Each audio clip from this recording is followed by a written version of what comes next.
Peace. Good evening. I'd like to welcome you guys back to another edition, very special edition of the Foul Play Land. Sir Foul Players, very special, super special, election day special. I hope you guys have gone out and voted. I have a lot of my friends have been telling me to get to the polls. Historically, in the past, like a lot of people have told me, you gotta vote because historically in the past, I really didn't. I think I voted twice my whole life, but I hope everybody else went to go and exercise their democratic right. Some of the numbers are just coming in live, so we'll be reading them together. I right now have the NBC News playing in the background with no sound. They just are right now because this is a little sus. What's been happening? Because in years past, I remember where they would little by little trickle in how the districts were looking, precincts were looking.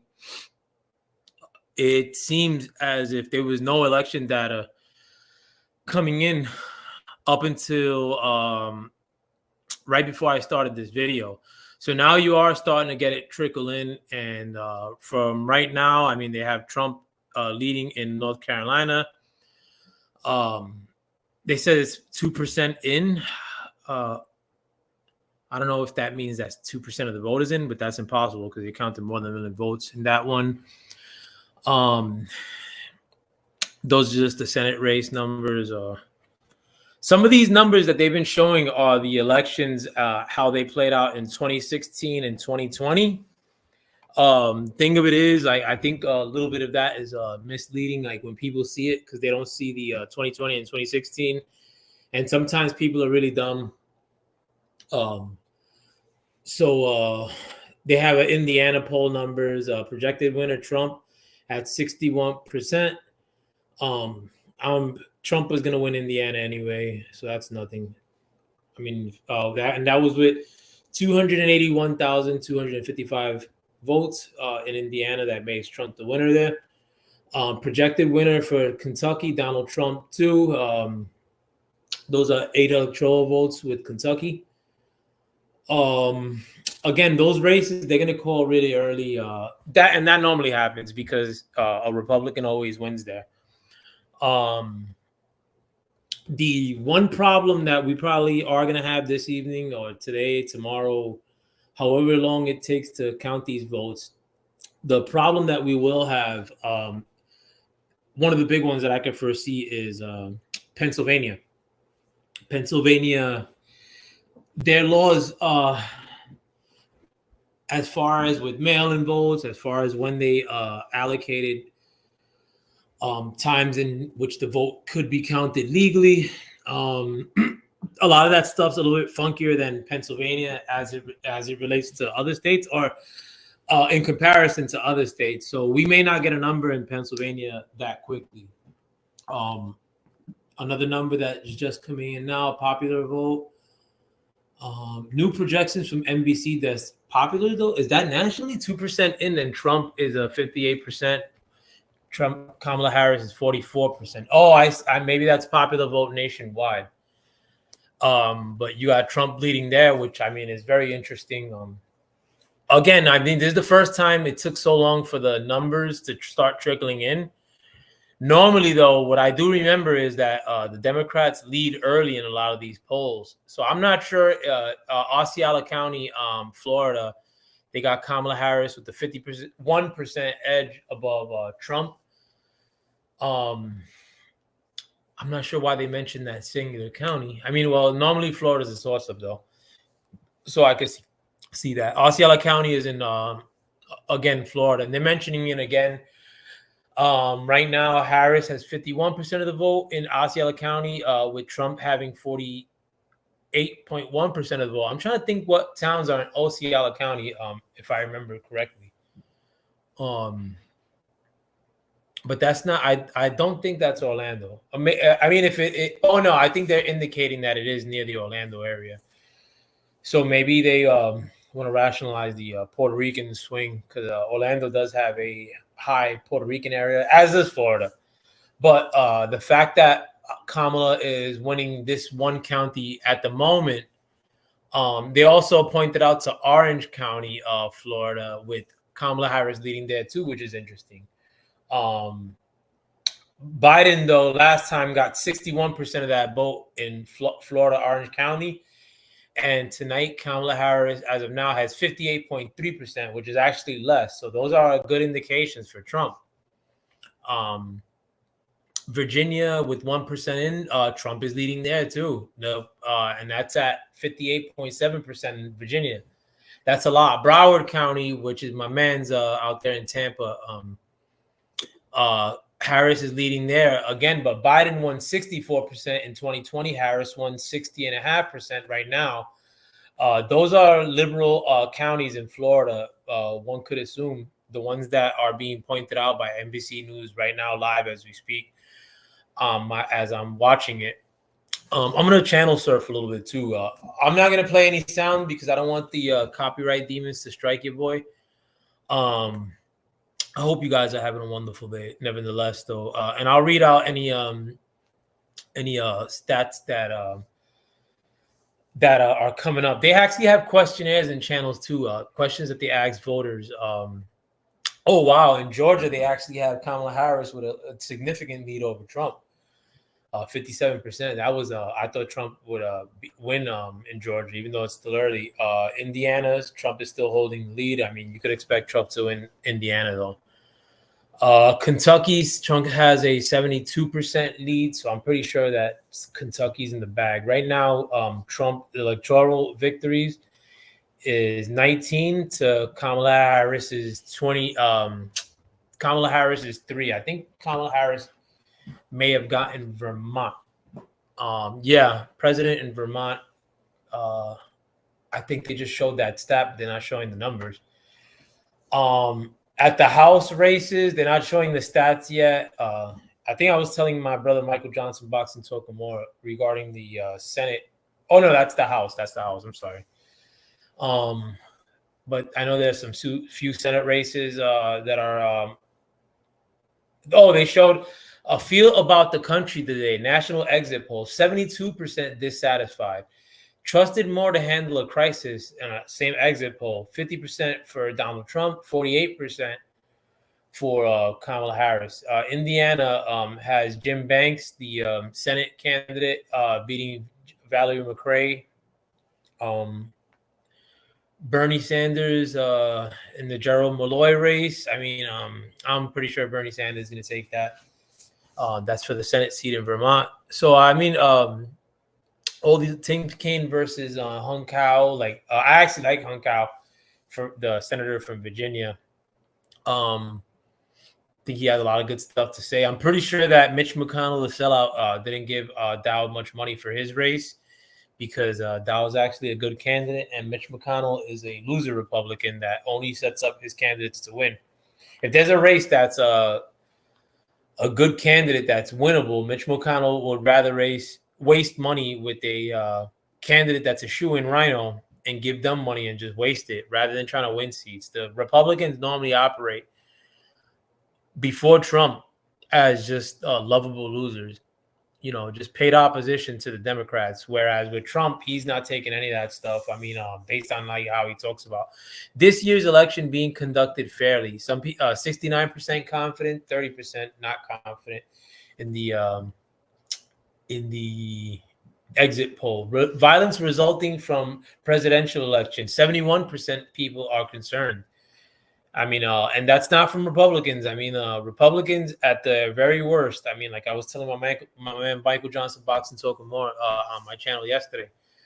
The worst thing that leftists can bring up regarding conservative violence is January 6th. At the end of the day, I mean, January 6th was forgotten about by the American people by February 7th. Like, nobody cares. I mean, it wasn't that big of a deal. once those that investigation got done, it was over. I mean, another number coming in: Georgia, Kamala Harris behind now, 51% for Trump. Indiana again, Trump already won that. So I'm gonna read the numbers again out as they come. Right now I'm only looking at CBS News, and I'm gonna be looking at MSNBC. I'm not gonna play any sound. I'm gonna go back and forth between channels, purposely picking channels that are more along the lines of liberal, because I want the conservative to win, of course. Yeah, NBC is just showing that Trump also had the lead in Georgia. They weren't showing that before. I guess some of that stuff is trickling in. Arizona is a really a race I want to watch a lot. They're going to call that one type late. But Arizona, I don't want to say Wisconsin that much, because I think Wisconsin is becoming liberal. So it's not really as much of a swing state no more. I mean, they're showing some of the lines in the Arizona polling places. And this is in Tempe. I'm pretty sure that's at the University of Arizona, because it's based in Tempe, and this looks like a school. But there are real long lines, people waiting to vote. Now, again, the people who support Kamala Harris are a lot more vocal, as far as I just don't see that support for her anywhere. I mean, if you guys could point it out, I just don't see it on a street level or really on the internet. Virginia numbers, 58.6% for Trump. Wow, I thought that would be a lot closer. That was a really close race last time, and I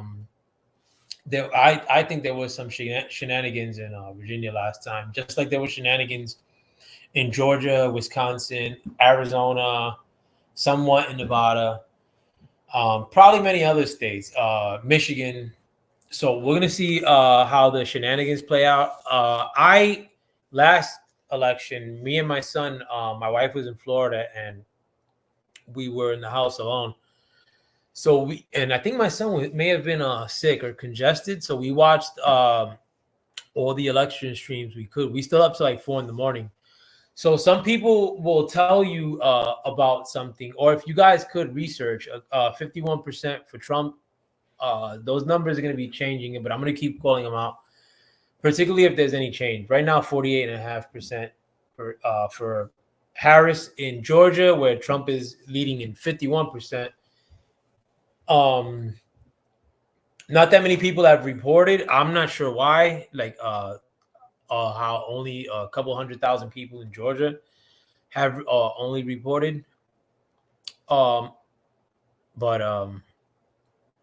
and then with Indiana, the numbers are comparable to Virginia's numbers, which is interesting because with Trump getting 59.8% in Indiana, which is comparable to the lead that he has in Virginia right now, which was a really close race. So I mean, my theory, I mean, you could believe me if you don't want. I mean, you could believe the system more than me.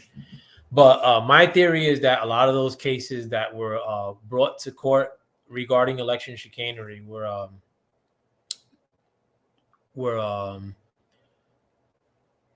not my theory. It was officially tossed out. Many of them were officially tossed out on standing. The Trump people did win 2 of those cases. One of them was in Wisconsin. I don't know where the other one is, but so it's not like he has no leg to stand on when it comes to that. Yesterday, I played a video with the Washington Post reporter walking off the set because he was brought in to discuss the fact of how Trump, in association with him not believing in the numbers that are posted in the last election and this election, and him calling out that they may be chicanery in this election, is some sort of thing that should just be dismissed as soon as it comes out of somebody's mouth. I mean, they already set that trend up last time around by censoring that very topic. You couldn't speak very candidly regarding election topics. Even though my theory, and I'm not saying this because I was disgruntled. I mean, But I thought that there was some funkiness. I think a lot of people thought that there was funkiness. And I think more and more people believe that now, being that they did get a chance to not only see that Trump was still around and in the peripheral, although he wasn't really running anything, he's not nuts. He became more likable in these last 4 years. Whereas people got to see the Biden dynamic and how brain dead Biden is actually these last 3 years and change. But there is a growing sentiment of people really getting what they bargained for and now coming to the realization that, listen, in spite of what people around me may feel, in spite of what even I may feel like in the past, like I just really can't survive living opposed to my budget, living opposed to or basically surviving.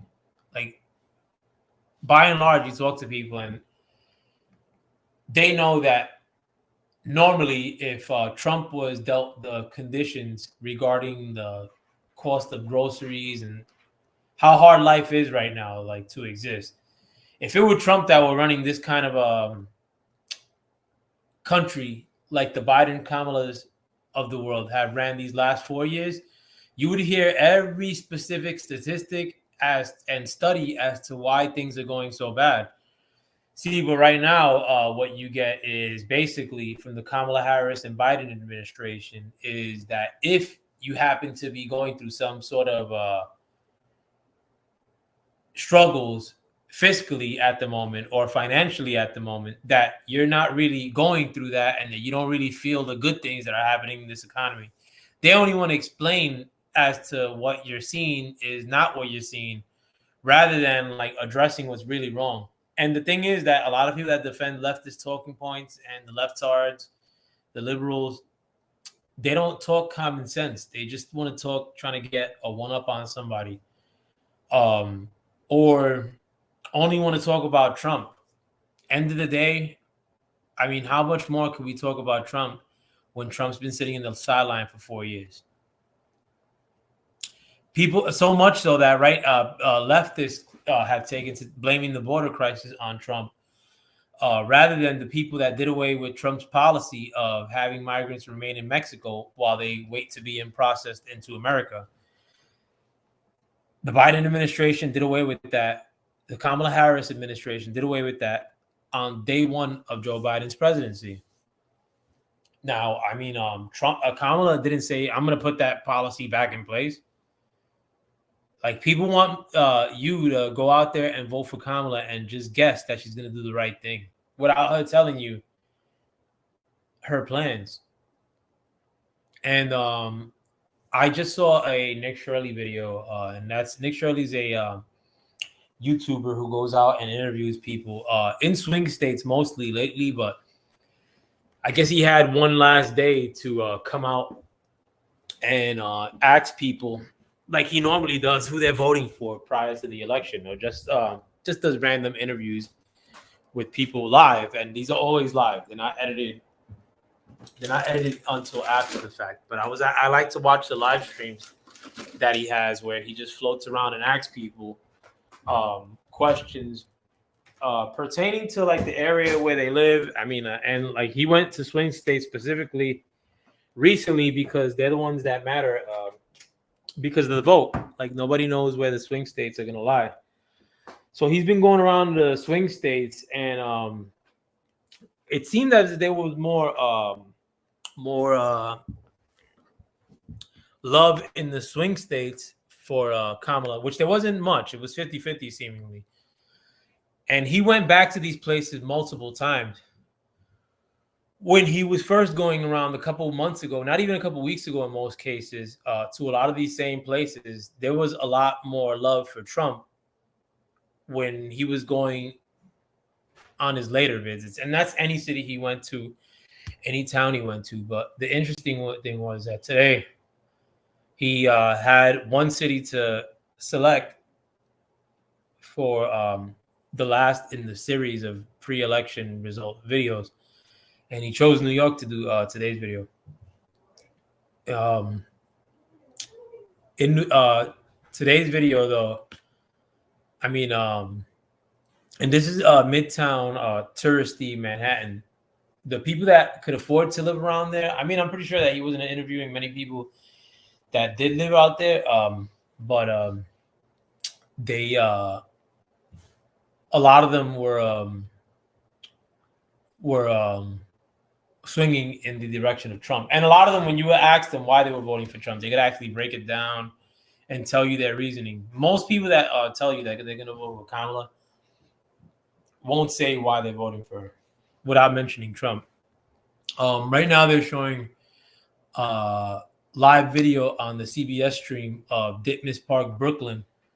Trying to think. I know Ditmas, the avenue, but I think Ditmas Park is not so far from where I grew up. But they're showing these really, really long lines. And if I think Ditmas is where I believe it is, that's actually a mixed area in Brooklyn, like an area where you'll actually see pockets of whites, if it's the same place that I recall. They're also showing New Jersey. I mean, this seems local. I don't want to watch local news. I just want to watch national shit for today. And I'm gonna hop around too. Let me go to the CBS stream. Again, I wish I could show you some of these things. I'm low tech in my operation, and I don't know what the copyright may befall me. Should I show like a video? Plus, I'm having an issue with my laptop camera. But I'm gonna be only watching unless there's like commercials on every channel. I'm only gonna be watching liberal news in terms of like the numbers they're reporting. Fox ain't gonna call out anything suspect. Like, should something sus be happening at these polling stations, you better believe that although Fox may supposedly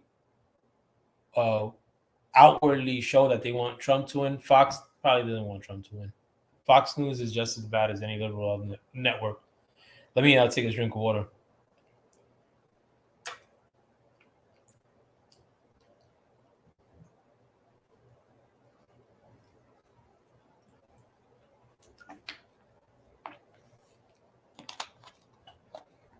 Yo, it's baking up in here.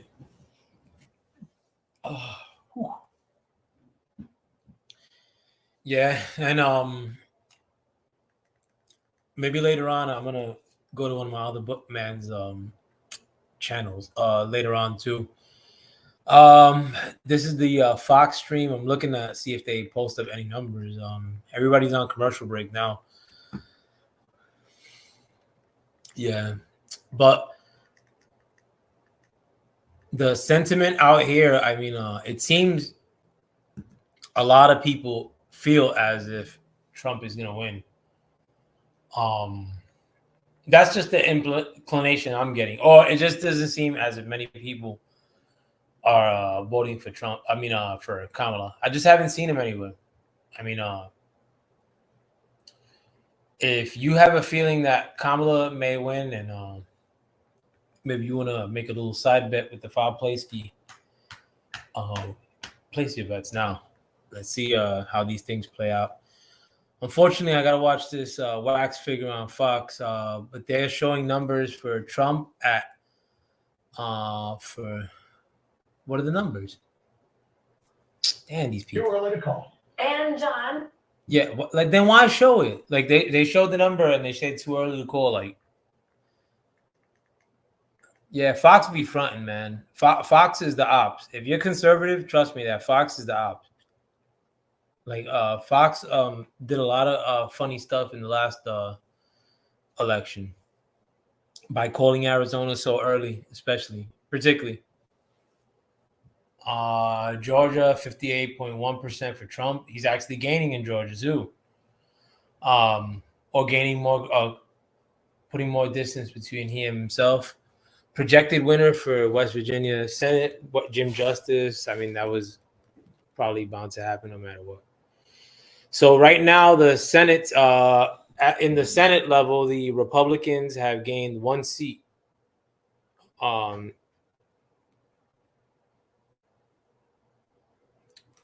this I don't know what's up with like every channel's like. Oh, and I noticed too that I was trying to look perused through Twitter, and it was giving me a hard time. Like I was trying to share things that I wanted to use for the show, like to send it to myself. That wasn't working. So who knows?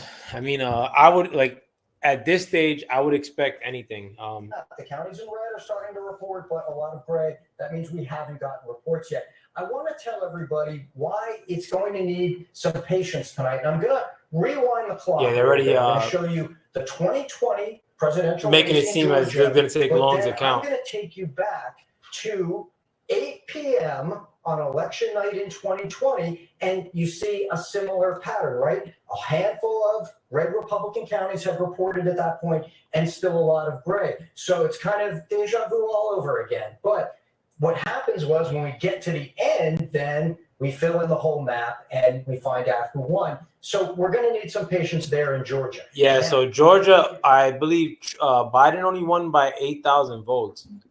And if you guys don't know, they stopped counting the vote count in Georgia at about 11 p.m. in the last election. Supposedly they had a water main break. To which afterwards, on video, they proceeded to continue the count in the dead of night, like at 3 or 4 in the morning. So when Americans went to sleep, and this happened in many other places too. I mean, not the whole water main, but in which they stopped counting and they told everybody to go home, that they were going to count at a later time or the following day. And then they proceeded to start counting again in the dead of night. Places like Pennsylvania, Trump had 100,000 point lead, I remember, if not more, at night. So then all of a sudden, when he woke up in the morning, or when I woke up in the morning, Trump was then losing by like 300 or 400,000. Again, you guys got to remember that this is, when I'm recalling these stories, this is Trump, who had gotten the most votes of any president at that point.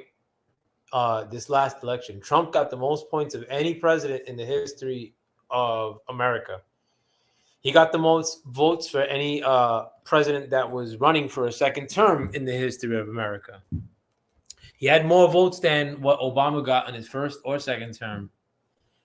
Trump did. The only person that got more votes than Trump did in the history of this country is President Joe Biden, and that was last year. Now, I'm telling you guys, I watched almost every bit of election coverage up until they stopped the count. Well, actually, no, they didn't stop the count. I was actually awake when they restarted the count. Me and my son were like cracking up. My son was supposed to watch the election coverage with me this evening, but he's actually sick. So he's upstairs, and I'm going to leave him be. But last year, we actually saw the ordeal pop off in real time. Not too many people did, but I was actually awake at that time, and including with my son. And it was good for him to see that too. I mean, not all games are played fair. But you still got to go out there and try to win. How things have played out since then, I mean, I do remember like feeling a little bit scared. I honestly thought in my heart of hearts, like the last election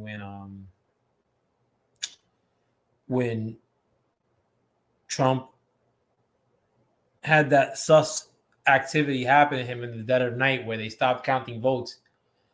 I thought that there was somehow some sort of glitch that was set to be rectified, because it was almost so out of the realm of anybody believing in that. The fact that seemingly simultaneously in Georgia, Pennsylvania, Michigan, you had Arizona, Wisconsin. You have all these strange things that happened in the last election in the dead of night, which I saw in real time. Again, it's not like I'm making things up. I saw, oh, look, when did you decide? National exit poll. 92% say before last week. Trust more to handle the economy. Exit poll, 51%. Trump, Kamala Harris, 47%. In the Ohio Senate race. Wow. Bernie Moreno knocks off Sherrod Brown. That's a big one. West Virginia, I think Jim Justice was already there. But we'll see how these things play out. I'm going to keep calling them out as I see it again. And again, I'm only going to go to liberal media sources. Right now, I'm only I'm only watching CBS, NBC, and when they start covering elections on ABC after Jeopardy, I'll start watching that too. But I'm going to read my numbers. And right now, they have 23 electoral votes for Trump and 3 for Kamala Harris. I don't know what the other state that Trump must have bagged. I think he got Kentucky already. I think he got Indiana, and I don't know what else he got. For West Virginia, vote for president among men, Georgia exit poll, 55% for Trump, 43% Harris. Bad. Real bad. Vote for president women in Georgia exit poll, 53% for Harris, 46% Trump. That's actually good. Vote for president black voters, Harris got 86%, Trump got 12%, and this is in Georgia. And that's a black stronghold. So at 8 p.m., the polls will be closed in Florida, Illinois, Pennsylvania, New Jersey, Massachusetts, Tennessee, Maryland, Missouri, and Alabama. I'll read those things as they come in. We won't know the results till next week, bro. Nah, I definitely feel you, bro. Let me know if you want to come through, Deuce. And I was telling everybody too last year that I actually watched the election up until they started the funkiness at about 4 a.m. last election. Me and my son watched it. My son's not a little kid. My son's 22 years old now. But my son and me were busting out laughing because last election when it went down, because it was in Detroit, they started in the counting center, they started putting up a poster board on the window. In Georgia, it's all good, bro. If you want to come through later, the link's right there, Big Deuce. You got to start making content too, man. If I gotta look and make sure like that you're not making content already too. But your opinion is valued, my brother, and it sucks. I know the past 4 years must have been suck, like having to drill it into people. But if there's any indication of good things that are happening, Deuce, like the stories that I say about what's happening, like around my way and in New York, and not that I have to say it, you could look online and you could see people that interview people at random in New York City or in these other hoods that I've been seeing, like where people interview as to who they want to win. But from what I tell you in New York, you couldn't have no conversation in the hood regarding trying to pump no Trump. I don't think any hood USA last year, bro, you could have really done that and got that shit off. I was having riveting conversation, and the only people who were talking with any sense were the people that were voting for Trump. Everybody else, I mean, they were blackpilling, like, oh, you don't believe, like, how you still believe in elections? I mean, I don't believe in elections, but I still want Trump to win. You know what I'm saying? Like, a lot of these dudes, they'll try to blackpill the situation, or try to make it seem like, they don't want you. They just want you to give up because they give up. But then these same cats will vote Democrats. So you really can't take a lot of these cats to heart, or a lot of unless people are actually breaking down like what they want to do, and like among other so-called minorities, if you will. Historically, we always, if you leave it up to us and we vote reluctantly, I mean, we'll still vote Democrat. But this is the first election that I ever remember since I was a kid in which people are so gung-ho about not only conservatism, but Donald Trump. Wait till we start, getting people that look like us really involved in the conversation. I'm hoping that my man Billy Prempeh wins the congressional seat here in around my in New Jersey, where I live now. We'll see. I mean, Billy Prempeh is black, young cat. I mean, well spoken. He was on Tim Pool and Timcast IRL. He accounted for himself really well. I mean, I think he's still in his 30s, a veteran. You know, where he was running against Bill Pascrell, who just recently passed away, who had that congressional seat probably longer than Biden has been in the Senate. And I mean, what has Bill Pascrell is known for being involved in Paterson, New Jersey politics. Paterson, New Jersey hasn't produced not a goddamn thing since the liberals have taken over. And Paterson, New Jersey is a beautiful place. But hopefully, I mean, the red wave keeps being joined up by Black and Latinos, which largely populate the area which I mentioned, Patterson and whatever the district Billy Prempeh is running for. I forget. I'll call his results out too as they come in. They're not showing that race, but who knows how that'll go down. I mean, again, like the Republicans are losers most times, as far as they don't really try to win. Like Mitch McConnell is the one who controls the budgets as far as like what with people's campaigns at the Senate. And if you don't kiss his ass and become a rat just like Mitch McConnell, then you ain't gonna get no money from him like to run your campaign.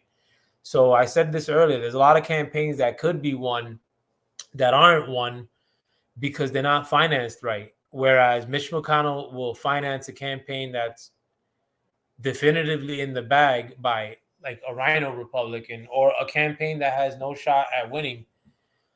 Recently, he did that in Alaska. I think in 2020, they financed a Congress campaign that was not even worth bothering. I think also in Maine, too, he financed another campaign that I think there was no chance of winning. But the with the potential arrival of a Trump presidency, you see what a swamp creature like Mitch McConnell did. I mean, Mitch McConnell announced that he's stepping down after this election because he knows what it is.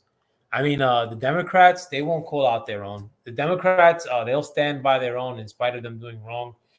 And a lot of their voting base see them doing wrong and then want you to kind of believe their explanations as to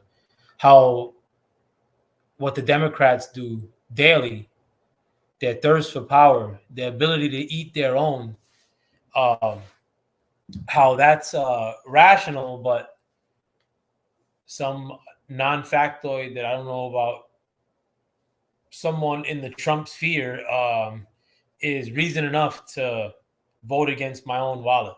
Like, get that out of here. But it's a good look. I mean, like, I'm good either way. Like, again, like, no matter how I frame it, I mean, a leftist is gonna try to spit it back and remix on me. Like, if I say that I'm legitimately I'm good either way. I mean, like, I'm not gonna starve either way. I mean, I'll make money either way. I make a lot more money if Trump should win. Full disclosure, but I'll still do okay otherwise. And I still don't have to dream about buying a house because I have a house. But I want the young homies to be able to buy a house in the future. And under a Biden regime, that's been impossible. Damn near impossible. Right now, I think you had to have to own a medium house. And to get a loan in this economy right now, I think you got to be making 170 grand. Like, I mean, 170 grand, that's damn near, that's specialist money. That's not no normal person makes 70 grand, or the median person now, but again, I mean, people that defend leftist talking points, they'll rationalize the fact that it's still technically possible to buy a house if you make 170 grand. While that's very unlikely to run into many people that make 170 grand. So since technically it's possible that you could still own a home by having a lot of money, then home ownership is not a problem. Technically, migrants come into the country at all times. That's true. But the migrant wave that you've seen under the Biden and Kamala Harris administration has been nothing we've ever seen ever. Trump's numbers in Georgia and North Carolina, Trump 61%. Why'd they show both those numbers together? I don't get it. Like, I think a lot of these people are trying to do some funkiness. And when I say a lot of people, I mean the media. The media is totally down, like, to try to set up some sort of unknown result kind of thing at the conclusion of this election, like some sort of fake theory as to why Trump is not winning or Trump didn't win. We could all totally foresee that, but I think that Trump should get ahead of the ball game.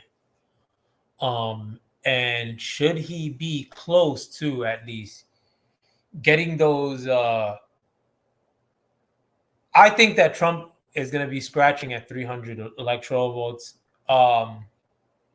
If some of these numbers were coming in more frequently, I mean, like for some of these blue areas, I could probably give you a better guess. But I'll go with this. Like, out of the 270 seats that Trump needs, I think that Trump is going to go right at 300, if not a little bit over. I'm not an election expert. I don't know how these things always play out. And again, like, there was a lot of unknown factors in the last election. Factors that I think were out of the realm of Trump's control, in the sense that they may have been some sort of funky stuff, some clown stuff happening with the last election.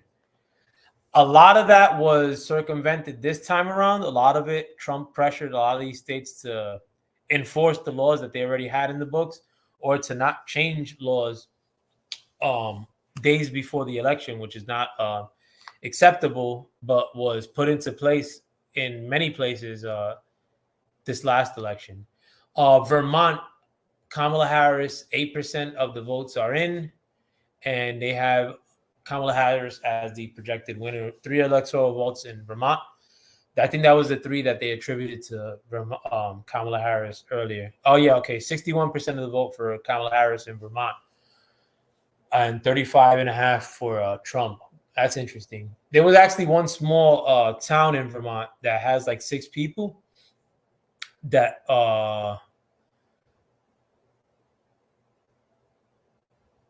last election voted 100% for Biden, and the elections before that, it's kind of like 50-50, if not more blue.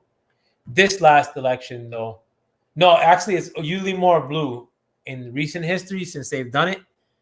And this last election, for Biden Trump in 2020, they went 100% for Biden. This last election, however, when it was Trump versus Kamala, they actually went 50-50. So that's an indication that Trump does have some numbers. I have another unscientific poll too. They actually made a Facebook page for a my town, like a page where, you know, like for the parents or shit that's happening in my town. But they also, and again, like, I'll be candid, I live in northern New Jersey. I tell people you can see the skyline of New York City from my house. So to get into New York City right now, it'd probably take me, give or take, like to downtown Manhattan, like 15-20 minutes.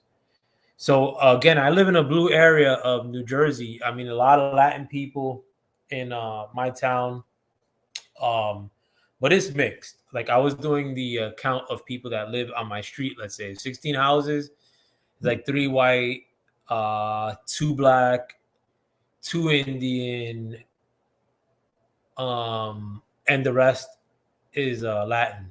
So I mean, we're a little bit more Latin up here, if anything. But it's mixed, though. It's mixed. In all these North New Jersey towns, it's like the offshoot of New York. However, they had a poll in which they have a couple hundred votes for the town. And right now, I live in a blue town. Or I live in blue New Jersey. And thus far, 72% of the votes are going for Trump. And if you look at all the last names, by and large, a lot of the Spanish people that in my town are voting for Trump. But 72% of the vote for Trump and 27% for Kamala. Right before this recording, it was 72 for Trump, 28% for Kamala. So she's actually going down on this unofficial poll for my neighborhood. My neighborhood has 40,000 people, and this poll polled about 400. So, I mean, not that everybody's going to vote, but this poll is not a Republican anything, they're just for this town. And if 400 people vote in this poll, that means that this poll shows 1% at random of the voting population of this town. So by any measure, Trump should win this town. But I know for sure that Trump last election didn't win this town. In that poll too, like you could leave comments like the town won, and like you have people that are saying their reasoning as to why Trump is or why they're voting for Trump. But nobody in there is giving their reasoning as to why they're voting for Kamala Harris. Like, if anything, the best they got is like laughing emojis and bullshit like that. So, I mean, a tide is definitely turning. It's not just limited to New York City. I mean, again, I could go to tons of places and tell you that maybe the tide is turning from what I see, but we all got to see tonight. I mean, thus far, the numbers that I'm seeing look good for Trump. They look really good for Trump. A lot of these places, when it comes to early voting like generally always benefits the Democrats. We have Michael Watley, Trump's few undecided voters at this campaign point in manager. time. The turnout has been great all across the state, and we feel cautiously optimistic we're going to have a great result in North Carolina. Well, Michael Watley, keep us posted. Thank you for joining us. Thank you. And when we come back, So right now, I'm still waiting on the 8 p.m. polls to close. That's Florida, Illinois, Pennsylvania, Tennessee, Massachusetts, New Jersey, Maryland. There was a few other ones, which should be coming around. I mean, we're not going to get those results in real time, of course. But we still have to see. I mean, there's a good guy that I follow on Twitter, but my Twitter's acting funky, bro. And his name is Rich Barris. He has a show called The People's Pundit. Maybe I could pull it up on Rumble, but and play that show simultaneously while I play mine. But he's also on Twitter, and some of the numbers he gives are basically comparative numbers to where we were last year at this time versus where we are this year. And he didn't do that just today. He did that in the weeks leading up to election. I mean, many people do that. But he's basically just does election polls. Like, his whole thing is polls. And a lot of the early results that he had coming in, granted that this is a different kind of election, a lot of the numbers he had were favoring Trump, but he wasn't making any bold claims because being that this is going to be such a strange election, seeing as how a lot of the rules changed the last time around in 2020 at the dead of night, it would probably behoove him not to make any bold predictions right now. But there's a poll I'm reading right now, and it says that Trump has a 61% chance at victory. They also show, unlike the CBS poll, that Trump actually has 28 electoral votes to Kamala's 3. The regular mainstream media that I'm watching, they're showing Trump's lead at 21 still, 21-3. So I think that they're going to start to report these things as late as they could. Oh, last election, that was another thing. Like, any victory that was going towards Trump wasn't really being shown on the AP polls. When they would show stats, or when they would show regions that Trump would potentially win or was winning, they wouldn't show them in red. They would show them like in white, like as if they were still undecided. So it had Trump many times. If you were the outside observer and were going to one of these look at some of these numbers online or in these AP polls, you would think that there's no chance of Trump to win. Story out of New Jersey. They have New Jersey attorney files lawsuit to extend voting hours to 9 p.m. in Burlington County, New Jersey. That's South Jersey. So that's another tactic that the liberals are utilizing, in that they make it really hard to vote the day of in areas that they feel could potentially be red, or in areas that are historically red. I saw this happen a lot in Arizona, and you have it happening in Pennsylvania. Oh, there goes my man Billy Prempe. He's running against Lenny Pooh. 0% of the vote in for District 9. I'm praying that Billy Prempe wins. Thomas Keene Jr., that's the other Jersey race. He's running against Sue Altman, a veteran. She's worthless, though. Andy Kim is running against Curtis Bashaw. Bashaw has no chance of winning that seat in New Jersey. The only seat that I think at the Senate level that's feasible.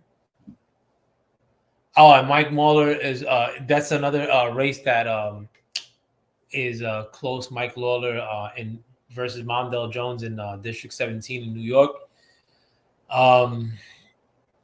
Mondale Jones actually had a lot of bad,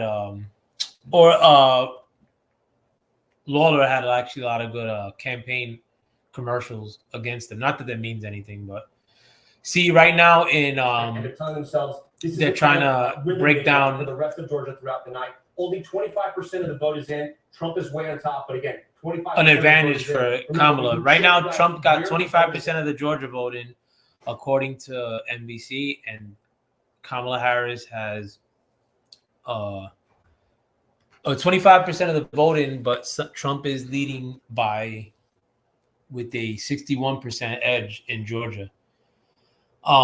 This happened last time, though, where they called the races really late in in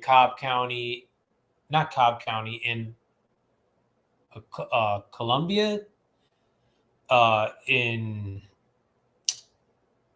a few small counties in Georgia, called the race really late. And that's where strategically a lot of that chicanery also happened, as far as that water leak. So we'll see what happens in Georgia. Georgia's really important for Trump. I feel like Trump, in a sense, I'm not gonna say he can't lose Georgia. I mean, because like right now, like Election Wizard, which is another account that I follow, and Election Wizard has worked online for many years, but Election Wizard is saying that Miami-Dade County is potentially going towards the direction of Trump, which that I guess normally doesn't happen. He's also reporting the numbers for Georgia, and they're at 58% for Trump, with Kamala Harris gaining from that CBS poll, and Kamala with a 40.8% share. One race he said was called Jim Justice wins the U.S. Senate election in West Virginia. That's probably a given. West Virginia was won by Trump. That might have been those other couple of electoral votes that Trump had. Again, we're getting ready to close the polls in a couple of states right now at 8 o'clock. Hopefully we get these numbers quickly. Right now, the projected winner for Florida, that's bad, is Trump.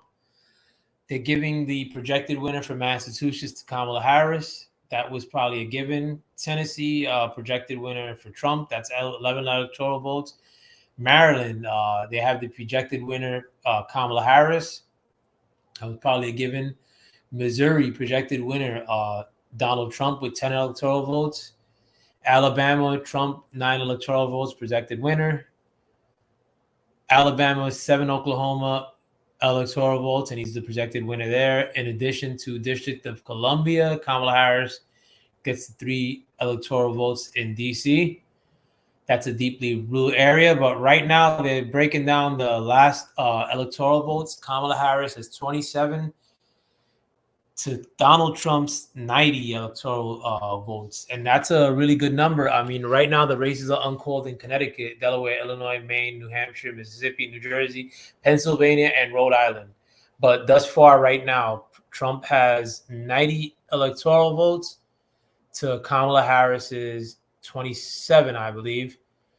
The North Carolina number is 51% for Kamala Harris. Georgia right now, Trump is still leading with 54.8%. They're saying it's too early to call. 33% of the vote is coming in. I'm pretty sure that Kamala will gain ground in Georgia as the night wears on. I just want to see if she can overcome the lead that Trump was given. So now they're talking about Virginia, Prince William County. Prince William County's North Virginia, I thought, though. So they have Harris as the projected winner in Prince William County and Loudoun County, which is also near the Washington, D.C. area. Kamala Harris with a 56% lead, which is interesting because those Northern Virginia areas, which I lived in Northern Virginia. I lived in Arlington, North Virginia for years. So I know how their politics works, but everybody who lives in those areas, by and large, works for the government. And most of the people that work for the government now, like they say, big government, are by and large liberals. I worked with them for many years. I lived around them for many years. They're liberals. Everybody who lives in D.C. for the most part is liberal. And everybody who lives around the D.C. area is liberal. That's why Biden was able to have such good inroads there the last election. This time around, though, Liberal County in Virginia, right near Washington, D.C., and it's kind of close for Trump. I mean, he's doing 40% there. I'm not saying that he's going to win that county. Absolutely not. But the fact that he has that much traction up there, it's very interesting. But and they're talking about it too. So I mean, the liberal network, NBC News. So right now, again, I want to see how long this Georgia thing is going to take, because Trump didn't win Georgia, so And it did in some of those suburban, exurban counties. It could be if we're going to see that if it's moving. Virginia is sort of the gateway now to the north, rather than being, I always joke, it's sort of seceded from the Confederacy, right? It is the one southern state that has been consistently a Democratic state, not even a swing state anymore. So if that is consistent, yes. One thing I've learned, though, with the Northern Virginia vote, you may have 95% of the vote in, that 5% can account for a lot more uncounted vote than people realize. So, and there is a sense, so that's a wait and see. Look, the bigger thing. Yeah, I that's Chuck Todd and those corpses that are on NBC. These people don't seem the least bit relaxed. In fact, they look coked up and very anxious today. I noticed that when they were on Meet the Press. A lot of them look dejected. Like they just look like there's really no hope. I don't want to get too cocky. If you have time to go vote, get out there and go vote. But I would like to see more of these numbers roll in before I make any. Right now, Ohio, Trump is trailing Kamala Harris 54-44. Trump won Ohio last time, if I remember correctly. So that's something to watch right there. Trump is the projected winner in Indiana. I don't know why they keep showing that, because that's old news, man. And it's interesting too, like when you say like that Trump is, well, I don't know how big those cities are in Indiana, like Gary or Wayne County.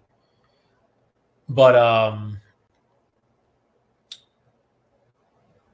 know there's a lot of brothers like living out there.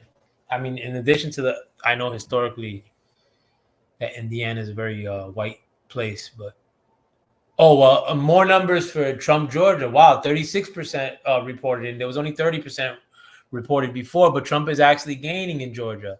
I didn't think that would be happening. Trump got 55.9%, and the last time they showed it, it was 54%. Trump had a way bigger lead, but the more votes that trickle in Georgia, I think a lot of that is going to be coming from more urban areas like last time. I mean, or like any funky stuff is going to be happening in these urban areas. So I expect those numbers to be coming at us a little later. Let me get my charger, guys. 1 second.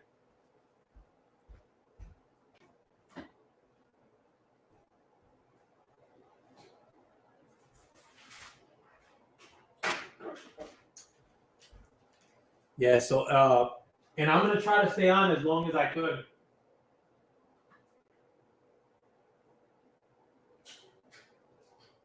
Sorry, let's turn off my kitchen fan. I'm gonna stay on as long as I could. I wish my camera were working. But I'll be here for the shits. I mean, I'm not gonna say I don't have a horse in the race because I do. But from here on out, though, I think this election was a bit of a purity test in a sense. And these last 4 years, not this just election, but these last 4 years, in a large sense for me, have been like a purity test with everything. I mean, I'm just looking at things like vastly different now, and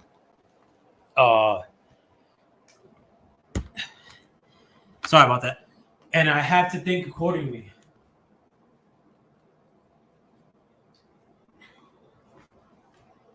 And I had to behave accordingly. Like, a lot of people, like, you try to give people the benefit of the doubt, and think that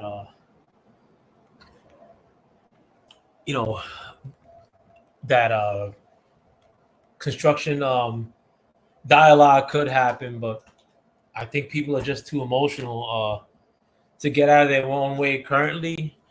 Hopefully things go well in the country, and like there's not that that's going to be like some slam dunk moment. I mean, I hope everybody has slam dunk moments, and I want even libtards of America to do well. Like, I don't want liberals to do bad and like for conservatives to do good. Nah, I want the whole country to do well. Pennsylvania, 5% of the vote in, 77% for Kamala Harris. Wow, that's a lot. Not that much of the vote that's come in of yet. You are getting reports of funky stuff happening in Pennsylvania. I think that the Trump, according to the clip I played yesterday on my show, had to sue Bucks County for some sort of funkiness that they wanted to impose prior to the election. There was actually a video of Kamala knocking doors in Reading, Pennsylvania this morning. Oh, yesterday actually, door knocking. And it was actually shown that in one case, she told the family to go back in. The family met her outside, and she told them to go back in and act like she had knocked on the door, and that they had come out and were surprised to see old President Kemi at their doorstep. But thankfully, the cameras caught that play out, and they saw her trying to create a fake moment, or her campaign trying to create a fake moment in Reading, Pennsylvania. And it seems like if God just can't stand the Democrats this time around, because everything they do is just so whack. I mean, it seems like every day these people are taking some sort of L after L after L after L. I mean, even if they cheat their way to the top this time around, I mean, it's still going to be an L, because they already uncorked they already took the genie out the bottle. Like, everybody's awake now. I mean, not too many people are with the shits or are with taking the bullshit anymore. I mean, particularly when you forcefully, by policy like this last administration, by quite definitively made people take the shit by way of mandates. People need to be reminded of that. I mean, I go on to a lot of shows at times, and I'll bring up the mandate topic purposely, because of the fact that if you don't remind people, they'll forget. Some more Georgia numbers came in, 37% reporting, and Trump is 56%. So Trump's still gaining with more of these counties reporting. Atlanta, I'm not sure how much they reported thus far, like those areas around Atlanta, and Columbus, which is where a lot of the funkiness happened last time. But I'll report it as it comes in. But Trump, last time they showed numbers, he was losing ground. Now seemingly he's gaining ground in Georgia. But again, Georgia has extreme funkiness, and we'll see how those numbers play out. But the numbers I'm most interested in are Pennsylvania, and the first set of numbers that came out, Trump was getting trashed in Pennsylvania. So we'll see. Let's see how things play out. I'm gonna go on to online because some of these numbers on the news are extremely late. So I'll just keep checking out the People's Pundit and Election Wizard for their numbers. I mean, if you think their numbers are wrong, I mean, Election Wizard, they just have Trump, the projected winner for Mississippi. That was a given, but Trump actually gains a couple of more electoral seats. So Trump is now at 95 electoral seats to Kamala Harris is 35. He also has Trump winning Tennessee, Oklahoma, Alabama, South Carolina, and Florida. Again, I didn't think that Florida was. Some people say that Florida is purple. Florida's not purple. Everybody in Florida is about their bread. Like Florida's like the most legitimately liberal state in the whole country. Florida's a live and like leave everybody else alone and like, make money. Like it's a beautiful place, and it's kind of becoming that way recently. In fact, in spite of the fact that I'm not a big DeSantis fan, I think DeSantis is not the most trustworthy person. But Florida is really not purple, and now a lot of humongous money is making Florida their home now because of how well Florida's politics work for people with money in comparison to like liberal Cali or liberal New York. But I really didn't get the inclination that Florida's been blue. I think I've been going to Florida about the time that it went from blue to red. And I mean, since then, I have a house there too. I mean, doesn't seem as if Florida's the least bit blue. I mean, and my in-laws are in Florida, and they hate Trump. But no, Florida's not blue one bit. People pop shit to my in-laws all the time for having a Biden sign last go around. They didn't put any signs up this time. But some of these other states, I mean, if Florida is supposedly not went from blue to red, like to where it's like now, it's definitively red. If you're getting Miami-Dade County gaining for Trump, Florida's definitively blue red. So I don't know how they went definitively red last year, and how Florida how Georgia at the same time went blue by 8,000 votes in the dead of night. I mean, who knows? And no, I don't think that they did chicanery that equaled to 8,000. I think they did chicanery that probably equal to several more thousand than that, because my theory, my understanding is that Joe Biden is the worst presidential candidate to ever run. I mean, the worst president to ever hold office. Am I lying? I mean, if anybody wants to contend that notion, I mean, feel free. But President Biden, you don't even need to be alive that long and feel that President Biden is the worst president in the history of this country. He had zero campaign to run on, similar to Kamala Harris. His only campaign was, I'm not Trump, and I'm going to do away with everything Trump did.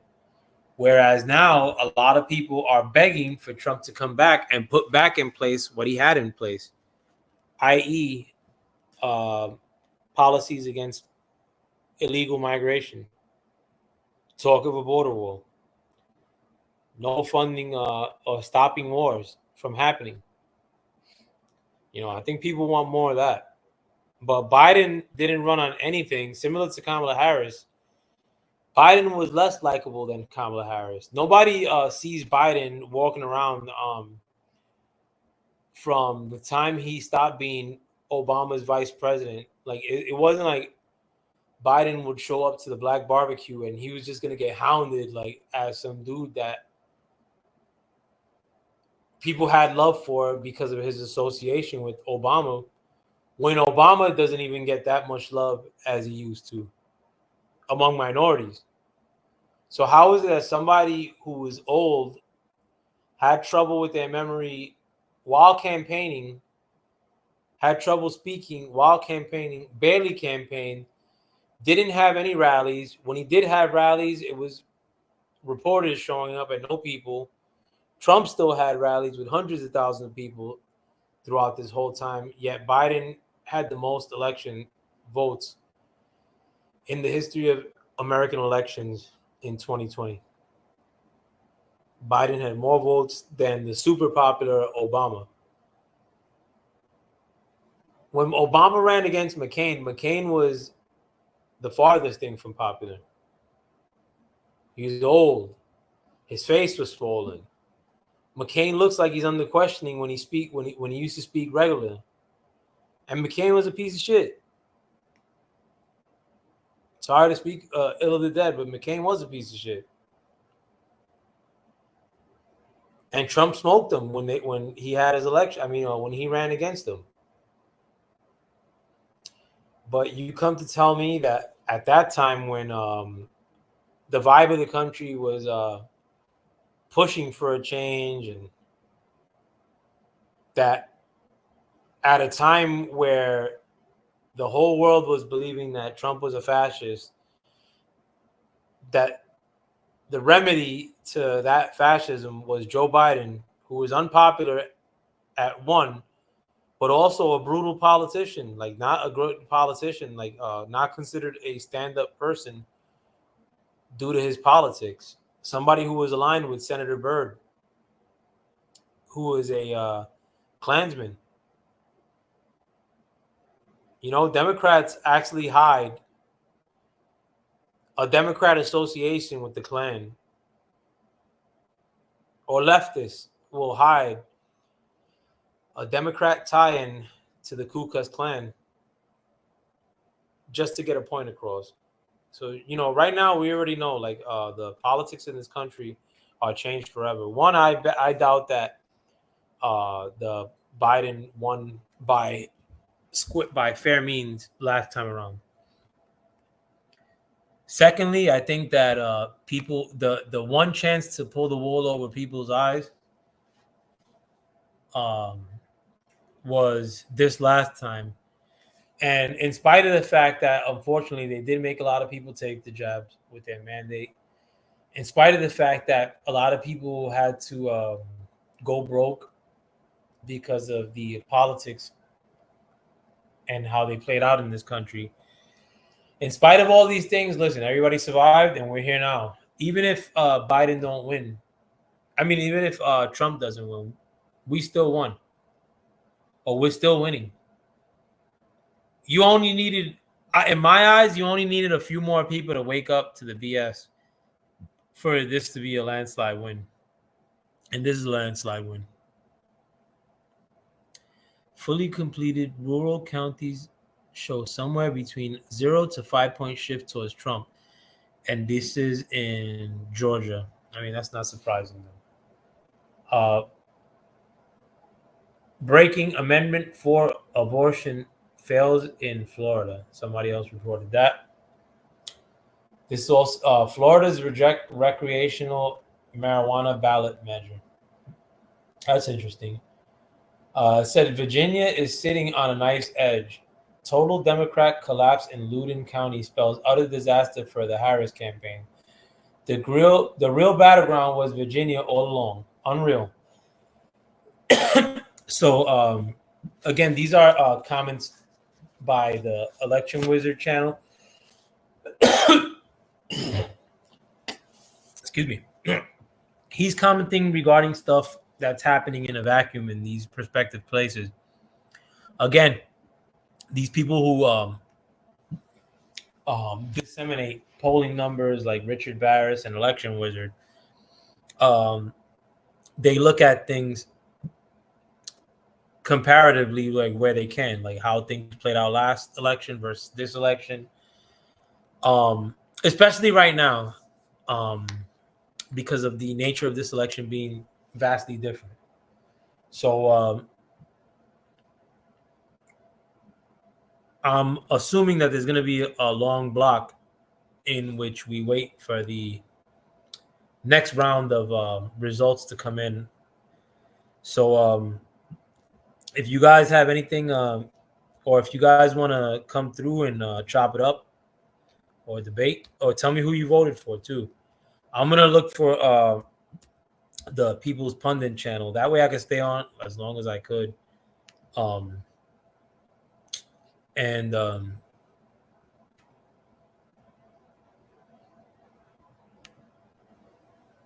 take breaks where I could as well. But here and there, I'll present the People's Pundit channel. I wonder if they allow you to present it. But I'll play that in the background as well. But right now, his from his reporting, and he's using the AP map. He has 105. Oh no, they're using, I believe, the New York Times presidential map. And right now they have 105 electoral votes for Trump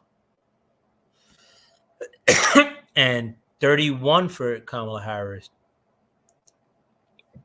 So we gotta really be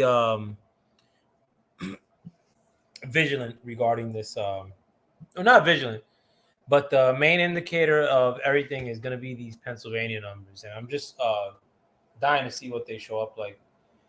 I'm wondering if I could present this People's Pundit channel, because they actually do have good material. But I'll just keep freestyling as best I could.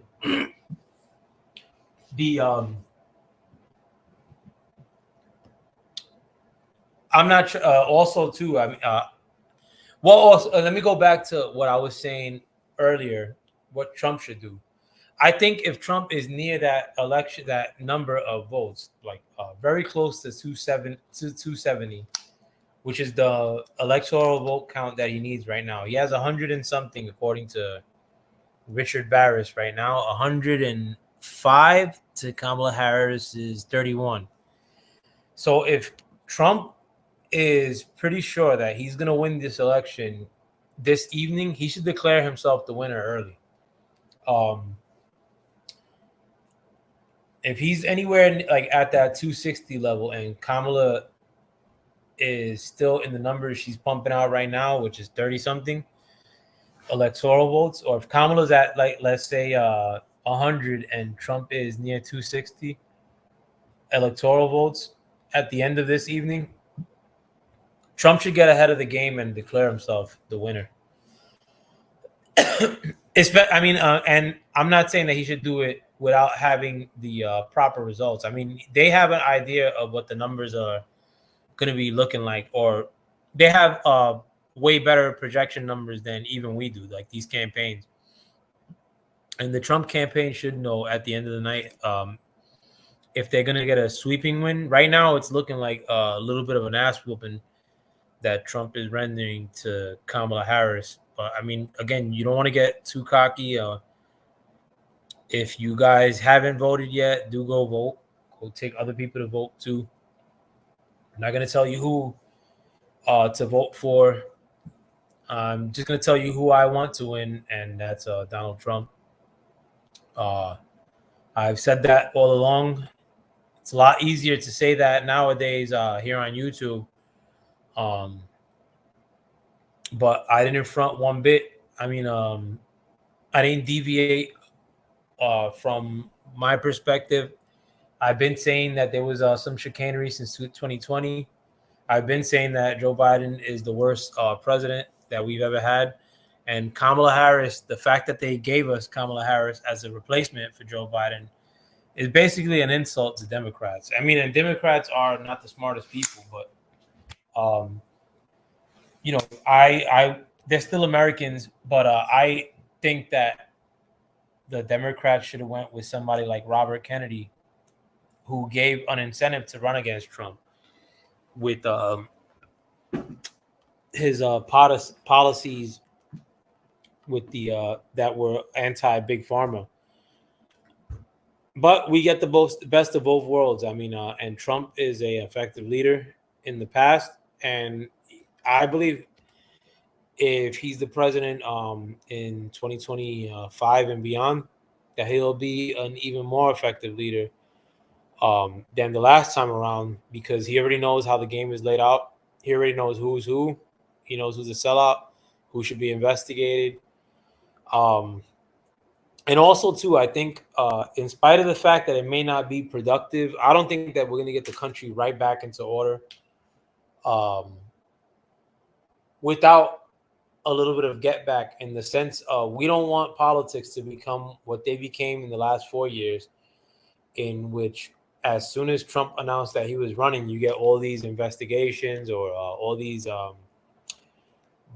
charges popping up in New York and in Fulton County. That's not what politics should be in this country. And people see that there was a clear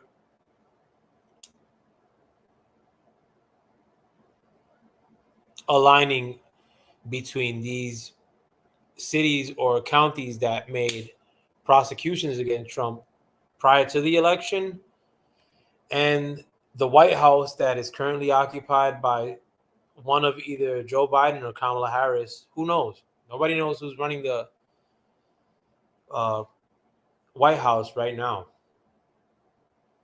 You could tell me technically, but does Joe Biden, when he's presented himself of late, give you the inclination that he's running anything?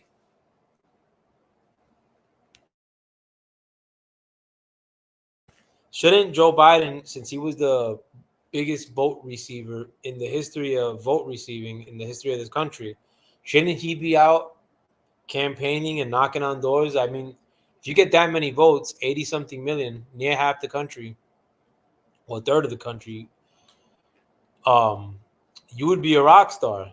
Trump got way less votes than that.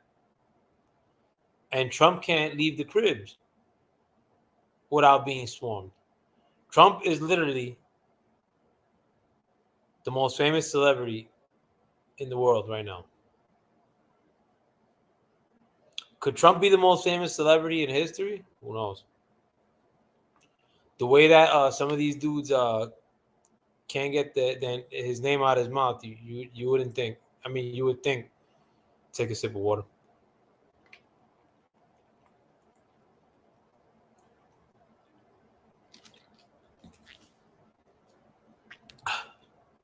Yeah, I got the ill knot in my neck right now, bro. My people's. So FoulPlayer is suffering right now with the back pain. I'm gonna fast forward because I want to see what the election map for Richard Barris is showing right now. Nah, he's not showing the national joint. Oh, he is showing Pennsylvania, and Richard Barris right now is showing 72% for Kamala Harris to 26.8% for Trump. Wow. Trump is getting smoked thus far in Pennsylvania.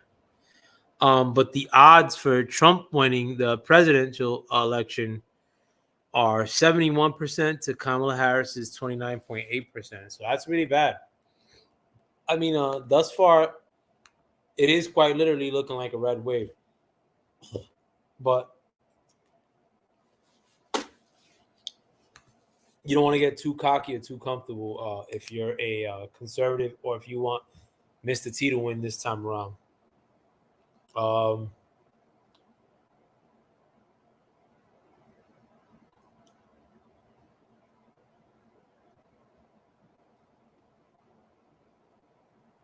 So I'm going to be here for the shits, hopefully all night. Even if I go to somebody else's channel, which I might do, I'm just going to try to simulcast it on my from my phone or something. But I'm hoping that a lot of these content creators do start coming around and make a little bit of a content this evening regarding their candidate of choice. I mean, I want to see if they who they thought would win and who they think's winning this evening. I'm pretty sure a lot of them will say that they want the Cammy to win, to cheat or some shit, or they'd be cool with the Democrats cheating. I actually was watching a documentary last night by a young woman with some nice knockers named Millennial Millie. And I did a research on her too, like after the documentary was done. Every little bit of press had to do with her being a bigot, MAGA, QAnon, or whatever. Which, I mean, when people say that, I mean, that's pretty much anybody with conservative viewpoints. However, she just released a documentary last night, and it was a long-term investigation into January 6th. And she concluded what I think a lot of people, I mean, I don't like to talk about these things because people get emotional when they think they have a position to stand on, especially when you don't take a lot of these issues as seriously as the media portrays it. But she did a breakdown and infiltrated a lot of groups that were plotting out subversion of the government prior to the 2020 election. People that were federal workers, people that had top secret security clearances, people that work for the military. All these were people that are near and around the DC area, it seemed like. They were plotting with these NGOs, a ton of other groups. It was all like a big network of people that were making plans to put things into effect if their election results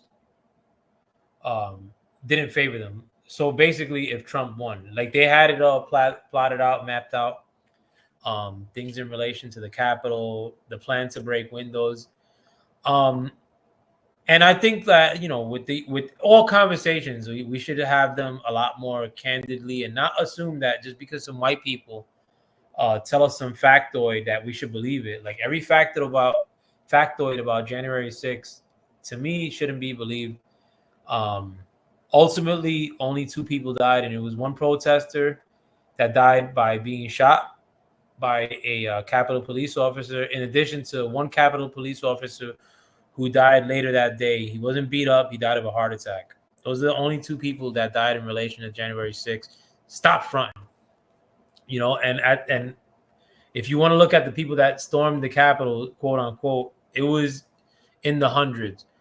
But that documentary, it's like 5 hours. I gotta watch the rest of it. And I was watching it last night while I was trying to go to sleep because I had like some back pains. But I was watching some of it, and you actually have recorded calls of the people who are the subject of this documentary. A lot of federal workers too. Like that's not good. A lot of lawyers that were basically offering their services pro bono to people who they were telling to get arrested at protests. Basically, they were young people, high schoolers and everything that were part of these groups, that were recruited into these groups, that they would be the crash test dummy, like the person that they would have certain people that were just going to get arrested, that they already knew that once they get arrested, they had an infrastructure in place and lawyers in place that would bail them out. But I knew of similar stuff like that happening in DC in the past, but not to the effect of like people plotting out how to disrupt the government here in America. And they were referring to similar to disruptions that had worked out in like Hong Kong and in Egypt during the Arab summer. So it's not good like that. We have that kind of subversion happening in this country. And that does happen. I'm telling you, like if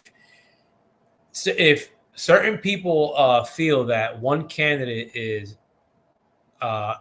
HIT lure, then in their mind, I mean, they won't admit to cheating or admit to doing grimy things to get their way. But in their mind, how could they not do something grimy if they feel that this person that they're being told is Hitler, if they believe that to be true? I mean, and I don't want to reason with lunatics, yeah, but I mean, like, most people don't know any better. I have good friends that have extreme Trump derangement syndrome, and it's not that they're dumb people. I mean, I've watched one thing and it'll set me off on a path for 10 years. So could I blame somebody for being stuck in their house during COVID and listening to nonstop Trump bad news if they were broken by that? I can't blame people for being broken by that. I can't blame people that are too cowardly to confront racists that are in their jobs or down the street from them or in neighborhoods near them in the South. But you want me to enable the government to deal with these people, hopefully, by giving the government more power like the leftists want to do. Like, the leftist solution to everything is basically hand power up to the government, and they could trickle down their fucking punishment upon us. The government decides what's right, what's racist, what's wrong, what's a woman, what's a man, what's war, what's a human shield, what's a involuntary missile strike, what's a purposeful missile strike. So I mean, like, and it's not like they have a great record of telling us the truth. In fact, I would conclude that since 2019 forward, the media and all the powers that be, the real swamp, do nothing but lie to you. I mean, and some people realize that there is a swamp, and some people don't. But I mean, like, what am I gonna do? You smell me? I mean, these numbers don't keep coming up though, man. Like now all of a sudden, I'm having a tough time reporting some of the numbers as they come in. But let me go back to the Twitter sphere where you get the real news. But I'll go back to the election wizard. And I'm gonna read off his most current post. Hopefully, he has a number of I'm trying not to look at the national numbers at a constant. So his last bit of news. I'll read the last post. Election alert: with 74% reporting Fulton County, Georgia shows 2.6% shift towards Trump over 2020. Now, again, remember, 2.6% of the 74% of the votes that have come in thus far in Fulton County, Georgia. Remember, Trump is actually being prosecuted in Fulton County, Georgia by Fani Willis. But still, Trump was able to amass 2.6 more of a shift of voters in his direction from the 2020 campaign. So if Trump won theoretically Georgia by 8,000 votes, that 2.6% is very, very close to that 8,000 votes right there alone. I mean, and remember, Fulton County is a very minority-filled county in Georgia. Flip alert, his last post 7 minutes ago, it says, Trump on pace to flip Baldwin County, Georgia. Would be the first time GOP has won county since 2004. County is 41% African-American. So that's Baldwin County, Georgia. I don't know what's there. I mean, if any of you live near and around, you guys tell me. Let's see. Election alert. This is 7 minutes ago. Early results shows Trump strong gains over 2020 in Dallas, Texas suburbs. Dallas is a blue area, so we'll see how that plays out. Another post 2 minutes ago from Election Wizard. Donald Trump's take lead in North Carolina to 47.9% with estimated 16% reporting. Wow, why are they taking so long to report in North Carolina? That's funny. What other posts does he have? I'm just gonna read stuff that I see off the Twitter sphere too when it comes up. So I mean, it seems as if the people are speaking. Daily Mail is reporting that Pennsylvania voting site evacuated as disruptors, quote unquote, try to upset election result. I don't know what they mean by disruptors, but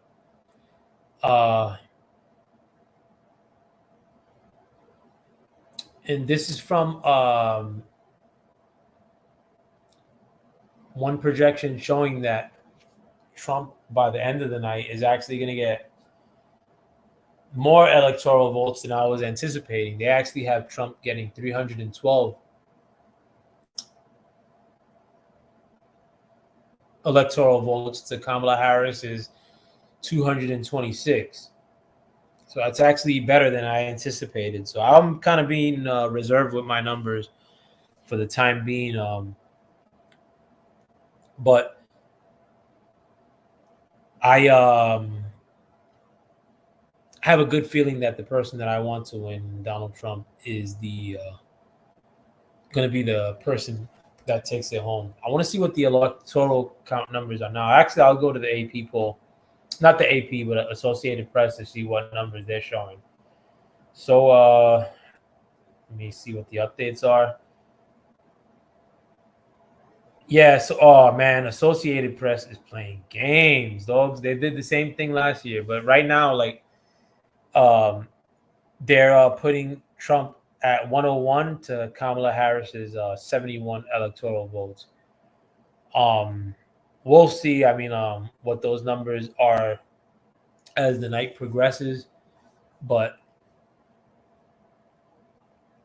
and that's probably what. And I think, they counted Illinois among that. I think Illinois has a lot of electoral votes.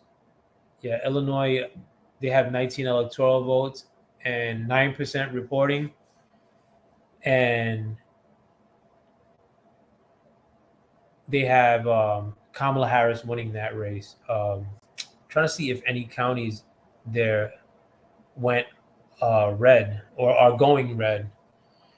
I wish the election wizard started posting those numbers up. But remember, like, these numbers are gonna keep trickling in all throughout the night, and a lot of times they're basically taking a good chunk of certain precincts or certain areas, counties, getting the numbers there and having a good semblance of what the results will be in that state. Even if they have a small amount of reported numbers coming in, you get you call a state really early. It seems as though, similar to the last election, they're gonna call a lot of the states for Trump as late as possible. But Polymarket, which is a betting odds, I think it's a crypto or a website where it's supposed to be unbiased betting odds. Their odds for Trump winning have actually been increasing. Right around the time of Elon Musk endorsement, it was probably around 66% betting odds that Trump would win. To this evening right now, this past weekend, it was at about 69% of Trump winning the betting odds, and it was staying around there. It was actually going up and down for Trump, but staying around 69%. As of this evening, the betting odds for Trump Polymarket to win the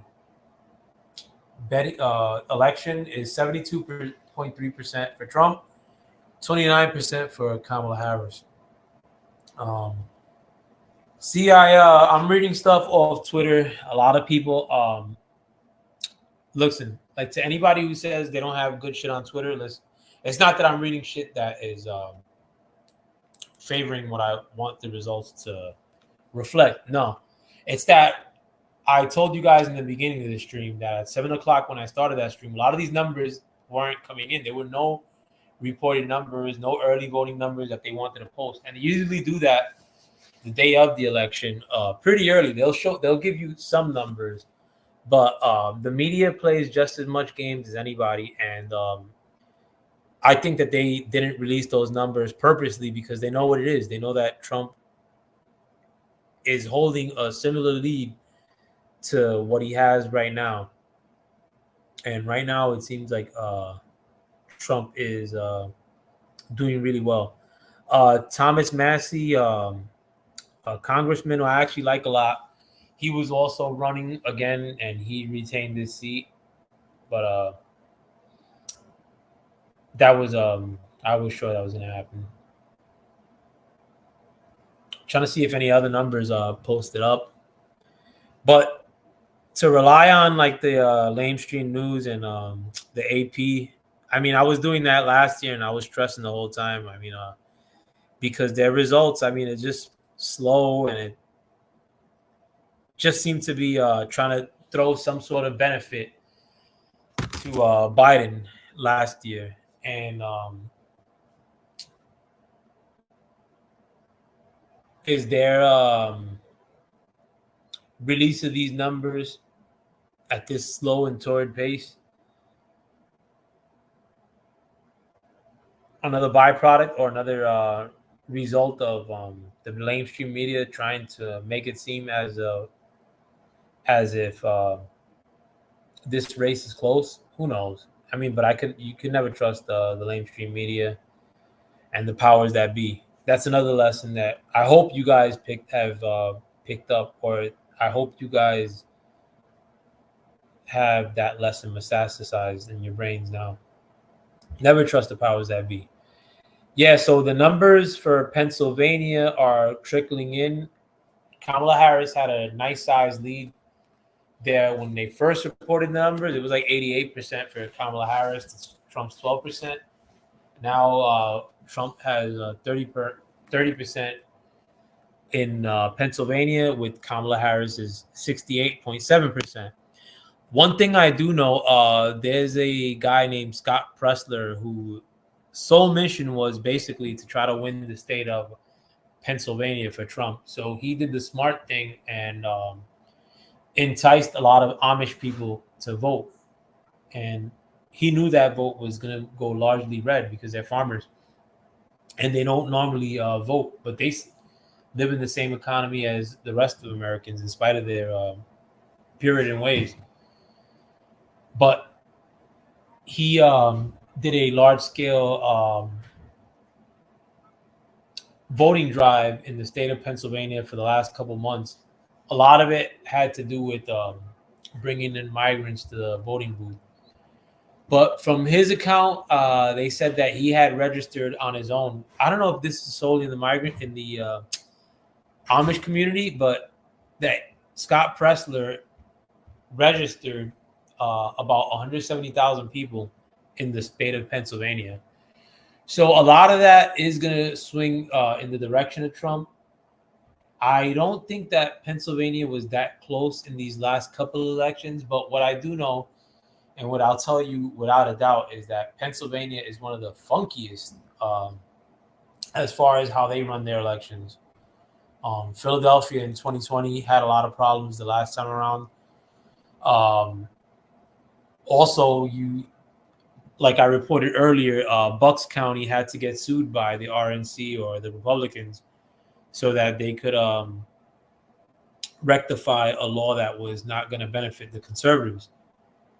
Something that they try to sneak in like they always do. Like the leftists know no bounds. Remember, like the leftists will placate corrupt politicians so long as they get their way.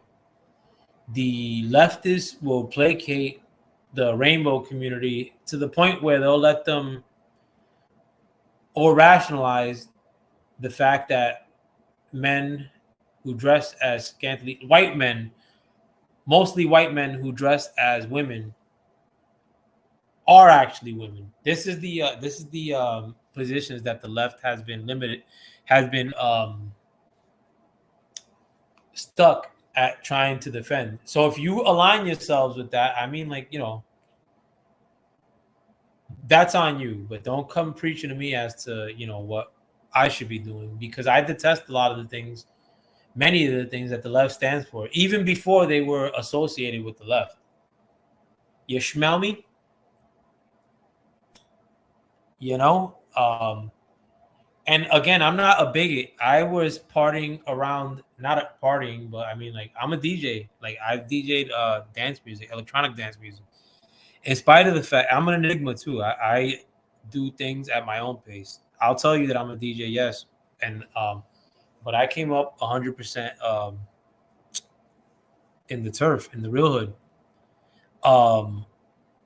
So I didn't have a problem with bigotry my whole life. I mean, I've been out probably thousands of times in New York City, abroad, some of the best clubs in the world. I don't have beef with the alphabet community. I have beef with men, mostly white men, dressing up as women and wanting to do activities around children. That's my beef. And this was something that the left not only supported, but they lionized. They made them the voice of women more than actual women. And the thing is too that you don't get to make this. I don't get to make this point that often, but I've thought about this in the past too. In that the community that chooses to dress as the community of mostly white men who chooses to dress as women and play caricature of women. I always thought that it was a little bit offensive that those people historically acted like a caricature of black women, like a overt, over the top, like louder, like black women. Like people in the transsexual community always act that way. I mean, that's like their main thing, like to act like a vivacious, like over the top caricature. Like,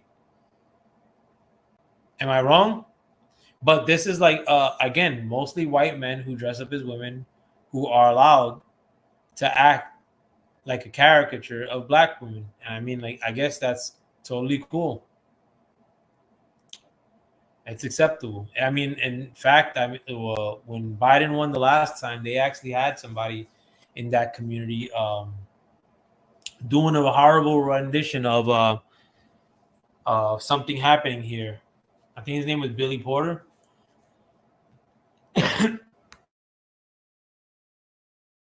He was a black actor. I don't know what the hell he does. That they were thrown out during the last election season to entice somewhat the black votes.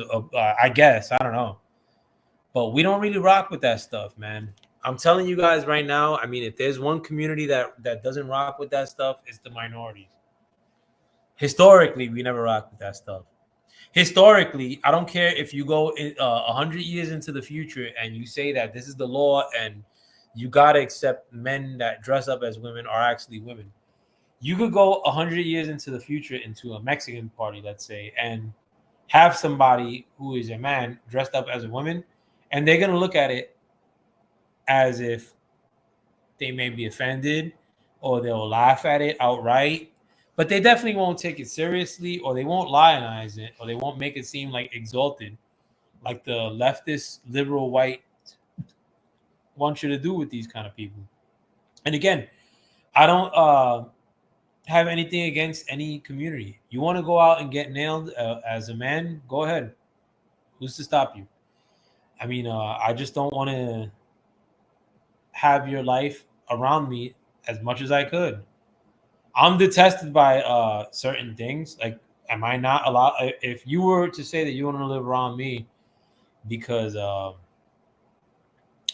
Puerto Rican, I mean, what the hell am I gonna do? Move around you, like, to prove you wrong? Or if I don't accept, if somebody thought that I was voting MAGA and they said that I don't want to live around you because you have a MAGA flag outside your house, and I'm disgusted by you. I mean, like, that's acceptable. Don't give a shit. But what's not acceptable, or the left tries to do, is that they try to flip things on you, and before you even give a reasoning, because like nobody was discussing the issue about the alphabet community that vigorously. But the left took control of that issue and made you get and pretty much guilted people into believing what they wanted to believe. Like they took no prisoners on that issue, and they only want more. They only want more. Like they're pretty much forcefully trying to be around their kids because that's a community that can't create kids. Genetics dictates that, or their gender dictates that, or their anatomy dictates that. You can't produce two kids when you have two dicks in a relationship. Science. But I mean, the left, I mean, what they want is for you to go above and beyond and behave a certain way because of bigotry, a certain way that goes against you. If my granddad saw me calling a man who was dressed as a woman, if my granddad saw me calling somebody who's dressed as a woman but has a wiener, and my granddad saw me calling that person ma'am or a woman, which is the title I call all women. I usually say ma'am if I don't know a woman, even if she's young, or I'll say young lady.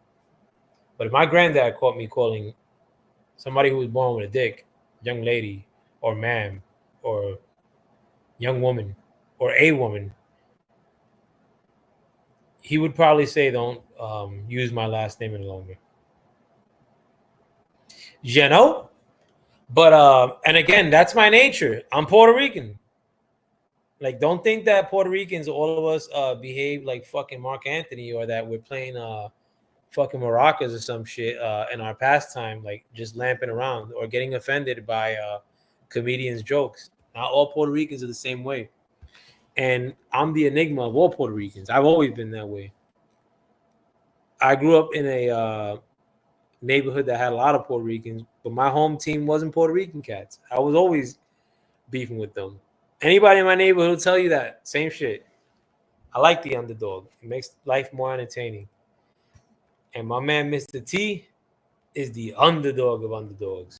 That's the underdog of our time. So much so that, God forbid, something happens to this man and they're going to make this dude into a martyr figure of 2,000 years back. Would you be surprised? I'm not saying I'm going to make a martyr figure out of him. I wouldn't be surprised if this man, if something bad happens to this man, like where he could no longer be around, and you'll get the same hypocrite left, like making the religion of adoring this man, like after he died or some shit. And they'll try to take his image and form it into what they believe. They'll say that he was a bisexual or some shit after he's if something bad were to happen to him. The left are nuts, and people, thankfully, from what these polls are showing, are starting to see it too. I'm going to read off the AP poll for Pennsylvania. That's probably the race I'm going to be watching the most tonight. Right now, they have it a shade blue with Kamala Harris with a 65% share of the vote, and Donald Trump with a 33.7% share of the vote. So Donald Trump is gaining in Pennsylvania, but there's only 15% reporting. So we'll see. And as far as the electoral vote count, 101 for Trump, 71 for Harris still, according to this AP poll. But right now, the AP poll has Georgia a shade red, Texas a shade red, North Dakota a shade red, Ohio, that Trump won, a shade red. They haven't given those to Trump, but if Trump gets Texas, which they have right now, Trump leading with 55% reporting, and I think that Trump race is going to go to Trump. That means that Trump would get 40 electoral votes off that alone. The North Carolina race is more interesting. Trump's leading that by a smaller margin, 51%, to Kamala Harris's 47.3%. But that might be a large, 36% reporting. They're taking the time in North Carolina. But right now, Trump is leading North Carolina, and should he win that, he gets 16 electoral votes there. So I mean, the states that I feel that Kamala Harris can win, right now they have. Oh, let me see my home state for New Jersey. They have Kamala Harris. They gave Kamala Harris that state already, even though she has 54% of that state with 38% reporting for the state of New Jersey. Those are close numbers too. I mean, like Trump right now, 44.5% in New Jersey, and Kamala Harris 54% in New Jersey. Those aren't great numbers, my peoples. I wonder if I should invite myself to this show and try to, because I want to move around a little bit too. And the fuck it, I'll probably do it later. But I'm gonna be here as late as I can. Last time, again, my last election, I stood awake with my Sir FoulPlayer Jr. till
Damn, I'm over here babbling. I must have had the mute on for a minute. But in spite of the fact that people were propagandized for the better part of 10 years regarding Trump, you're still seeing a lot of these. You're still seeing these inroads for the president. I'm hoping that this goes down ballot as well. It's too complicated to be looking at these other races right now. I do want to keep track of these numbers as they come in. I don't want no shaky stuff to happen in Georgia.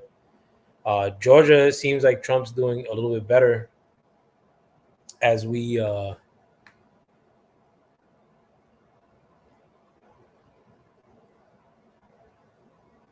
as the night progresses. I actually have my mans who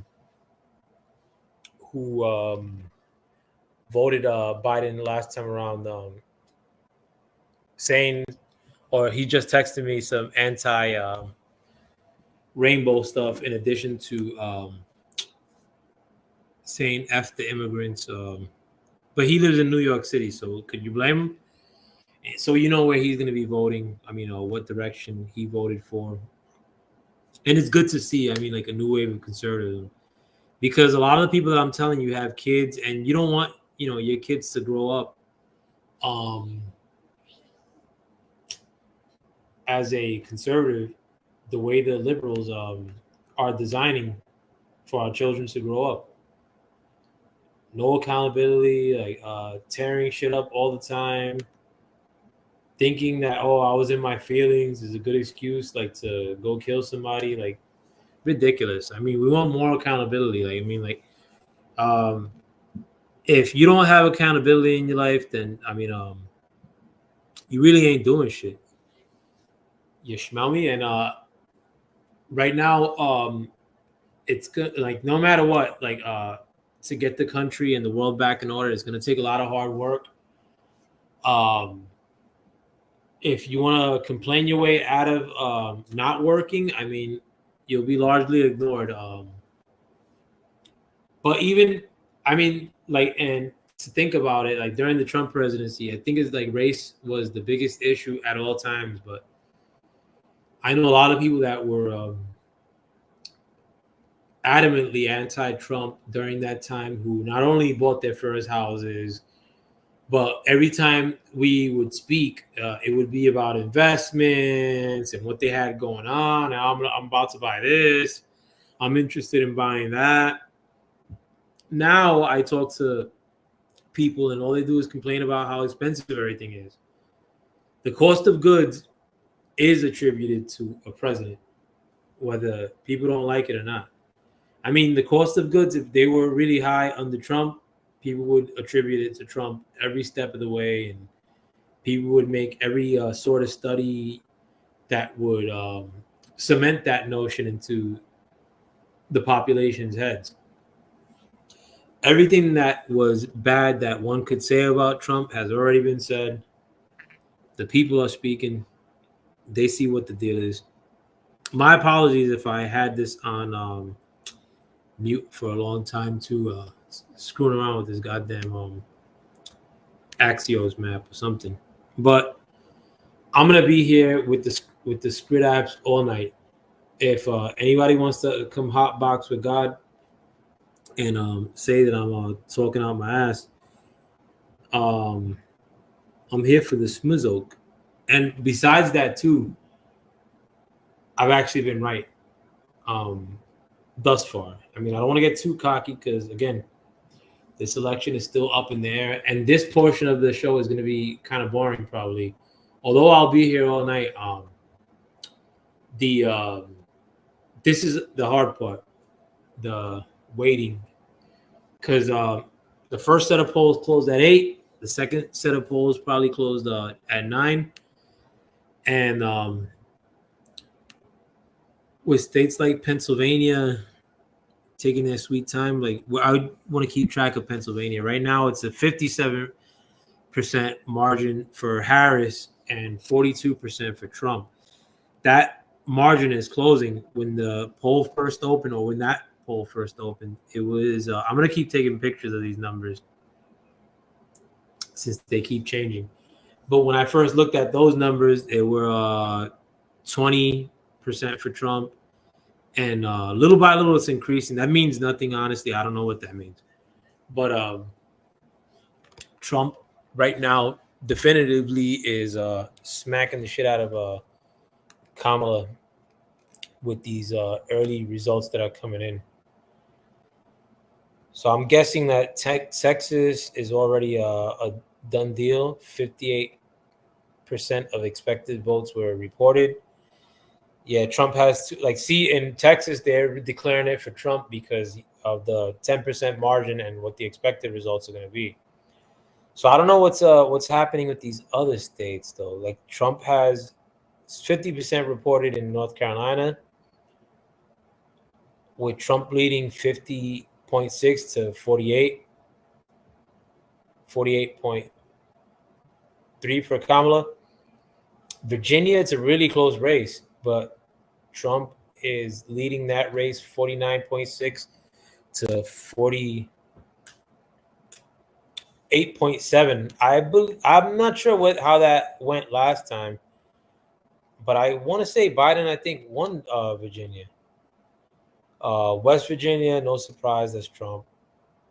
New York, my home state. I felt that New York, the city, at least New York City, 100% red wave.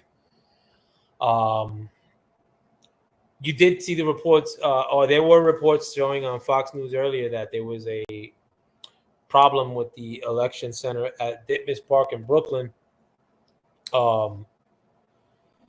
So I don't know how Ditmas votes. Not all of Brooklyn is blue, too. I mean, I remember last election, there were certain areas of Brooklyn that maybe didn't go Trump necessarily, but it was a really close race in last time in Brooklyn. This time in Brooklyn, I don't know how Trump could lose many races like at this stage, because not from what I see in New York.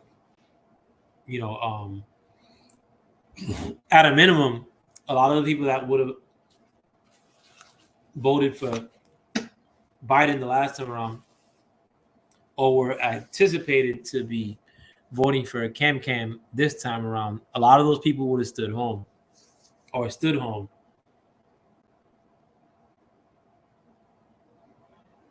You know, not that Trump needed New York, but I want to see where those numbers end up too, so I can see what kind of a dent was made there. But it's a beautiful thing. I mean, like, one thing too, I noticed that, like, so goes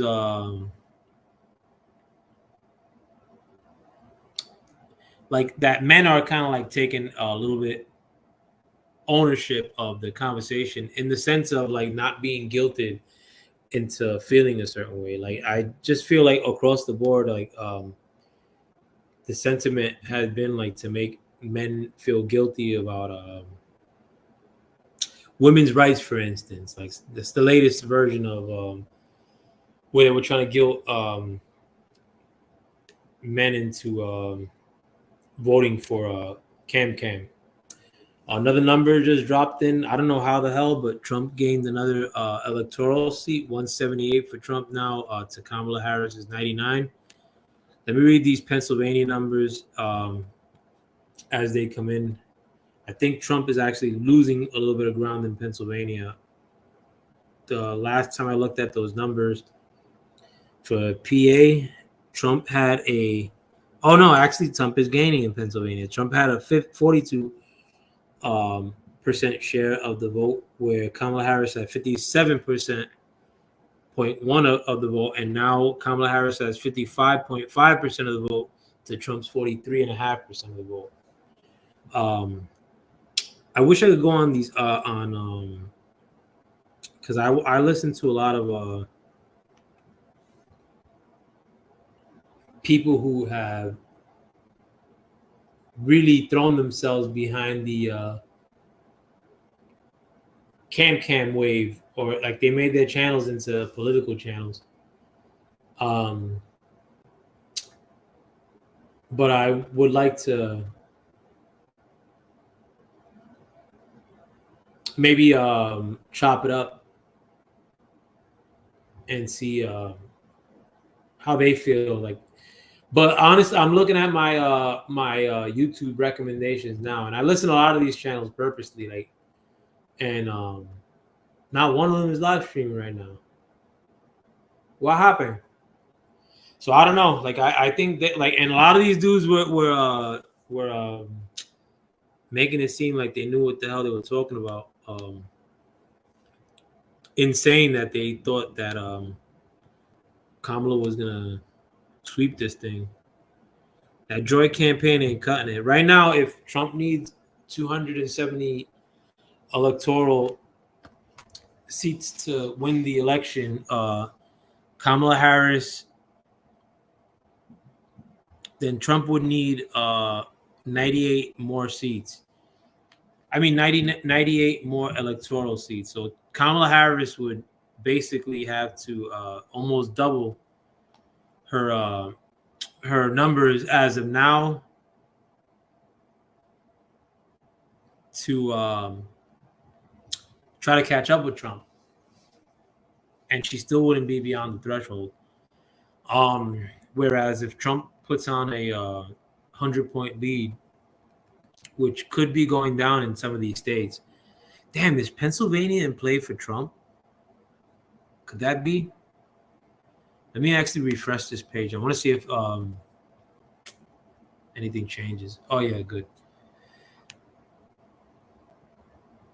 So nothing changed on the electoral count, but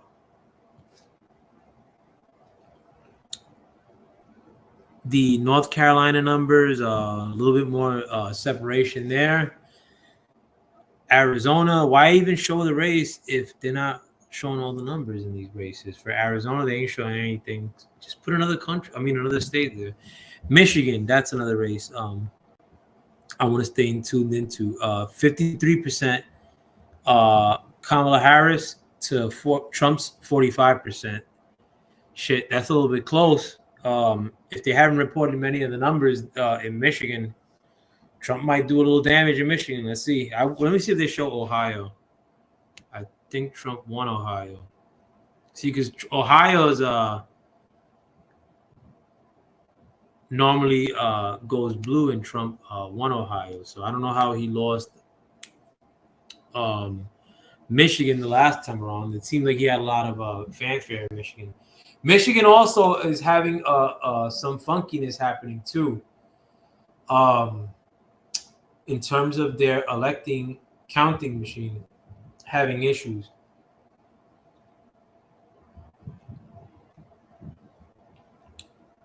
They said it was a glitch that was taking place when people were voting down party line. But the fact of the matter is that in most elections, especially this election, people are going to vote down party line through and through. So to say on the weekend of the election or a week out from the election that there was some sort of glitch and that it's acceptable because it's happening nationally, that's no good. I hope that laws are put into place so that we could have paper ballots and go into counting every ballot on the night of, with the exception of rare cases of mail-in ballots that are to be requested for. You shouldn't get a mail-in ballot just because. You should request a mail-in ballot and you get a mail-in ballot. But you should take your ass to the polling booth. Not that many people vote by way of mail. Mail shouldn't be a factor in winning an election because it's never been a factor. And it'll never be much of a factor if the votes and the counts were straight up. But they're not. that's my conclusion. But hopefully, I mean, they investigate these things, and if I'm wrong, I mean, I'll gladly come out here and say I'm wrong, or you could come out here and remind me that I was wrong. But I think that there's definitely a lot of funky town with these elections. I'm wondering if I should take a break and then come back after the fact. I think I might do that.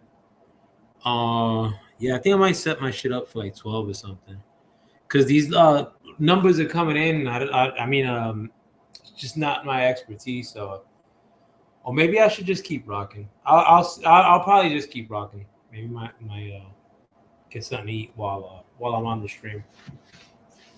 Actually, let me see if I can find, like, I wanted to play some other content too. While I make myself like a coffee or something. When I told people that I went to a funeral this past Saturday. It was actually really beautiful too, but afterwards, they had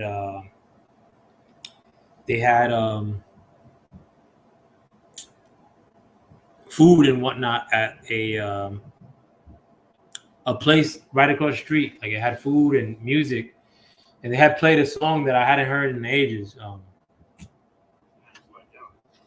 It was called "Waiting in Vain" from a dude called Cuddy Ranks. But I heard that shit and I wanted to cry. I mean, like, cause I remember hearing that song when I was like a kid, and I never knew the name of it. Like, but not like and I heard it at that funeral. It was dope. I wish I could play it here, like, to pass the time. But I don't want to get the copyright, Jamie. But I'm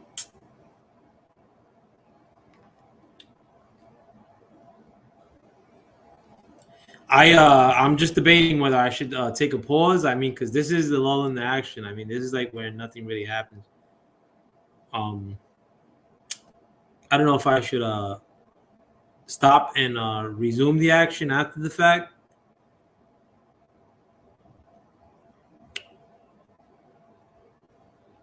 Because I would like to come back when we do have things that are like locked in. And these dudes are playing games with these numbers, man. I mean, as far as with getting these counts off, I think that there are some changes here, though. Yeah, Minnesota. Wow, Minnesota's still red, but I'm pretty sure they haven't got much of the count going. Yeah, it's probably still under 1%. Maine, my second home. 1.7 of expected results reported. But Maine, I understand, because getting around in Maine, like, if you sometimes driving 14 miles in Maine could take you 45 minutes. But these are the numbers I want right here. Actually, I think Kamala Harris is actually doing really well in or gaining ground on the last numbers that I had for. Oh no, I'm tripping. Yeah, so Trump is actually gaining on Kamala in Pennsylvania too. 46.3% for Trump in Pennsylvania, with 30% of the expected results in.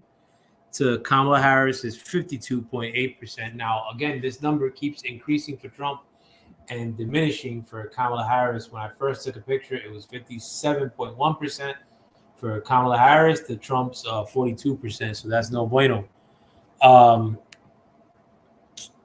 So you have another race, a really important race. If Trump wins Pennsylvania tonight, and he may not even need it.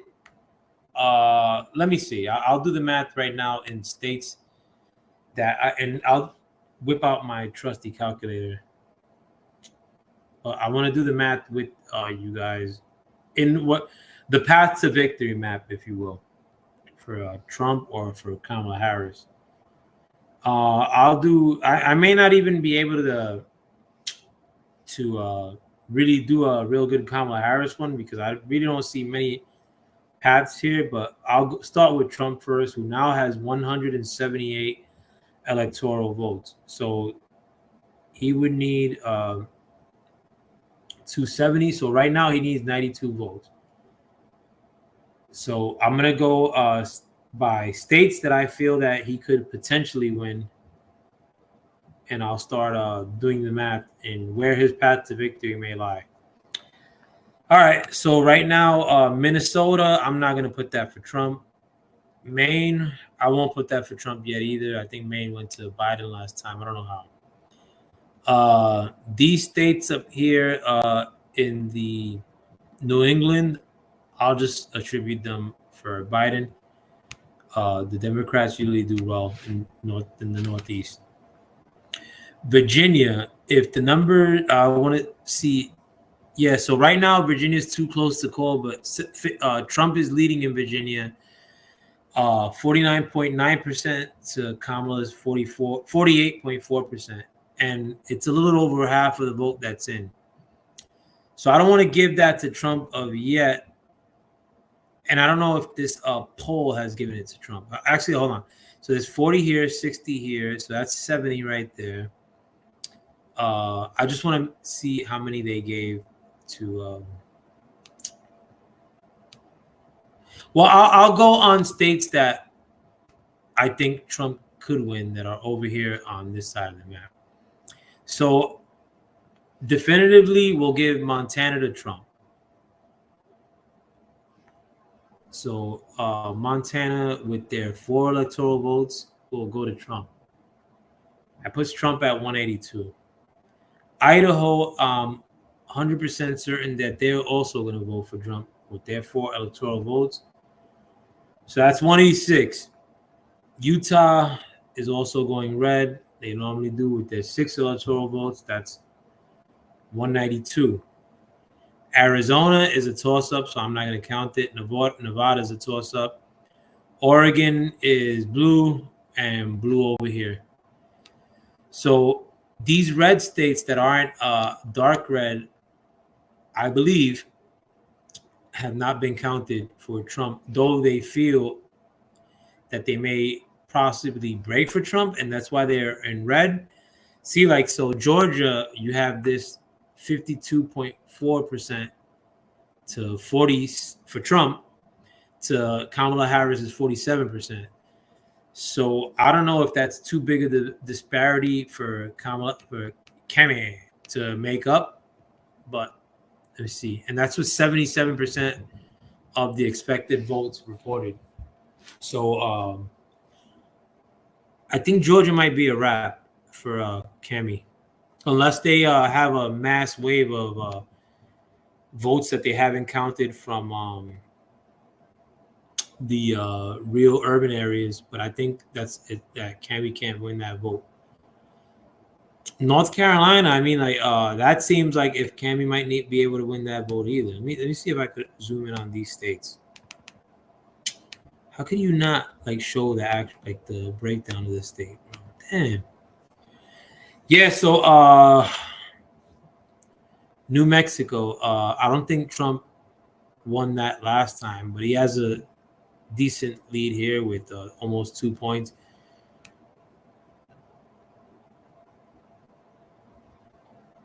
So states that I think Kamala will have a chance at winning that are up in the air now. New Hampshire, let me see.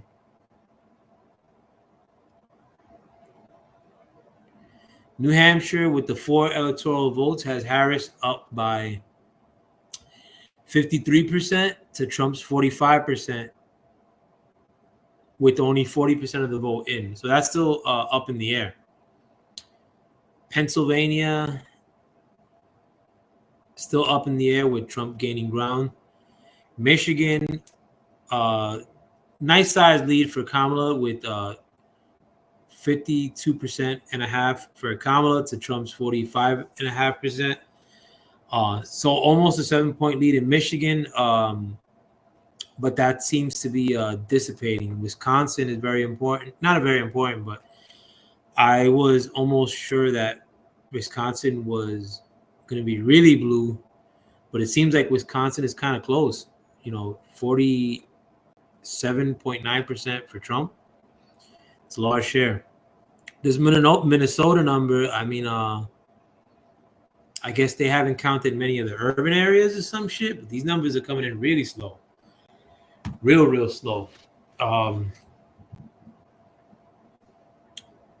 But let's see if they attributed any electoral votes to either candidate, and they haven't. I'm going to take a peek at the Twitter sphere, too. Yeah, I'll just leave this open.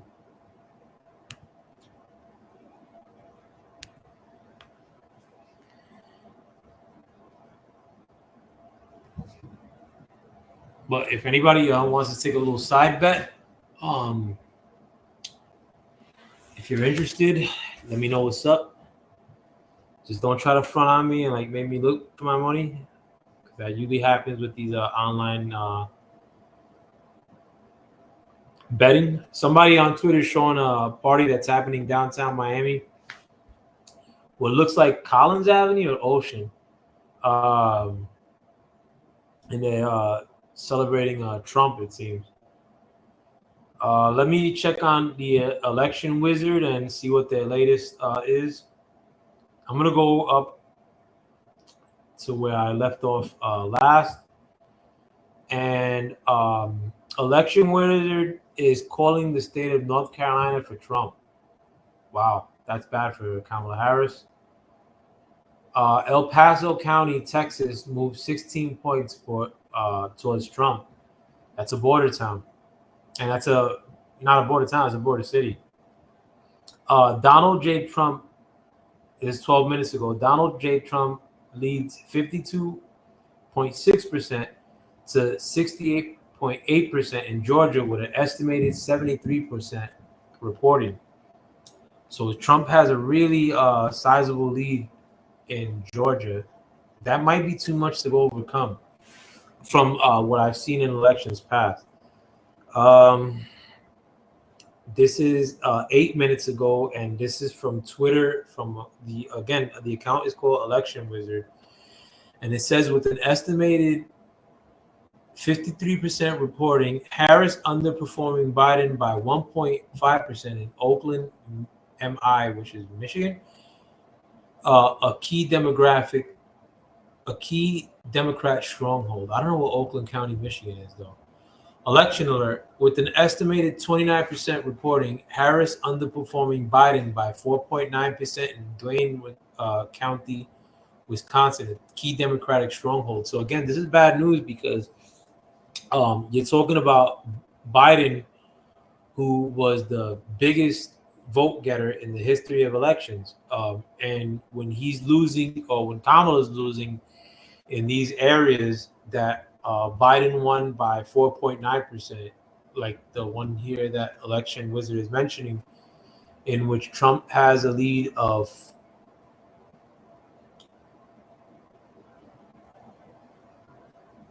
or in where Harris is underperforming, that's no good.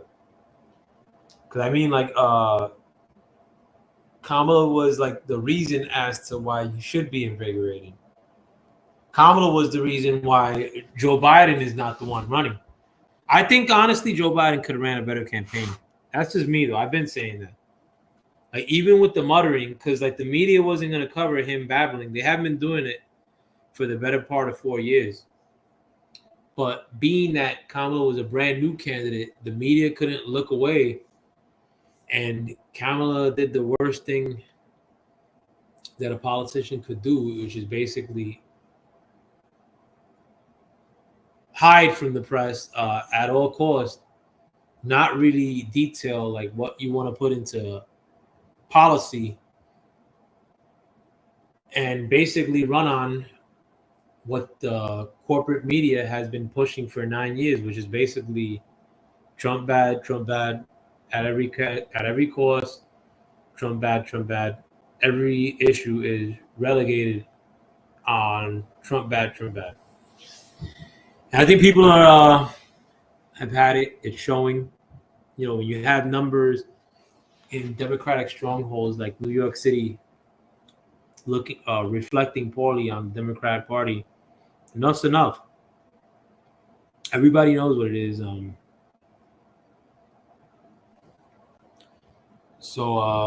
see. Oh, okay. With the estimated 87% reporting Harris underperforming Biden by 3.3% in Lackawanna County, Pennsylvania, a key Democratic county and former home of Joe Biden. That must be where Scranton is based out of. 5 minutes ago, again from Election Wizard, with an estimated 87%. Oh, I'm sorry. This is 33 seconds ago. Flip alert.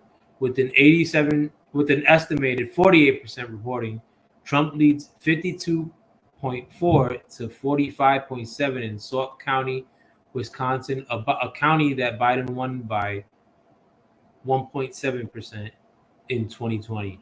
Bad look, man. And it's great. It's great. I mean, like the L's have been coming for the liberals and the leftists.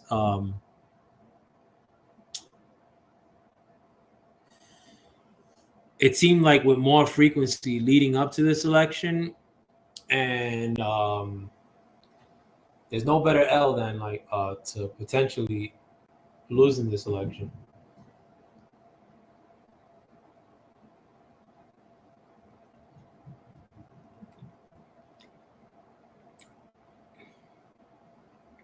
A young lady on Twitter says that MSM is reporting this race for Trump.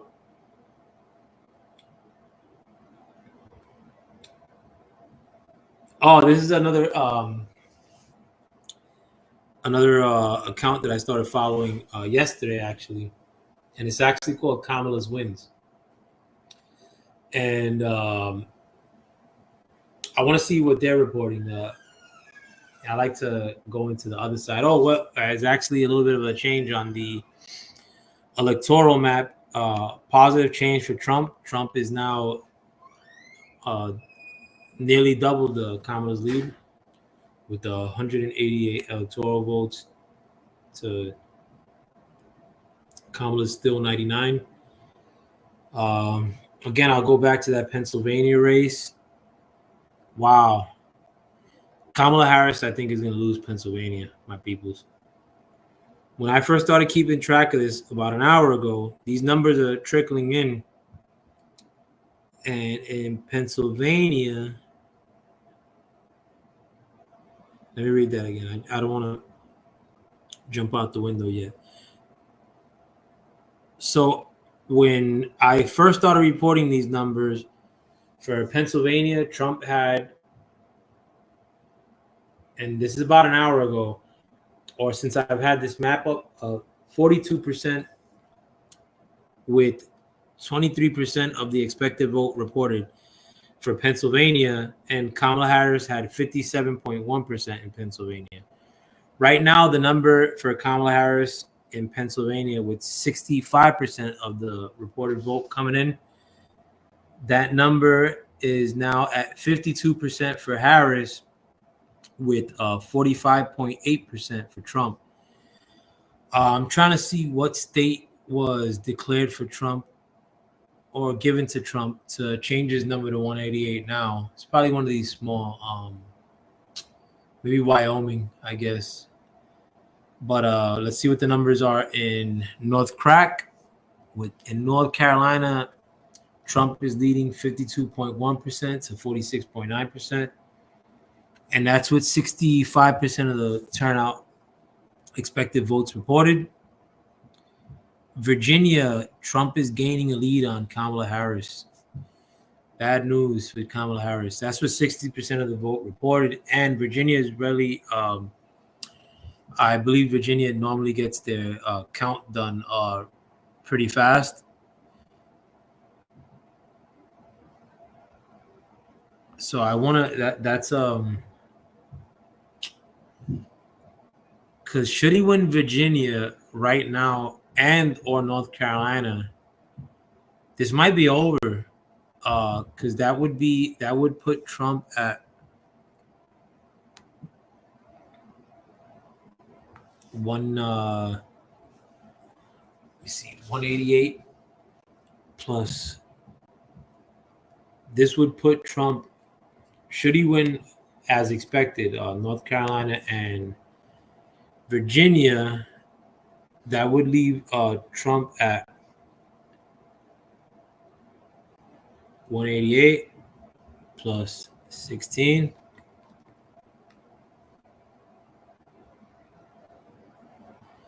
plus 13.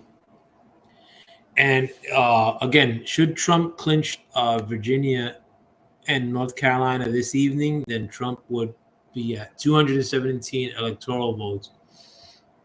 Let me see what the numbers are looking like in Georgia. Oh, that's bad.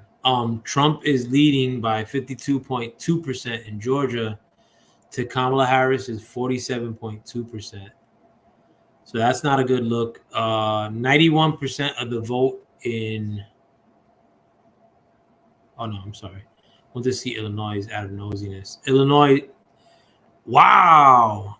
Strong. Illinois is a liberal stronghold, my peoples. And look at the numbers here. 55% for Kamala Harris and 42.9% for Trump. That's probably better than New York State. It absolutely is. New York State. Shame on you.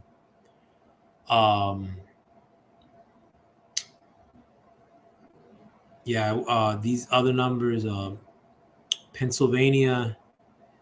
Yeah, Trump's really catching up in Pennsylvania, guys. Not a good look. But again, the left has lost the culture war outright.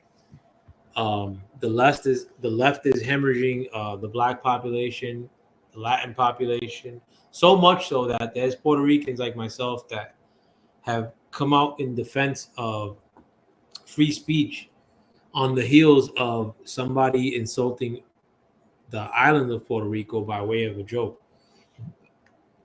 If you guys were under a rock, that was the biggest news story a weekend or two ago. Puerto Ricans in New York were out on the streets pretty much repping Trump over the following days. You know, it basically did nothing. Like, everybody's like so divorced from identity politics. The only identity politics that we should be looking towards in 2025 and beyond, it's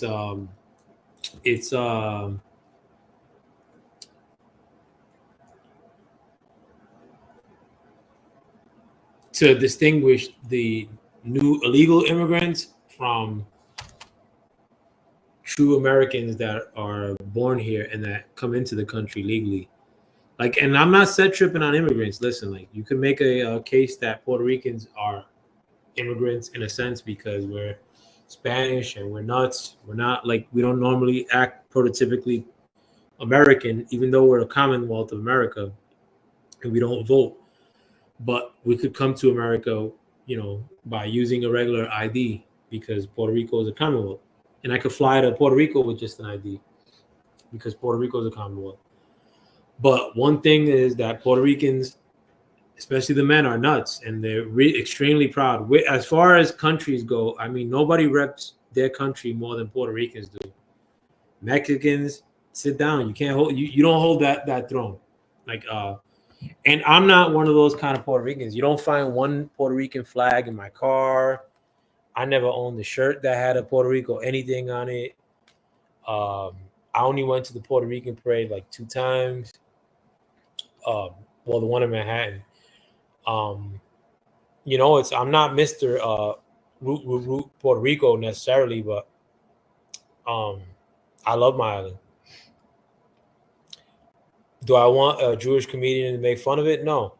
But I would like to get back to a place where if I were to say something back to that individual regarding his race, that, you know, it'd be all good.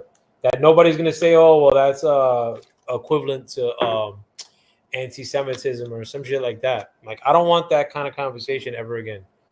I don't want some college chick pearl clutching about slavery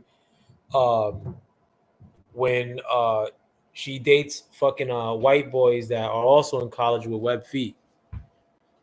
I don't want to hear it from people. It seems like all you gotta do is look the part, and people think that that you speak for everybody. You really, as a people, we got to stop giving everybody else credit and stop making really lazy assumptions. Stop thinking that just because somebody has blue on their name, or just because somebody says, "Well, those goddamn racist conservatives," that means that they passed the purity test. A lot of times, people put a reasoning as to why they can't do something, just so they don't have to do something. I'm not saying a whole people, I'm saying individuals. People that are black pilled, or people that don't want to talk solutions. Nobody got time for that shit anymore.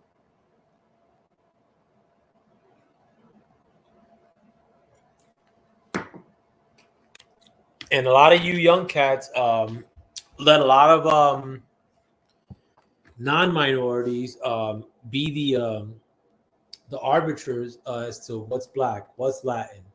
Motherfuckers, liberal leftists calling Latinos Latinx. Are you kidding me, bro? Who made that choice? It wasn't no Latin people. You'll get beat up calling somebody Latinx. They don't even know what it is. Trump got another gain in probably Montana, I'm assuming. This map looking a little red, my friends. But Trump again gained the state of probably Montana. New Mexico, still Trump's edging there slightly. PA, that's a bad look, my friends. That's a really bad look for the cam crew, because that has gone red. That is dangerous for Kemi this evening. Let me see if I get some of my people's to come through.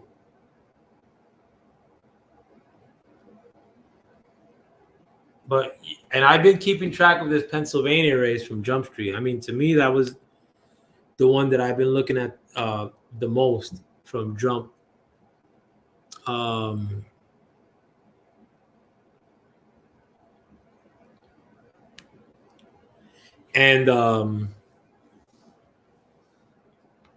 If there was any funkiness that I mentioned regarding any state, it was that one.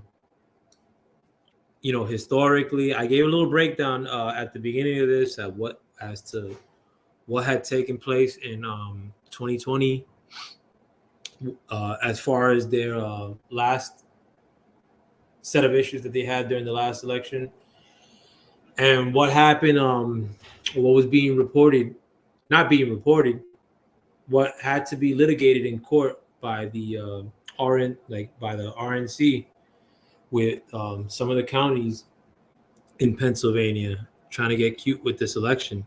In spite of all that, in spite of the fact that Joe Biden won Pennsylvania the last time around, in spite of the fact that after Joe Biden won, John Fetterman was able to gain a senator's seat in that same state for the Democrats, these numbers are not good.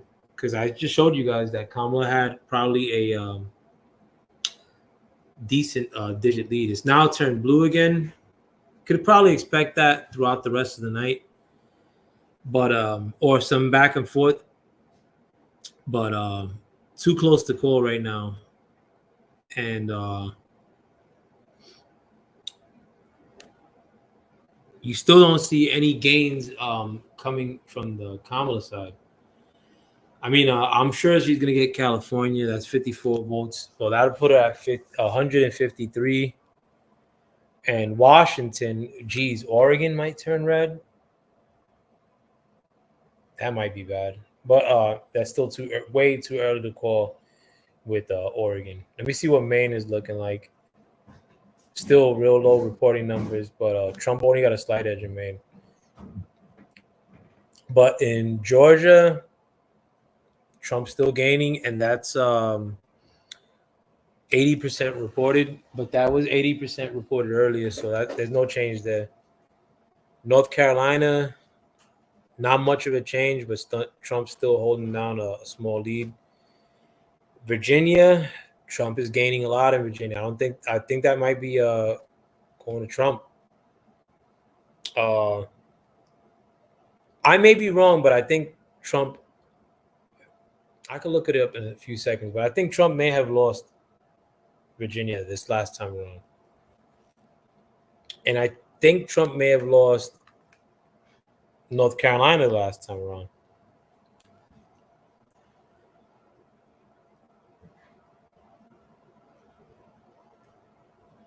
So interesting things breaking out with the map.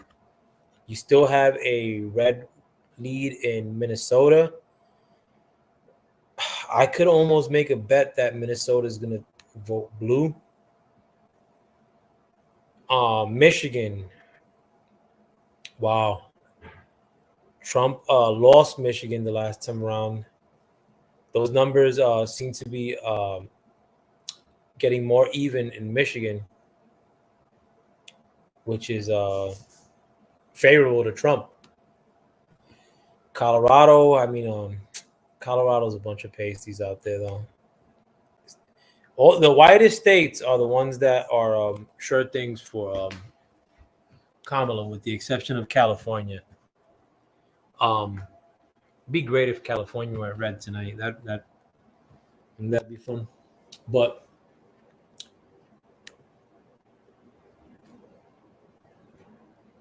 yeah, we still gotta wait for the bulk of this to be thrown into the fray. I'm wondering when they if they're gonna come out and make some sort of a declaration, or at what point will anybody make some sort of a declaration, whether it's Trump making a claim that he's winning, or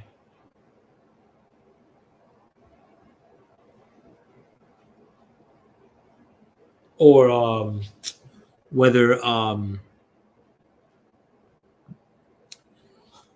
Kamala Harris will say that there's some sort of funkiness that's happening before the races has been sewn up. I don't know. The Pennsylvania one, though, again, it's turned red again.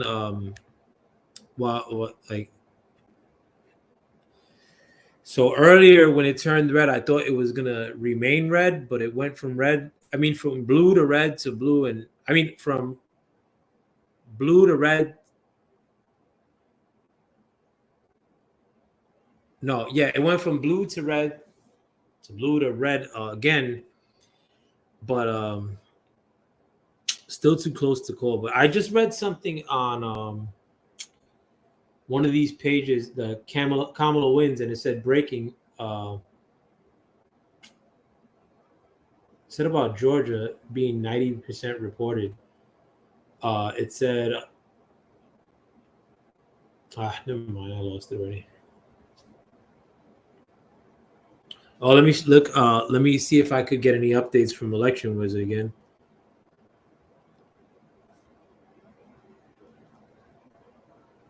If you guys could follow the that page on Twitter, it's called Election Wizard, 2 different words.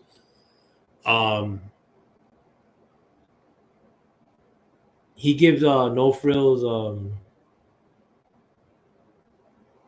usually just breaking down and disseminating straight up polls and only percentages. And it's not relegated to only polls. I mean, he just just seems like a stat person. All right, so on that Kamala wins page, it seemed like one of the posts said that it was 90% reported and that Trump was losing in Georgia. Election Wizard, there's half hour ago, granted, but said Donald J. Trump leads 52% to 46.8% in Georgia with 73% reporting. That's similar to what I reported earlier. But this is a half hour ago. 53% reporting Kamala Harris underperformed Biden in Oakland County. I think I read that earlier. Let me make sure.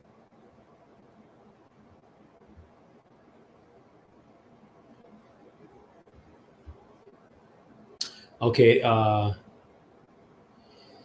So I guess for the And this is a different poll. I guess this is a betting website called Kalshi.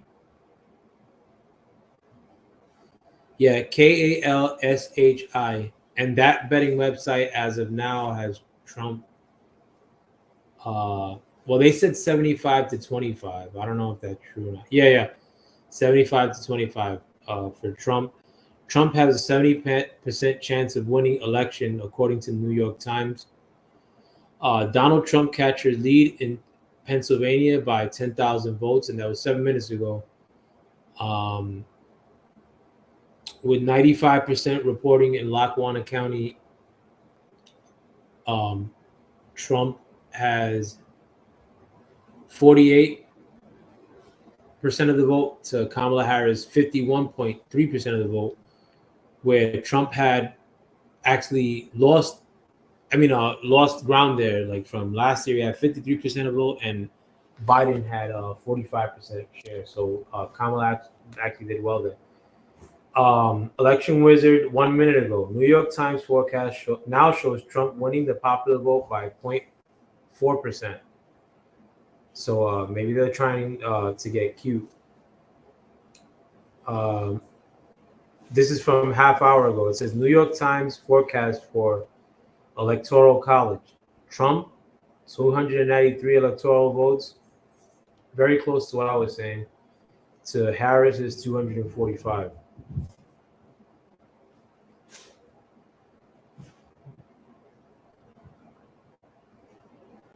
So this is all from, again, that account, Election Wizard on Twitter.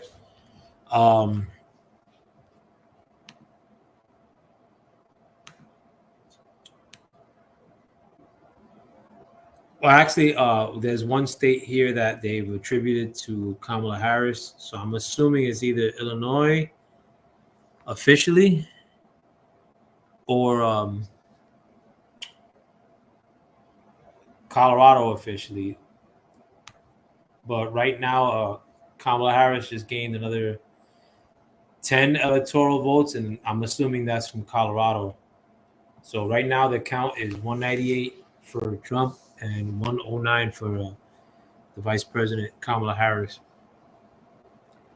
So I mean, the reports that everybody got leading up to this, I mean, was that if Trump was gaining any advantage nationally, that it was recently and it was still close. It was still a toss-up. Right now, it's not looking like a toss-up. I mean, a lot of these races are really contentious.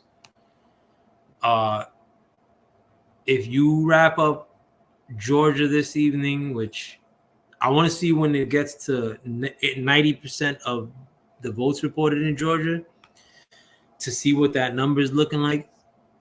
But as of now, with Trump leading by 52% to Kamala Harris is 47%, that might be a lot to ask. And remember, they don't have the ability to do what they did last year unless they break another water pipe or something.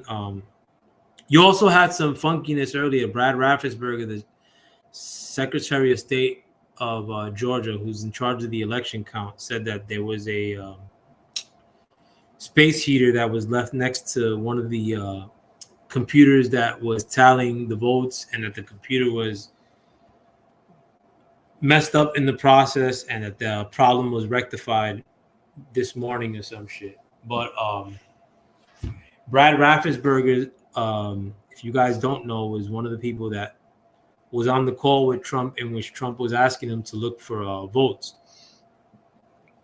That has largely been misconstrued by the media, because what he was asking Brad Raffensperger to do was to look at a lot of the issues that were popping up in his state, which equal to a certain amount of votes every time out, like certain instances of the law that were violated that Trump was pointing out were attributing to a certain vote count for Biden in that election.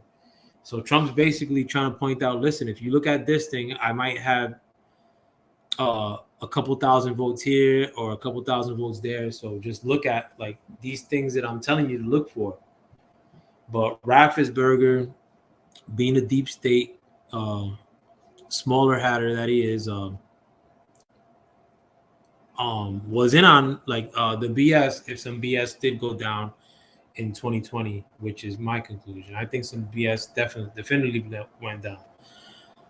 But Georgia was one of the principal cogs in making it go down, and Georgia was actually the state which actually prosecuted Trump for those very crimes, for making it seem as if he was trying to run some sort of racket in their state, along with, I believe, 17 other defendants that got charged in that state. I believe there were 2 black defendants amongst there too. It was all made to seem as if it was a some sort of big gang operation that had to be shuffled through the justice system in Georgia.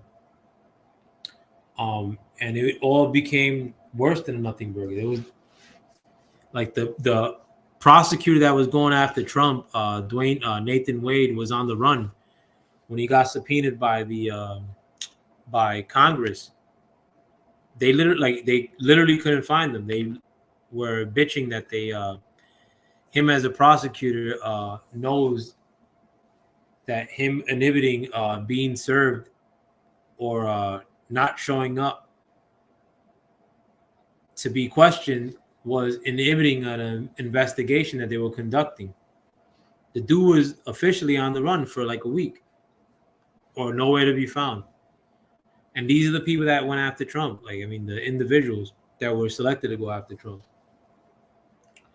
But now, with, I could safely assume, less mechanisms to try to gain votes by illicit means in Georgia. I'm pretty sure a lot of that stuff has been done away with because of Trump applying political force to that state and how they policed themselves or enforced voting rules in 2020 versus how he wanted them to enforce them this time around. So hopefully an investigation could be made like after the fact to see if any money changed hands or if any directives came to go after Trump in this county. If any of those directives were coming from the White House directly. If you guys are interested in crypto, Ethereum is actually up 7.5%. The crypto market was actually got a small bump earlier, I guess with the anticipation that Trump may win. Some of the commodities did a little better too. It's usually what I follow, more commodities guy. But there is a tangible change in the economy with the anticipation of a Trump presidency, which I think a lot of business people are assuming is something that we may be living in really soon. All right, so another one of the danger areas, which is New Mexico and Arizona, these 2 border states. A lot of cartel operations going down here, but the good thing is that there's not a lot of reporting done of yet in neither one of these states. Arizona has the most reporting, and Kamala Harris has a slight lead of 0.8%. Harris has 50% to Trump's 49.2%. So that's still in play. If these numbers are that close, I would probably, depending on which counties are the ones that are not reporting, probably say Trump could win that one there. New Mexico, it's a little bit tougher. I don't want to give a guess in New Mexico yet. Want to see how close these or how much has been reported in Georgia, and I want to see if that account Kamala Harris wins is trying to sell some propaganda. And again, that's from Twitter.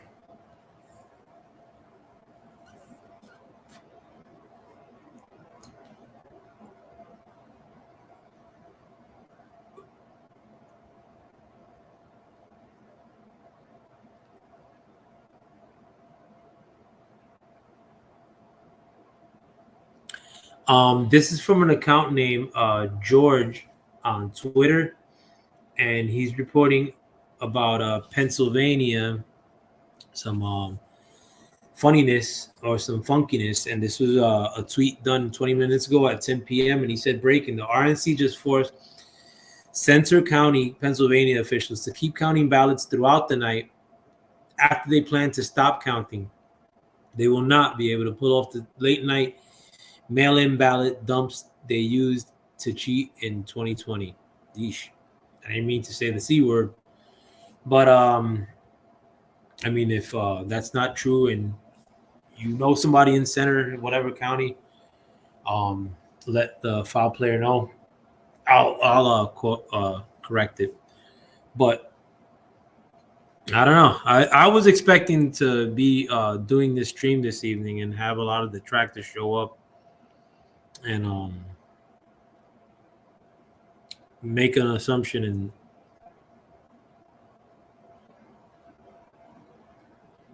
or make a guess different than what I was guessing. I think a lot of people were the tenor changed. I mean, honestly, like even with people that hate Trump or want Kamala to win, whatever have you, the tenor of the nation has changed dramatically. The tenor of the world has changed. Trump runs things as if he's in charge, and it's better to have one person in charge rather than like what we got now. And what we got now is just too many dumb people having opinions. And we've gotten too much into the thinking of everybody should have a voice. And this is not with politics, because if you want to make it seem as if everybody, as in the group of everybody in America, but then you want to introduce new voices into America, then no, I don't think everybody should have a voice in America in that scenario. But I'll even go further, and I think a lot of dumb people should be ignored, but we got guilted into really getting taken in by the walls of emotional dumb people, you know. And I don't like on a personal level, I gotta look at things more wholesale. I mean, I've been doing it in mass. I was forced to. If you guys don't think me as a Puerto Rican New Yorker whose friend group by percentages is probably Black and Dominican in that ratio, if you don't think I lost friends along the way in the last 4 years, and not even to do with politics, a lot of times it had to do with COVID lunacy. I mean, and then politics, and then whatever. Like everything that every issue that everybody got like so drummed up about in the left that I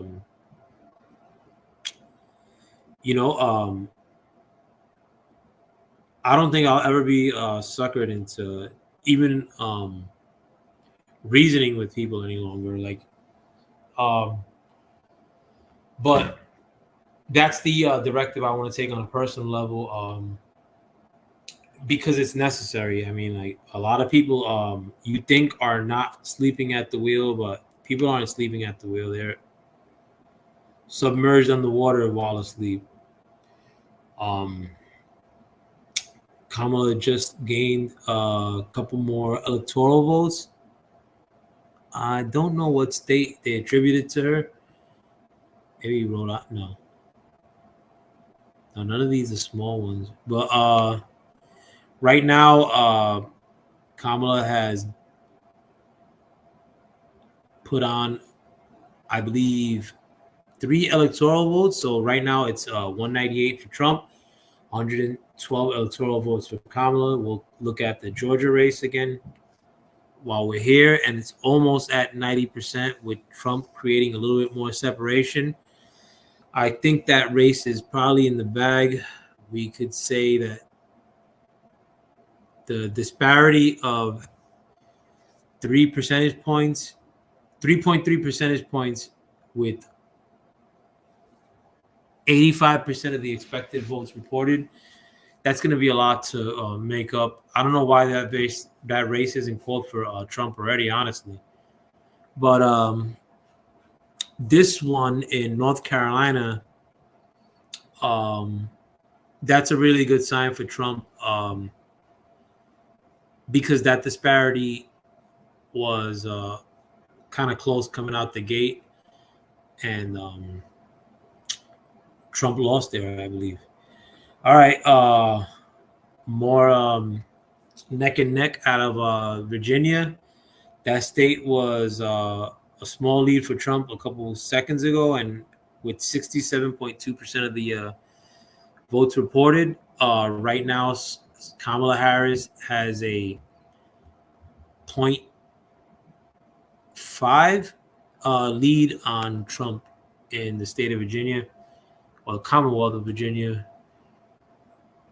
These numbers in New Mexico, I mean, they're still kind of close. A third of the vote in New Mexico, and about half the vote in Arizona, with 50% for Harris and 49.2% for Trump. I'm gonna take a picture of some of these other these races here. But it's good to see. I mean, I liking these numbers again. Full disclosure, I want Trump to win. I want Trump to be the candidate.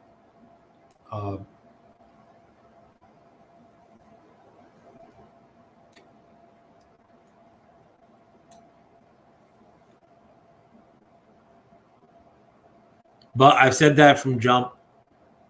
I ain't never changed. And we're seeing it play out now. I thought, again, this race was going to be far closer, but people have probably had it with high prices of groceries, high taxes, migration, war potentially breaking out at a higher level than what it already is, which is unsettling as it is right now, with war breaking out in Israel, war breaking out in the Ukraine. And people want to pump the brakes on a lot of the divisive political talk that's taken over this country. And a lot of that divisiveness is directly attributed, as far as in the bad aspects of it, directly attributed to the leftist lunatics. And not all the liberal left is lunatic, but you have a shady core of people that probably work alongside shady conservatives that, as a policy, gets the left trumped up to conduct violence, burn shit down, cheat, lie, force people into decisions that they don't want to make for themselves, attempt to force kids into bad curriculum that their parents may not agree with. You know, these things were allowed because ultimately the people that were pushing for it were also at every turn saying that they hated Trump. So he was just that purity test for some people, where you could get away with saying anything so long as your stance was, I don't like Trump, or Trump's evil, Trump's bad. Like, it was basically the fallout conversation for all political discourse. Honestly, you try to game out any other issue, and like that's the issue that would ultimately end up pervading or popping up its head. I'm telling you candidly, straight up, every instance in which I have to talk politics on this platform, it seems like I have to also simultaneously defend positions that I'm not discussing at the moment that the media is drumming up at Trump from the past or currently. And if you don't have expertise or if you don't remember verbatim what somebody heard that morning on MSNBC, I mean, then it's a gotcha moment. But it only seems to go one direction. I mean, it seems like as if that kind of behavior is allowed in conversations with conservatives, whereas like leftists can make up any sort of rumor regarding Trump, and you got to believe it until it gets disproved, like Trump shitting his pants or whatever have you, like General Kelly.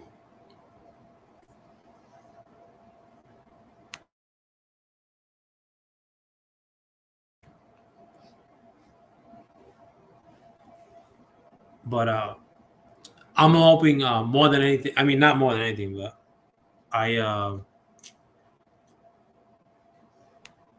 want some sort of conclusion to happen this evening. So hopefully, like with these numbers being what they are, see the Georgia one is stuck at the same rate too, at 87. Let me see if I refresh it to see if it'll change.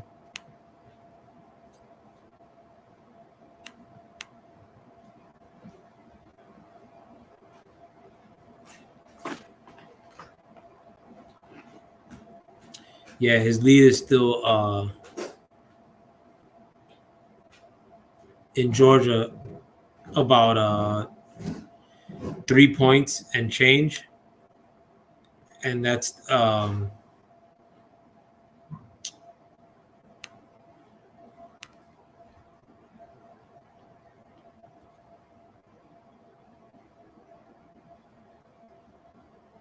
that's with 87.9% reporting. Same numbers though. I don't know why the vote count is taking so long there. North Crack, more separation for Trump, I think. Virginia still really close. Kamala's up by almost half a point in the state of Virginia with almost 70% reported. That could be advantage for Trump, because if in Virginia, if a lot of the north is blue, which it is, like a lot of the areas near DC, the only other real blue areas in Virginia, like the Richmond area, but usually the rural counts come in a little later historically. I mean, with the exception of the case of Georgia. But if the rural count comes in later for Virginia, a lot of that is probably going to go in the direction of Trump, I feel. Let's see Michigan again. Wow, Michigan is really close. Trump is only down in Michigan with a little bit over 20% of the expected vote reported. He's only up about 0.3 points.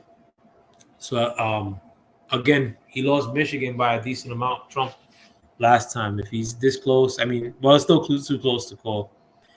And Maine, my second home, Kamala's taking a small lead there, but they only got 2 electoral votes. And the thing is, Maine,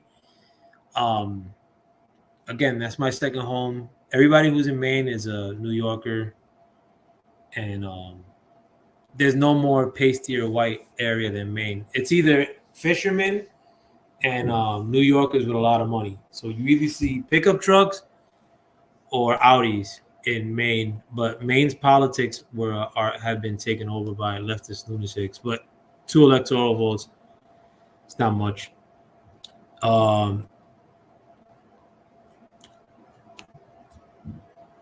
The way things could have been, there's no way that they could have overcome that. Yeah, I know. That's why Dems wanted to censor social media. They couldn't hide what they've been doing.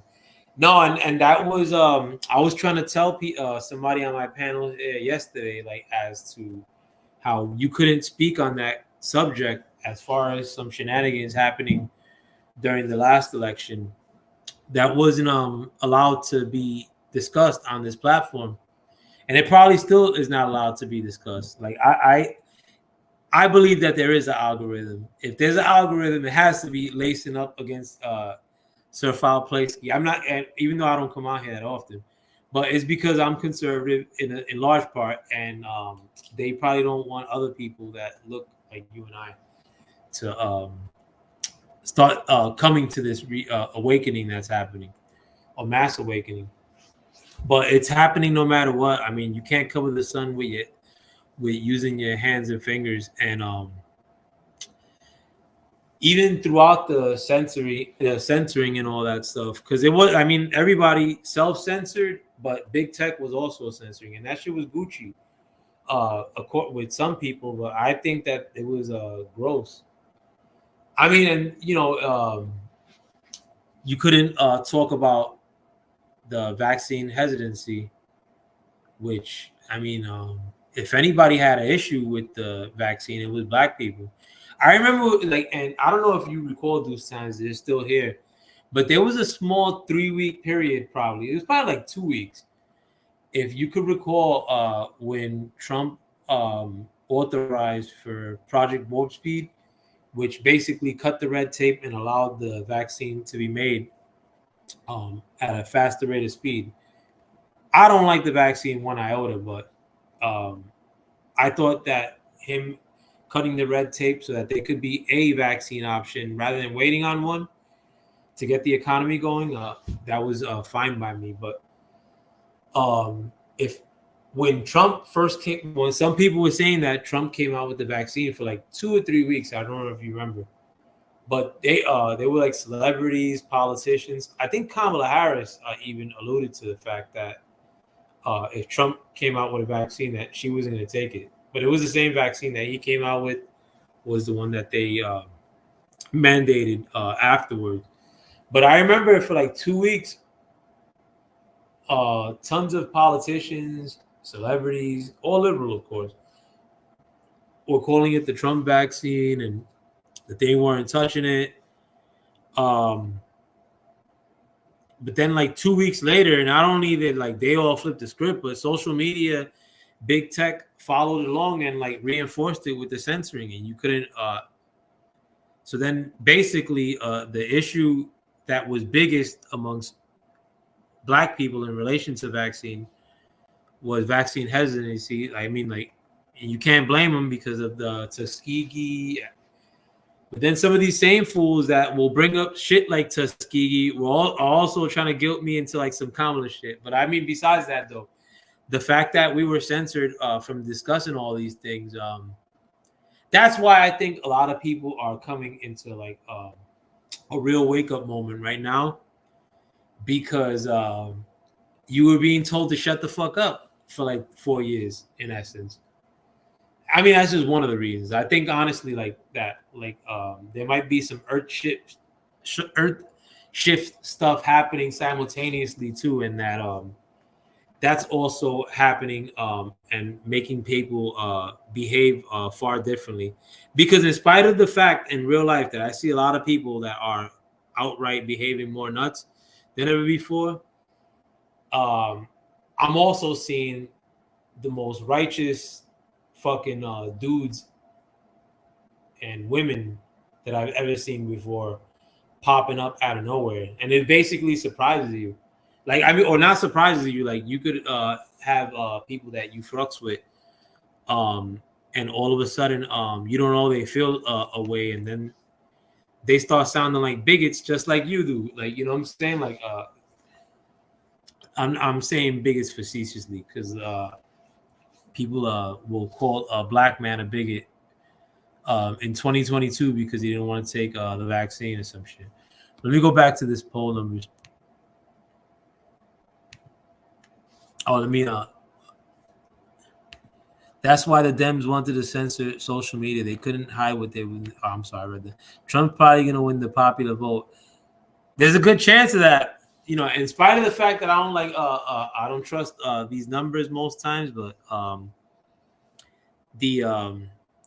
F around, then Trump just might win that popular. The awakening is happening on a global scale, not just America. Yeah, I think a lot more people are getting hit to everything that's happening all at once. But you know, in spite of like everybody being hip to the game, you also got to see that a lot of people in life, like when it comes to the hour of the power, when it comes to the hour of power, that they buckle up. You know what I'm saying? Like they really want to go back into just getting in the mode of being beat down or like fucking always taking a loss. Like fuck that. I've dealt with legit like fucking racist like white people like fucking in the workplace, fucking police, like fucking at the end of the day, I mean like fucking you don't do me harm. Like if you do me harm, I do you harm. Like fucking I'm no like fucking I'm not here to be victimized by anybody. That's all junk. I see a lot of dudes that like fucking on this political shit, I mean they just act like there's only one direction that so-called minorities can be, and that's just being led. I mean, any minority man who like seems to have some nuts about him historically, that's tried to lead, has gotten taken out by probably people that think that y'all shouldn't be leading yourselves, we should. And I mean, we've been led for as minorities since at least the 60s. At least. You know, if people were being brutalized in the 50s that looked like you and I that shit ain't go like I don't see that shit at the rate now, one, but two, I mean like the brothers back then looked like they were in suits. The women looked fucking gorgeous. I mean if I just don't see like I don't know. I don't see many instances in which you could just straight up like in New York City like roll up on like a bunch of dudes wearing suits and where you would be able to get away with beating them up like with 4 cops like in a cop car. Like I mean like you'd have to like kind of like sequester and grab people separately. Cause I mean like fucking at some point it must have became acceptable for the cops to put the foot on our people's ass too. I mean that must have made something we morphed into too. I mean, but right now we're at the point where like nobody could put hands on us, and that's a good standard. Like to keep going forward, but hopefully we use that standard and say you're not gonna put hands on my brother in my community. You know what I'm saying? Like you're not gonna arrest this dude over no bullshit, or you know. That's how it always should have been. But I remember how many times I've been yammed up, like, or dealing with detectives and like my own people's laughing at me or some shit, or some fucking older lady that just sees them fucking with me, saying, "Oh yeah, fuck, you know, arrest these motherfuckers," you know. And I'm not like butthurt or like fucking not alive because of it. I'm still here. You know, and fucking I was still in spite of that able to buy a cribos, get the fuck out the hood. Like I mean, and I was pretty much broke not even a couple of years ago. You know what I'm saying? Like fucking but right now, I mean, like if I was in a broke like I was a couple of years ago in this economy, I would never be able to buy a house. Like I said earlier, you gotta have 170 grand median income or 160 grand to be able to afford the median house in this country if you were to get a loan from a bank right now. You know, like when I like when I was able to bag a house, the interest rates were probably like 3%. Like at 7%, fucking 8%, what you're dealing with right now. Like it leaves you where you can't make a move. Like the way to make money is by making moves. The way to make money, like especially as a minority, is not working overtime. I mean, unless you're saving that bread and like putting it like towards doing some other shit, I mean, it should work. Like, I mean, and I was dead broke and working pretty much. I'm not saying that I'm rich now, but I mean, in Trump's economy, it seemed like you could make a move all the time. In this economy, it seems like if I make the wrong move, that I'm gonna be living in the street. So it's a different set of circumstances. Like I just went to the mall the other day because I was trying to cop a pair of jeans. And near my cribs, they have an outlet mall, and they have a Levi's. And I've been going to Levi's outlet everywhere I go. Any city, I'll always go to the Levi's store if I need pants, which I always do. Because if I wear jeans and I gotta go under a car, or if I'm dressed nice and I gotta go under the car, I'm not gonna get a cardboard box to lay on or some shit. I'm going under the car. So I always mess up my pants. But I would buy them on clearance from the Levi's store. And they usually have like 4 or 5 different clearance jeans that I could bag. They usually between like $25 to like $30 on clearance. These are like $70 Levi's jeans that are on clearance go get marked down to like no more than $30. And every time I go, again, there's like 4 or 5 different clearance varieties that I could bag. I went the other day, 2 days ago, to the one by my cribs. And the one by my cribs is a pretty big store, and they usually have a lot of stuff. They had no clearance jeans. Like the best deal you could find are the regular outlet deals, which is basically buy one, get 150 off.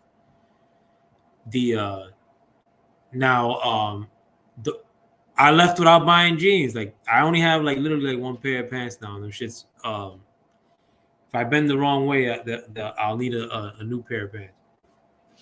But and it's because I beat them up. But I literally I couldn't afford buying a pair of pants for 70 rocks so that I could get half off and pay $100 for 2 jeans when I was paying $100 for 4 jeans. And this was probably from the time I moved to Jersey in like 2016 till even during the Biden presidency, you could still bag that clearance deal. That I was telling you guys. But during the Trump presidency, you go to any company, Asics, Adidas. I buy sneakers a lot, especially good deals. They were making so much stuff, these companies, that a lot of times if you go on their actual websites, their clearance sections were tremendous, where they were selling ASIC Gel Light 3 sneakers or certain Nikes at like $25 to $30. Not even like ASICs. I bought ASIC sneakers, really nice ones too, like ones that are normally like retail for over $100 for $12. And it's these companies, what they did was in the Trump economy was that they were creating so much that they would have to get rid of a lot of inventory via clearance, because they were still going to make a little bit of money on that inventory that they have just taking up space. They could get rid of that inventory at really cheap prices and bring out new inventory that they sell at their regular retail rates. So like in the case of Levi's, they make jeans at $70 and they get rid of a bunch of jeans that are not selling, that they were intending on selling for $70, but they just want to get rid of at $25 and still make a few dollars and bring out new shit. That's how a good economy works. Everybody gets good deals. Right now, I mean, when's the last time you got a good deal on anything? I'll wait. I mean, like some leftard is going to defend the one thing that he bagged, like because he got really lucky, like to try to make it seem like everything's okay in everybody's scenario. I mean, and the grocery store I go to is actually decent prices compared to everywhere else I go to. Grocery shopping in New York, that's sad. Thankfully, I don't live in New York any longer. But grocery shopping in New York, like my mom's has only one option that they can go to, and that's gentrification at work, liberal gentrification. Because trust me, when people say gentrification, yes, corporatists get into the real estate industry to try to make money off rent. But what we got to get out of the thinking, which a lot of leftists tend to do, is to think that when you say the word corporatist or corporation, that it has nothing to do with Democrats. In fact, if you look at the money that's financing the Cami campaign as we speak, it's corporate money. Corporations hate Trump. Let me give you an election update, show my Axios poll. Right now, Trump is leading Kamala Harris. It seems like Trump has bagged, I'm not sure what state they're attributing to him. It's one of these states here. It got to be Wyoming and Utah. But we'll keep, I want to see if Georgia is reported past 87%, like it was earlier. Georgia's at 90%, and Trump is up by, oh no, that's South Carolina. I'm sorry. Damn it. Georgia is 90% reported. Trump is up by 2.9%. So with 10% unreported, Kamala Harris would have to win pretty much 7% to scoop up Georgia. I don't think that's going to happen. Virginia, Kamala Harris is actually gaining at a decent rate in Virginia, and it's 73% reported.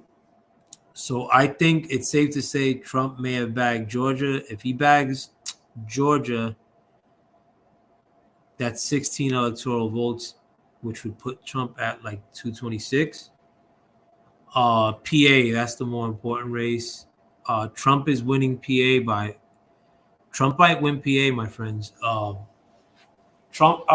Pennsylvania is the one is going to give us the most issues because they're going to be the ones that take the longest in reporting their numbers. But the fact that Trump is leading and gaining a lot of ground there, was separating himself from old Cami. It's good sign. North Carolina, Trump still has a decent sized lead there, 1.1 over 1.5%. So that's good. But it's a time for a real reckoning, and we need it in this country because censoring goes against my God-given right to free speech, and like that's a constitutional right. The fact that these people censored seemingly in concert with each other, all to team up against one man and his followers, that shit ain't gonna rock. That pendulum should swing the other way. Like, if this all happened by coincidence and these people didn't do anything funky in the last 4 years during the Biden presidency, in the last 8 years while Trump was still in office, like, were these people doing underhanded things that we could find out via investigation? I absolutely sure that they did. If you guys don't know, the Durham investigation, which was solely investigating the 2016 election between Trump and the woman that he ran against then, it was found that that campaign actually financed a lot of the Russia collusion story, that they made it up pretty much. Now, how isn't that a humongous story? I mean, it amazes me. But I know why it's not a humongous story. It's because it makes Trump look like he's innocent, which is the truth. I mean, that Russia collusion stuff. I mean, how much proof could you show me of any of that? I mean, it's 10 years of it, and there's zero proof. But it was actually proven via congressional investigation or special counsel investigation that via the Durham report, he found that that whole story was paid for by the campaign of that woman when she was running against him in 2016. These people probably had, and I think in the process of that, they also found out that private contractors who were pretty much paid to come up with that story were also, if I remember correctly, given access to really secret information. And again, like that stuff doesn't get reported, and it's acceptable because it's made to seem as if it's justified because it's going after Trump. But that's just played out, my peeps. Let me go look at this map again. I got a hot Kalugi too, my friends. Go back to Georgia, and it's still at 90% with Georgia as far as reporting goes, with Trump still holding that lead. Hopefully they wrap up that race, man. What's up? We look at the Pennsylvania race, see if Trump is gaining any ground there. Trump still has a decent lead there. Not that much reporting still done. Trump has a 1.8 lead. Oh no, Trump has a more than Trump has a 2.7 percentage lead in North Carolina, so that might be a wrap. And that race is almost close to done too.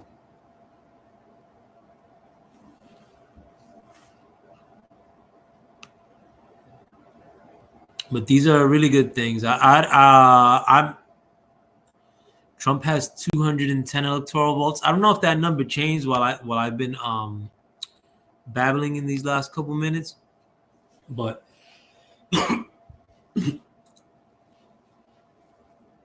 it's all good things. I want to see if they put a popular vote number here too. Oh, I also want to check if my man Billy Prempe, how he fared.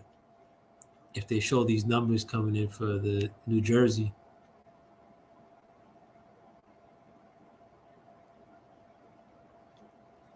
Hate the way they lay this shit out, bro. It's ghetto.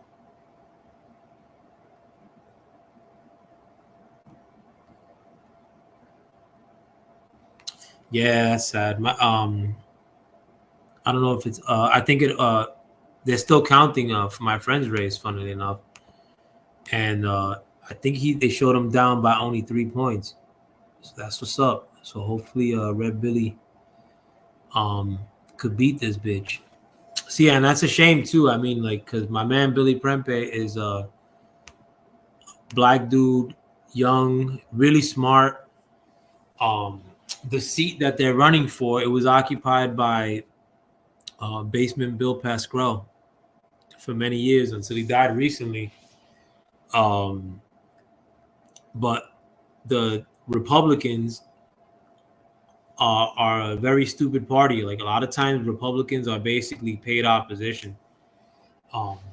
They purposely lose. Mitch McConnell is the one that finances these campaigns.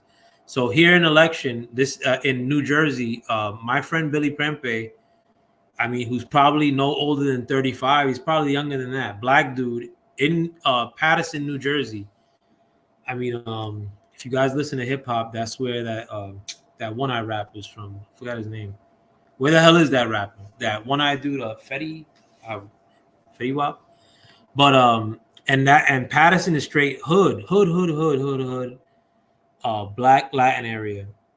So rather than the Senator Mitch McConnell, who's in charge of distributing the PAC money to Republican candidates for a race that could be won. I mean, like, listen, like Billy Prempe has 46.9% of this vote margin right here compared to the Democrat that he's running against having 50% of the race. Now, if they would have pumped money into that race, feasibly they could have won that shit. But the Republican Party that's not led by MAGA are just paid opposition. And thankfully, I mean, like Mitch McConnell is stepping down. Hopefully Trump puts not a rhino in there. Maybe he could put Hawley as the Senate Majority Leader. I mean the Senate leader in for the Republicans. But we got I think the house cleaning has to happen probably more in the Republican, just as much. The house cleaning that has to happen with the leftards is basically we just can't listen to these people no more. That's it. You got to largely be ignored from now on. You were the party of injecting yourselves for fighting off something that's not really often people like that. You're the party of censorship and war. You're the party of giving money to Ukraine and Israel. We ain't with all that. I want to keep my money, my peoples.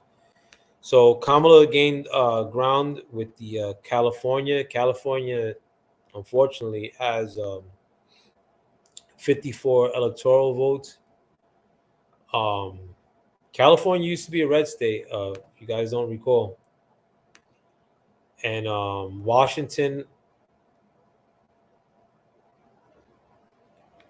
they don't show any of the numbers. I attributed Washington going to Kamala Harris. In fact, I probably say the whole West Coast is going to go to Kamala Harris.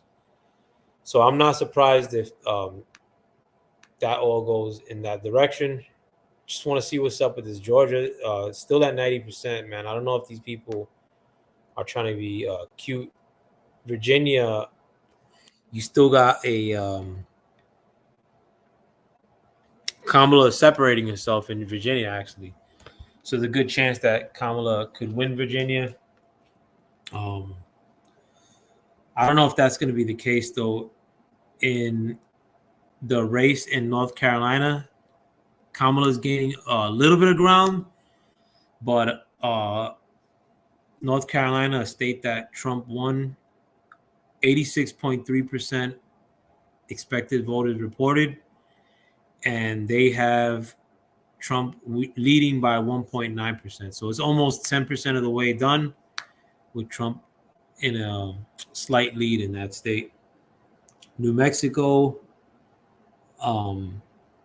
seems to be turning blue for Kamala Harris. They have 5 electoral votes. Still a third of the way reporting. Colorado, I was saying early in the night that I thought they were going to win, or the Democrats were going to win Colorado. So right now, as it stands, Trump is at 214. Kamala Harris is at 179. Kamala Harris has 44 million and 600,000 votes to Trump's 50 million, 700,000 votes. So Trump is actually leading in the popular vote. And that's something that never happens with Republicans. And I mean, I personally, I don't have to be convinced of how good of a candidate Trump is. Because I know what Trump is about.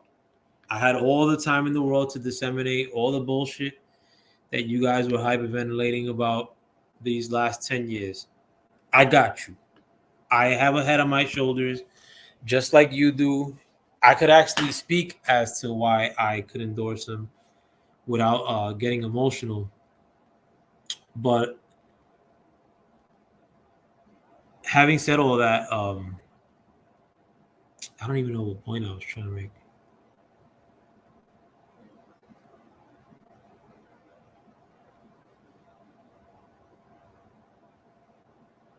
But that's what I was gonna say. But I think a lot of like the house cleaning on the Republican side has to go down. I mean, and I think that's gonna happen by very nature. Like all bad people in the Republican Party, like the Kinsingers of the world, he's already out. Liz Cheney is gone. The libs adopted both those scumbags. You got Mitch McConnell. I wouldn't be surprised if the next election cycle, they like for Senate seats, if they bring Mitch McConnell in a wheelchair to catch a stroke live on TV, like he's done a few times, to talk bad about Trump, like they did with Liz Cheney, the new hero of the left, Liz Cheney. She was from a warmonger family a couple of months ago. As soon as she endorsed Cammy, all sins are forgiven with the left. The left only knows one thing: any path to victory with whoever will give it to you. Yeah, I think Kamala Harris may take Virginia unless something crazy happens. Still a slight lead for Trump in North Crack. New Mexico, still about a third reported. So same shit, not much movement yet. Oh, yeah, let me check Michigan and Wisconsin. Trump's leading Wisconsin. And I said that Trump was going to lose Wisconsin. That's still kind of early, but that's a decent-sized lead for Trump to have in the first place. Michigan, Trump has a decent-sized lead, but they haven't done much reporting yet. It's only 28% reported in Michigan. Those are some major states up here. But right now, as it stands, Trump leads in those states by not that much. 70% reported in Pennsylvania, with Trump leading by 3 points, I think. Let me see.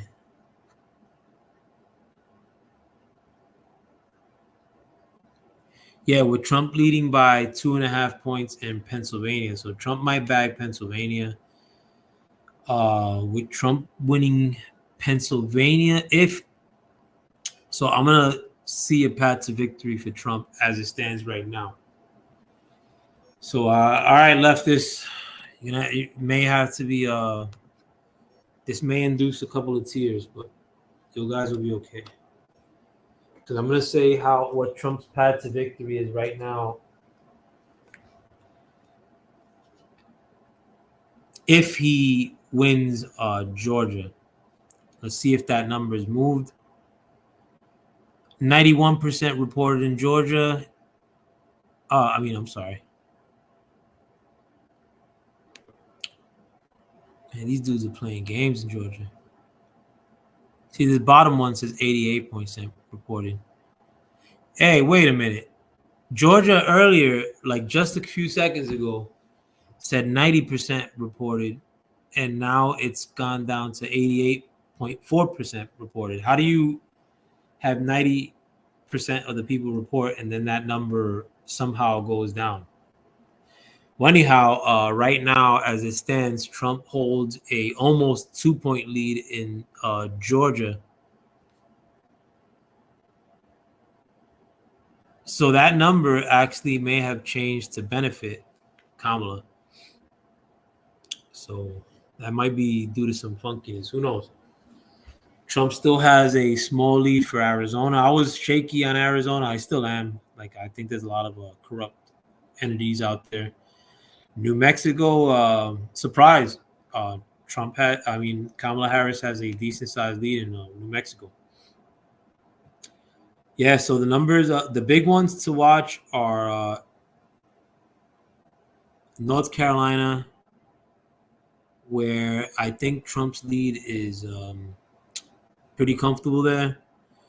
Georgia, I would say that's a comfortable lead, but the thing is that I know that these peoples cheat in that state. So I would say stay tuned. But I'm going to go with the assumption that Trump, since he's leading in these states and we're this late into the game, that Trump's gonna win these states of, or let's say I'll go with Georgia and North Carolina at this rate right now. Should Trump win Georgia and North Carolina with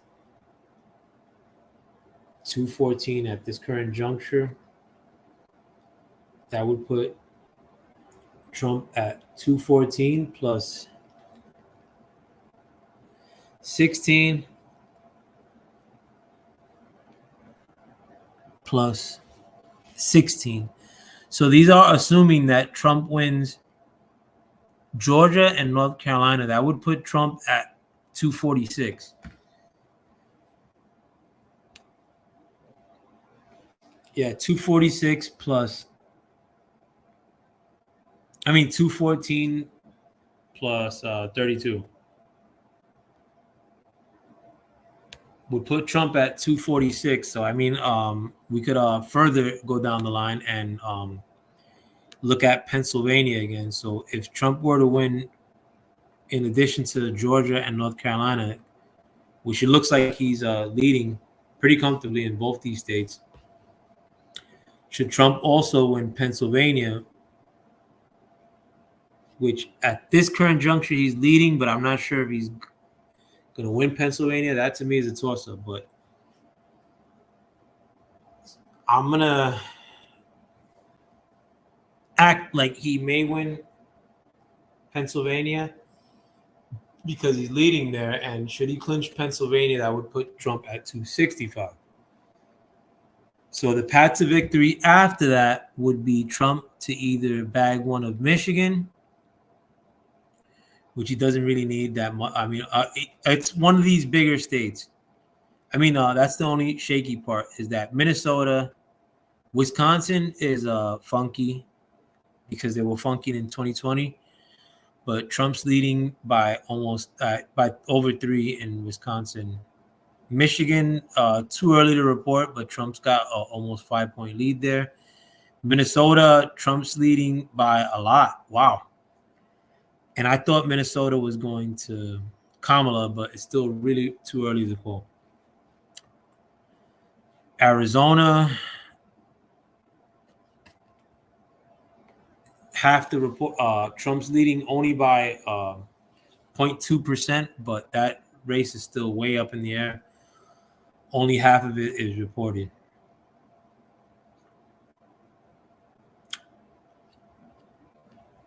But I more so want to see what's up with Georgia more than anything. The fact that number went down a little cause for concern, but let me look at the Twitter sphere and see what up. But I'm also gonna see if Trump posted up anything too. But should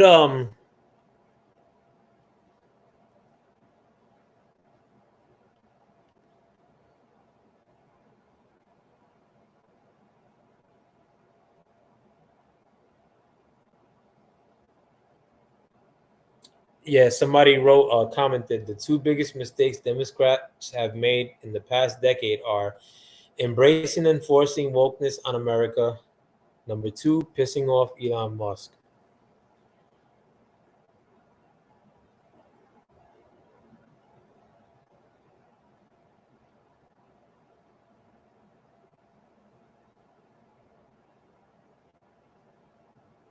Yeah, and Ohio, Bernie Moreno won Ohio at the Senate, which is good. I think we got to get a lot of leftists out of the Senate.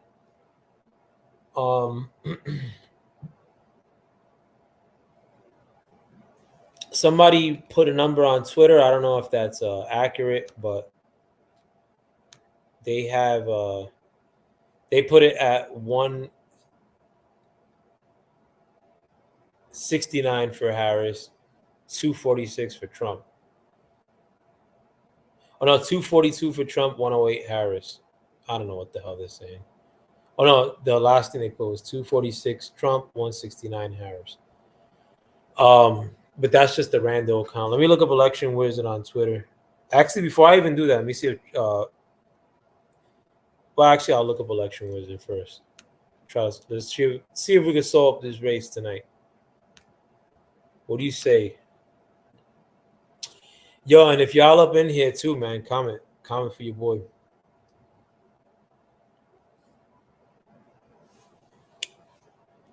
But I'll read off some of the Election Wizard account on Twitter. They have a few really bad news, my friends. If you're a leftard. And I saw this elsewhere, but I didn't want to report it. But since Election Wizard is reporting it, and their specialty is elections, I'll give it to you guys. But Election Wizard is reporting the Arizona numbers. I just said them to it. Trump is leading only by a little bit, 0.2%, and estimated 50% reported. I'll get to the bad news for the leftards in a minute. Trump overperforming 2020 margin in Washington, that's the state of Washington's GOP strongholds of Washington and Ozaukee counties. Down slightly in Wachaska County by 0.6%. Nobody cares. I thought Washington was going to go to Kamala anyway. This is from an account that Election Wizard reposted on Twitter called Adam Paul Laxalt. I believe that's a political commentator, Adam Laxalt. But he said, Abby Phillip with CNN just reporting that what they are hearing from the Harris camp is silence. There has been a slowdown in that spin. I don't know what that means. But that wasn't the first time I saw on Twitter like that. There was saying that the Harris campaign wasn't putting out press. Election Wizard just put out the Pennsylvania numbers that they got, which may be they have AP's number, and I listed Axios's number in relation to Pennsylvania. But AP number for Pennsylvania, they had it at 70% reporting. So this is old data, but he had it at, these same numbers, 51.1 to 49, same exact numbers. Markets are moving fast on Trump. He mentioned that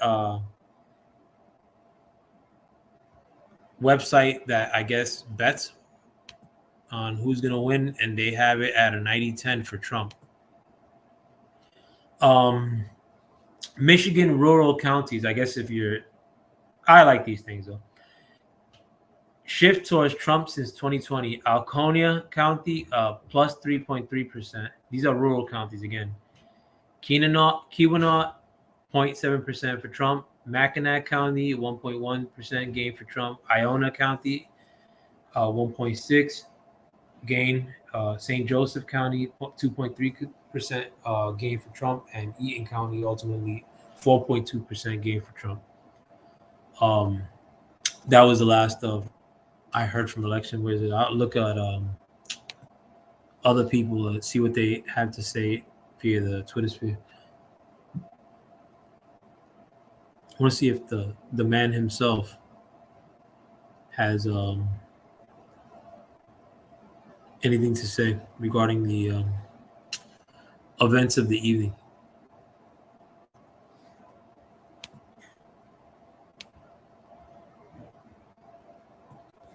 But if the leftists have anyone to blame, it's themselves. I mean, like, how are you going to try to switch it up on such a bad candidate like Kamala Harris?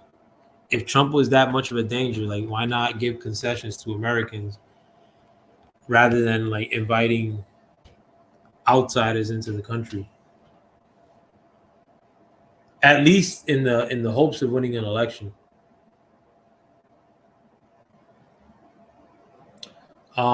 No, like the stuff that Trump got thus far, like it's more like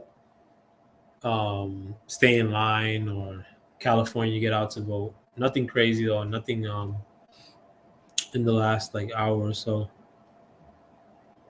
Nothing, interesting.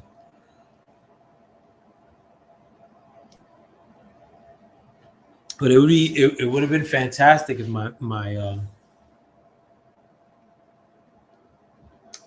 man Billy Prempeh got that congressional seat, man.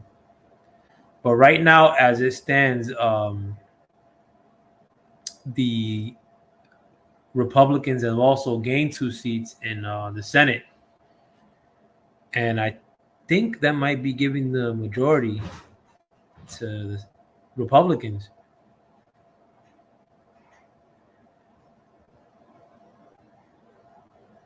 But it's fantastic time to be alive. I mean, a lot of the people that are coming into this new understanding, I think that Trump has gained another state. But a lot of people that are coming to this reality that we've all been scammed upon for quite some time. Yeah, and that's North Carolina. North Carolina has gone to Trump. I guess the counties that they anticipate will, or that haven't been counted, are expected to be Republican registered voters or something to that effect. I don't know. But they've now given North Carolina to Trump in this general election. Trump is still leading the way in the popular vote too by 5 million votes. Not a lot of votes casted. I mean, actually, no, there is a lot of votes casted because Trump, the record of votes of all time was Joe Biden in 2020, which, again, you would have to really do some deep soul searching and convincing to try to run the gamut on me that whole thing in 2020 was a straight up process, because it wasn't. I mean, what happened in Georgia, you couldn't talk about it, even though there's video on the shit. In Michigan, when they covered up the windows, people know what it is. I mean, like, even if you forgot, I'm reminding you. And when people point out that a lot of these cases are like dismissed, I mean, yeah, a lot of times it's dismissed on standing.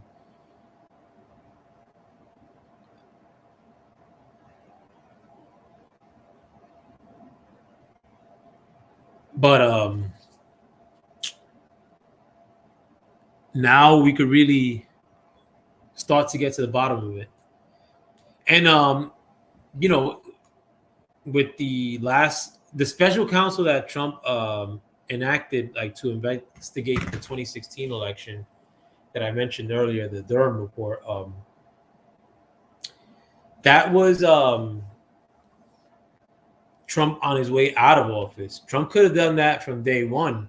And if he would have came to the same findings, which was basically what was found in that Durham report, was that the person that Trump was running against in 2020 financed the Russia collusion story. Or they basically paid agencies from other countries to concoct that story so that it would be legal, rather than outsourcing it to an American agency, which would be illegal, I guess. But Trump had that investigation put into play, like, right before he left office. And that was, again, regarding the 2016 election, which he won. So in spite of the fact that Trump won this election, I think Trump should go right back to 2020 and do what he did for 2016 on steroids. I think the Durham investigation came and went. Kamala just gained a couple votes. Kamala got 187. I wonder what state they attributed to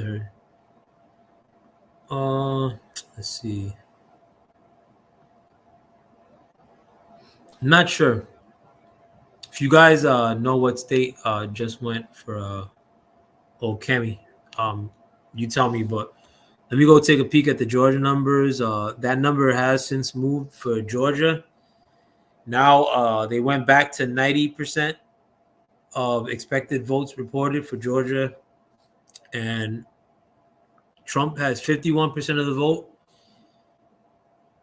Kamala Harris has 48.3% of the vote. So unless Kamala Harris gains about 5%, no, about 7% with less than 10% of the vote left, it's going to be really hard for her to win that vote. So I would probably put Georgia for Trump.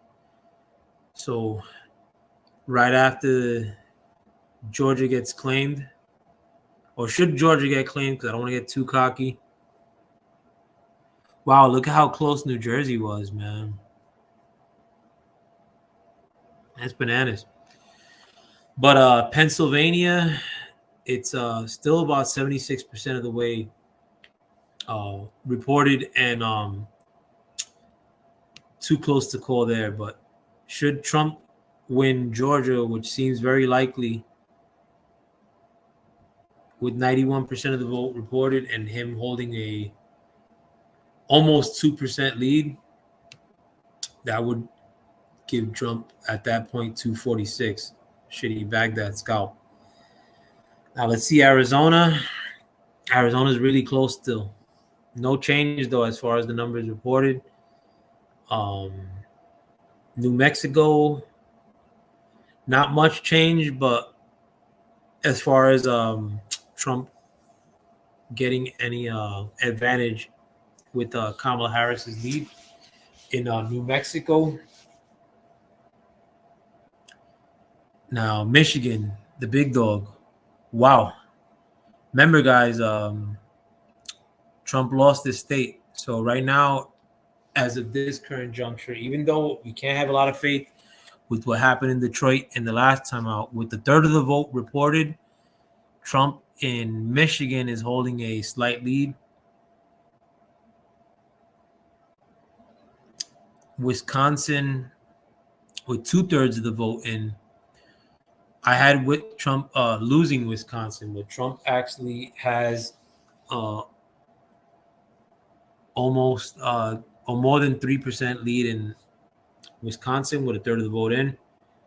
Minnesota, not that much reported, but Trump has a substantial lead in Minnesota, but only a little bit over 15% of the vote reported. No changes in Arizona, I think. Yeah, no changes in Georgia. Nothing in PA yet. But this is all and again, I wanted Trump to win. I just didn't think that these races would break this fast or this way.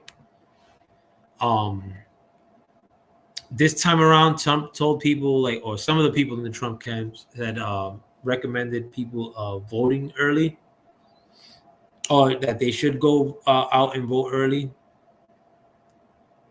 And those numbers are usually accessed by these politicians prior to the election. And the lack of enthusiasm that I saw this past week and the panic that I saw this weekend on shows like Meet the Press and a lot of these CNN panels, it kind of gave me an indication that Trump had a good chance at winning. And I mean, the most important thing, I mean, like I said in my personal life, these past couple times that I've gone into New York City, it's a fucking red wave. New York is a red wave. I mean, granted, we had a really particular problem that happened in New York in terms of this migration, but the world saw that New York fell due to the Biden policies. So that L is only held by one party, and that party thought it wise, for some ungodly reason, to run out the better half. Maybe, I don't know. Kamala Harris might be worse than Biden. But to ride out the other half of that contingent that brought America literally damn near down on its knees these past 4 years. But they couldn't get anybody better. I mean, like, if a bomb candidate comes regardless of party, I mean,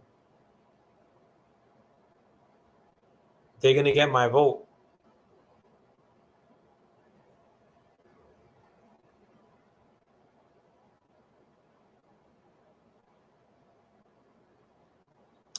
But if it was such an existential crisis, or if Trump was a crisis they paint him out to be, they could have enticed you bleeding heart liberals. But a lot of y'all ain't show up today. I mean, apparently a lot of y'all did show up, because the fact that she has 51 million votes, I mean, it's still pretty substantial, particularly when you factor that the count is still ongoing. But the fact that they won Georgia last time, I don't know. That didn't seem like it was on the up and up then. Virginia, very close. I mean, and Kamala's actually gaining ground there. I mean, separating herself. 77% of the way reported in Virginia. I would probably safely say that Kamala's going to win Virginia. Maybe, I don't know. Maine, still up in the air. Maine gets called really late, though. Yeah, so I'm still... let me check Pennsylvania. Damn it.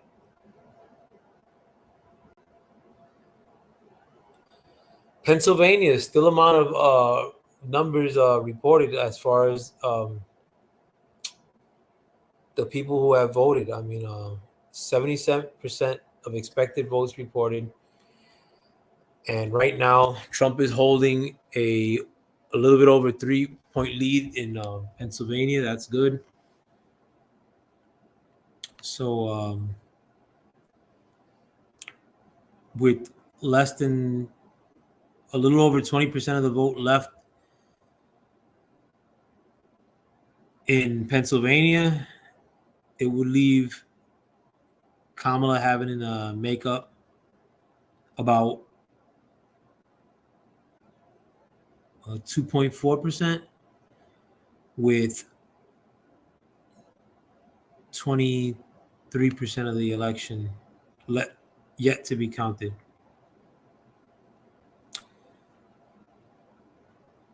Yeah, Trump still got a decent sized lead in Michigan.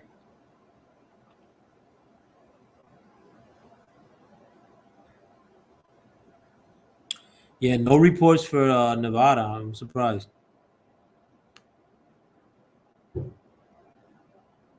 But it's a great time to be alive.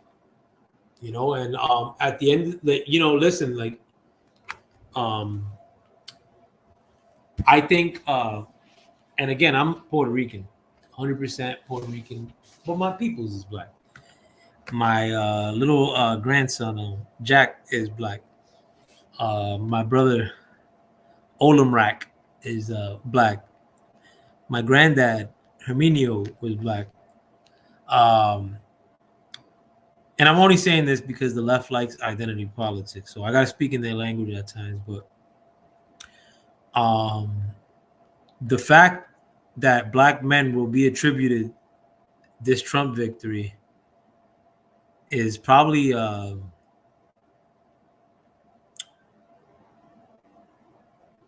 good indication that at the very minimum, the gods have a sense of humor.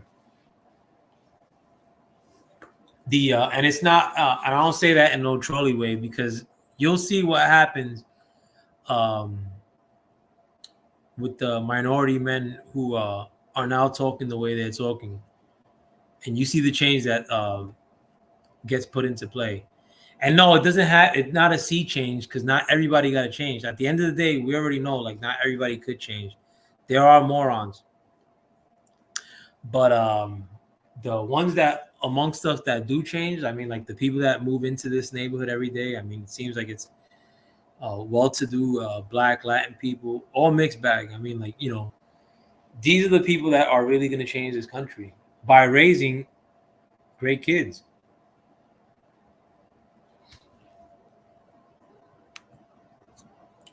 I'm starving. Shit.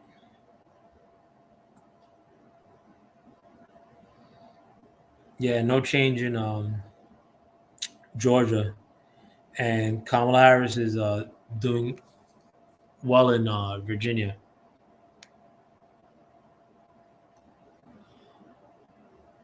I'm trying. I wish I could play one of those path to victory things though.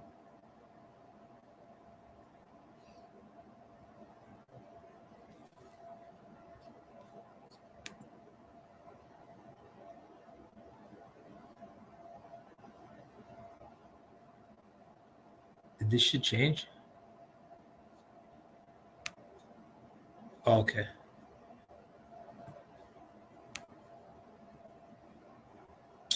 Damn, I just played myself. No, I messed up my own screen. My apologies, guys.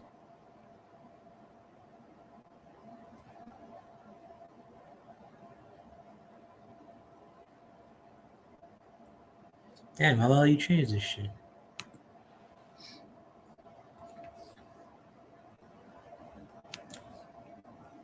Yeah, and I'm trying to see if anybody else is streaming too, to see, because I want to see more among the people that were anticipating that they were going to take a victory lap for old Cammy girl. See what it looking like this evening.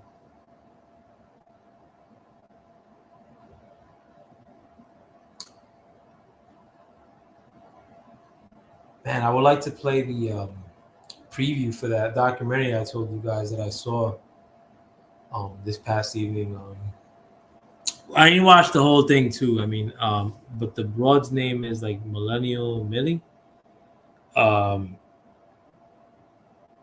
it was basically talking about how they set up the whole, or how the events that happened on January 6th may have been enabled or set up. Riveting stuff, though. I mean, and that's the kind of stuff that I would like to have formal investigations run on. Those are the kind of activities that I would like to see if outside entities, who knows, financing it, or I believe that stuff could be true as far as dark entities getting down in this fashion in this country. I mean, like, it's but I want that stuff out in the open. I want everything in this country to be based on merit, you know. I'm gonna make myself a cup of coffee. I'm seeing if I could play something for you guys while I make myself something. And I'm starving too, my peoples. I don't got shit to eat in this house but yogurt.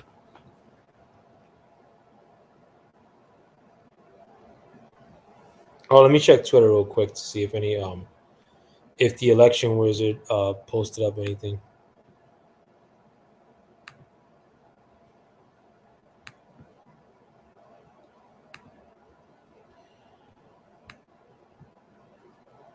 While we're here, let me take a look at the map too.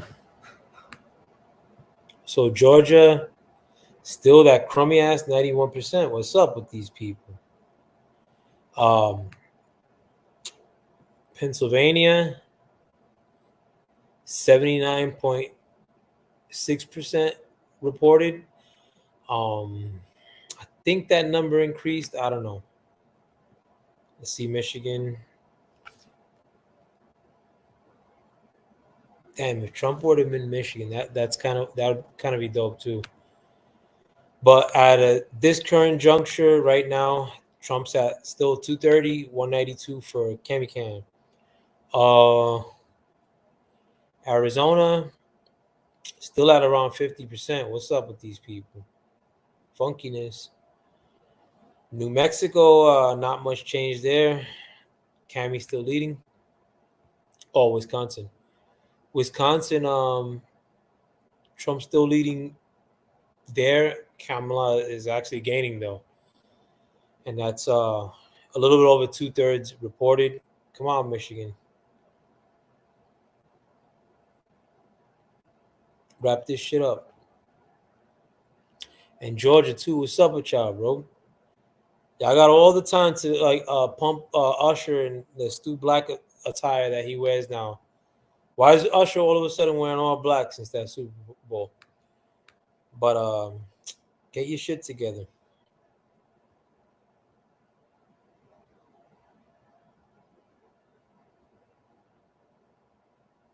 Somebody just posted. Actually, I'll put it here. It said update 2024 election. And it said, well, actually, I don't want to put this because it's from Rumble. But it says it's a. Oh no, this was probably from back in the day though. Somebody wrote, Rachel Maddow sounds like she's holding back tears at all times. That's kind of how Kamala Harris sounds. Yeah, still 91% with the stupid Georgia race.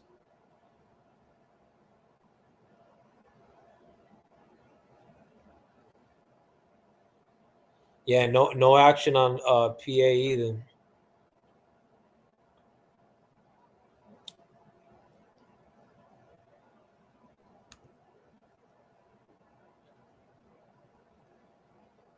And if you guys are here, whether you comment or not, man, much love for showing up. If you guys listen to this after the fact, or if you guys happen to find me by randomly, like do like and subscribe. Somebody wrote on Twitter, they still got scars from 2020. I'm crossing my fingers. And they said they're trying to pull a last second steal. Yeah.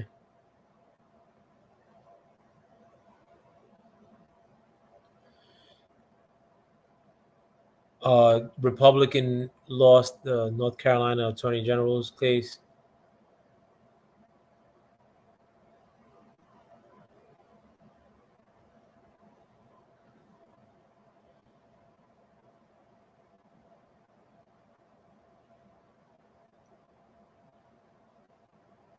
Dom Lucre, he does really good content too. He's a black brother. I believe he's from Tennessee. He says Donald Trump is now leading 230 to 192 in the presidential election. The presidential race since after Kamala Harris won New Mexico. Yeah, she. So they've given that one to Kamala. Let me check.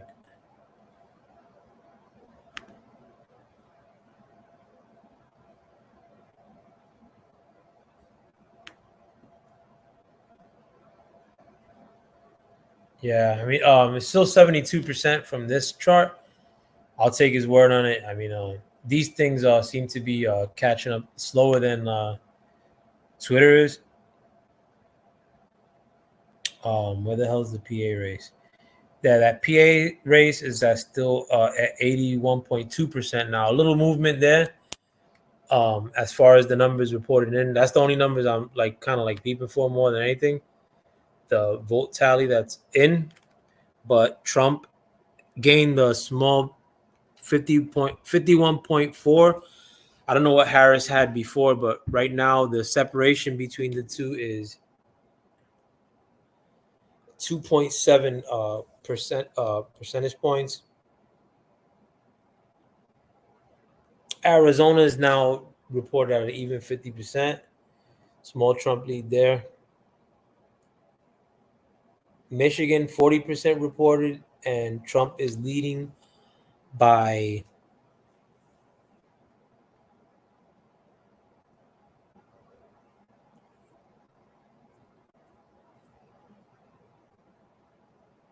over 5 points in Michigan. Wisconsin, but again, it's a little or close to 40% reported. Wisconsin, let's see what we got here. Wisconsin's almost 70% voted or reported, and you have Trump leading by a little over 3 points. That's a good sign. Oh no, you have yeah, that's Wisconsin. Minnesota has now swung towards Kamala Harris.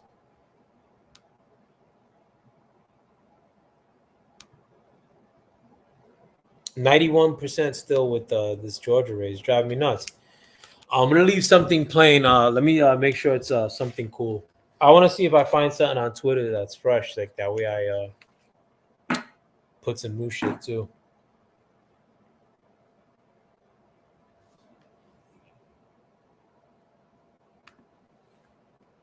Let's see what's up.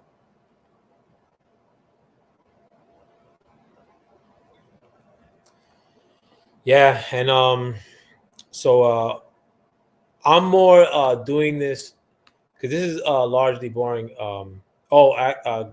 Kamala has gained Kamala is now at 205 electoral votes. Trying to see what state they gave her.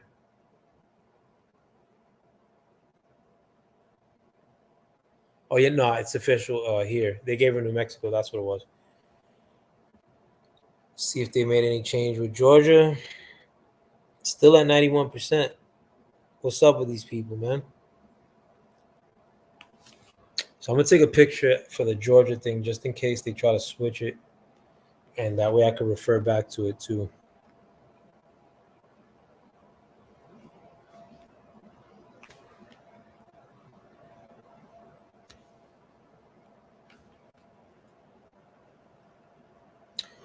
Actually, I'm gonna take a picture of a lot of these. Did that number change?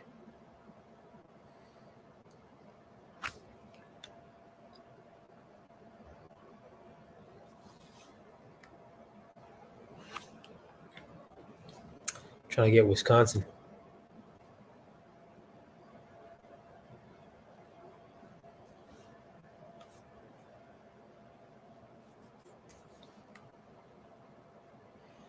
Yeah, so it's slow rolling as of now.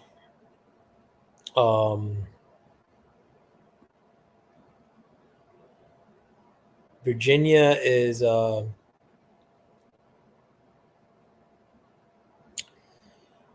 Trump's probably down 17. I mean, or that 17% that yet to be allocated. I mean, counted, but Trump is down by almost 4 points in Virginia. So Kamala Harris is separating herself there by a lot. So I'm pretty sure Kamala Harris is going to win Virginia.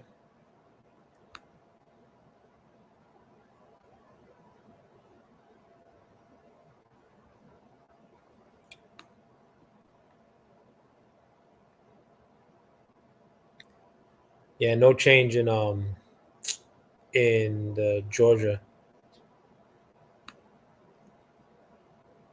Oh, they gave Kamala Harris Virginia. So Virginia has been scored for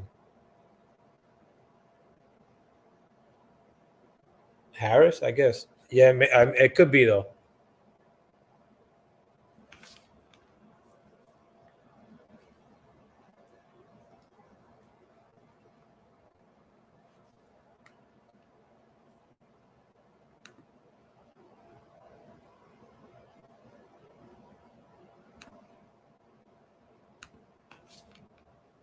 And yeah, and it's good. I want to stay looking at Twitter too, because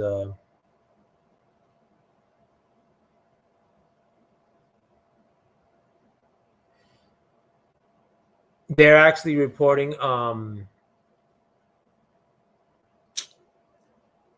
instances of like chicanery. So I want to stay up on that too, and like peek here and there. So a lot of times I'll be reading. I'm going to be reading, but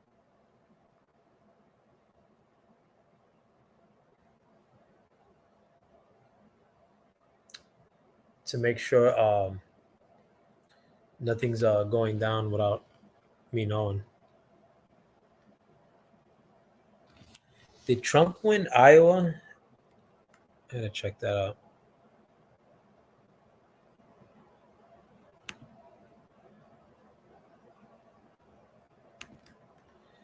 So Iowa, I just want to make sure, like, because somebody said that he won. I want to see if they claimed it for Trump thus far. I think so. Yeah, Trump got no changes on any of these races. Damn, bro, these dudes are bugging, man.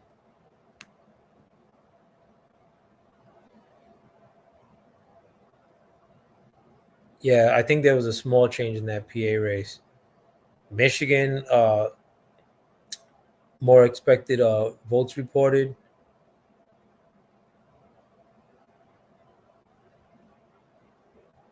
Not much change in either one of these, though.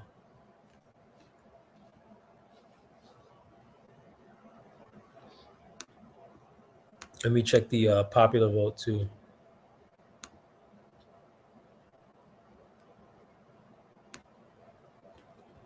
With the popular vote, Kamala Harris is gaining ground on Trump. She's got 56 million votes, 48% share, where Trump got 51% right now. That number is going to be swinging more towards Kamala with the counting of these states here in the West, particularly California, that has a large Democrat population.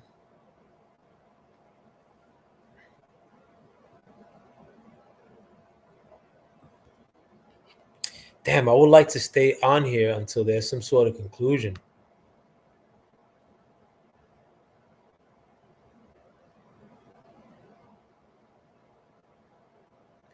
But these races are still really close.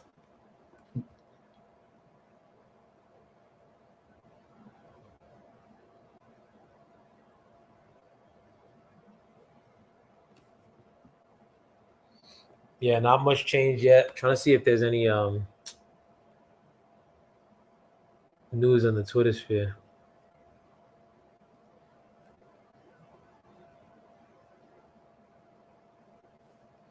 Yeah, AOC wrote, we ran 80,000 election simulations, and women are pissed off and well organized in every one of them. And Elon Musk responded, the reality is that an enormous number of sensible, smart women voted for real Donald Trump. He would not have won without them. Well, he's making it seem as if Trump won them. I mean, and I don't know if these people know more than I do. Do I trust Elon Musk outright? No, I don't trust anybody. That's with anything, like you see what people could do for you at that time, or what people are doing for you right then and there, But right now, it seems as Elon Musk's efforts to help Trump or whatever seems sincere, or the plans that he wants to undertake in a Trump presidency also seem sincere. For now, at least. But if he's the one that helps me get the leftists out of office immediately, I'm with it. Trying to see the Wisconsin numbers.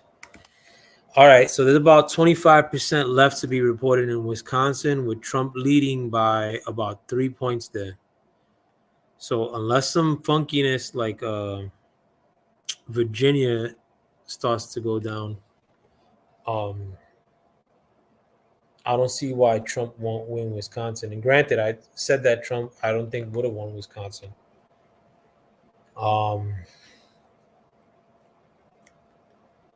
Michigan is flowing along. Trump's still leading there. Georgia, Trump has a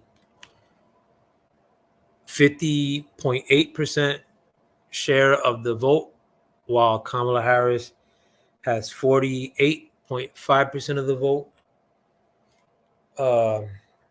Good update there for Trump. Big update there for Trump. If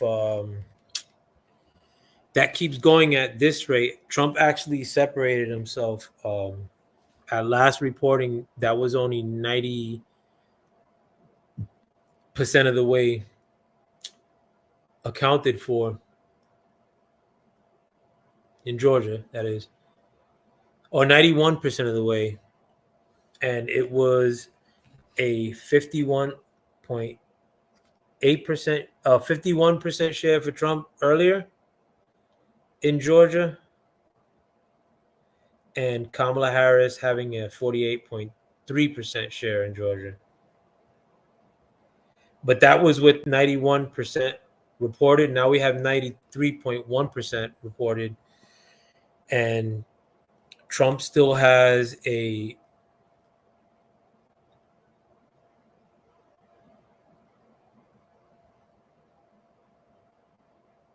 larger than 2-point share. So he actually did separate himself. So at this rate, I think Trump is going to win Georgia. See what's happening with PA. 80, almost 82% reported thus far, and in PA right now we got a disparity of, let me see, 48, almost 4 points in PA. I mean, and with that's without 20% of the, or a little bit under 20% hasn't been counted yet. So I kind of want to go out on a limb and say that that race in PA might be won by Trump there too. I said it earlier in the night that that's the last race that's going to get called. Bruce Gass, I see you, buddy. And Bruce Gass, I think, said that Kamala is closing in like Seattle Slew. Well, the corpse of Seattle Slew, my friend. And he's racing against American Pharaoh at his prime. But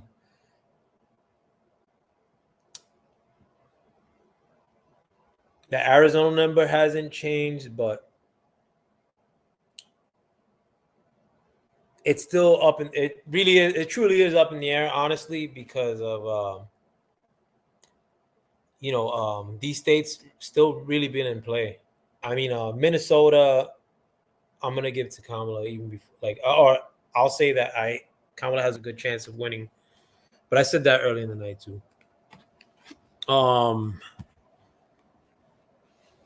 Georgia, see if there's any change there. Nah, still about the same.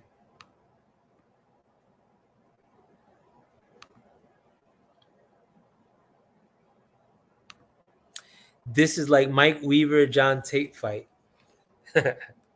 Kamala closing in like Seattle Slew. Yeah, let's see, buddy. Hey, Bruce, if you want to come through too, let me know. I'm dragging ass here, and I need to take a piss. And nothing about debating these topics too. I don't give a shit who anybody's voting for at this point. But I do want Trump to win.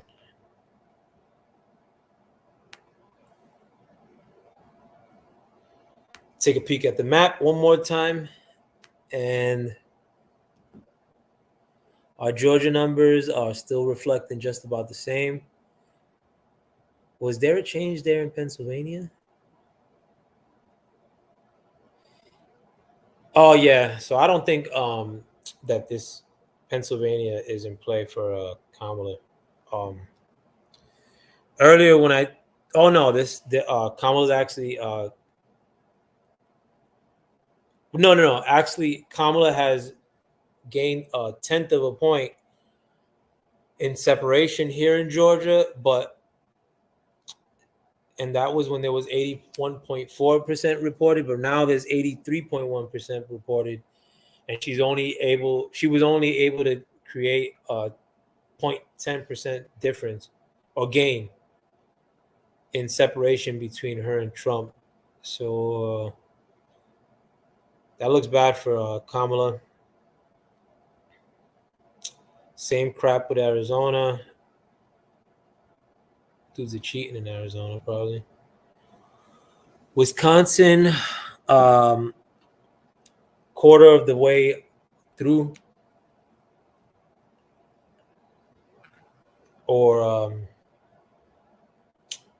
with Wisconsin being a quarter of the way accounted for, Trump got a lead of almost 4% there. So Kamala has to make up for that 4% with a little over 24% of the vote still out there, not accounted. Michigan, still Trump maintaining a decent buffer there. Damn, I wish my friend would have won, man. Fuck. Let me see what the count is in New York. Yeah, New York, 55%. I mean, remember, New York, liberal New York, 55% for Kamala. It's not that great. Oh, it wasn't that great. Virginia, I don't know why Virginia gets counted as a victory for Kamala at this stage, but Trump leading at Georgia at this stage isn't considered a victory for Trump. But we'll see. And I think I'm going to be here until somebody gets to 270. I think that's what's going down today, my friends. But I'm here with it all. Or I'm here with the BS. Want to see if I could play somebody else's content whilst I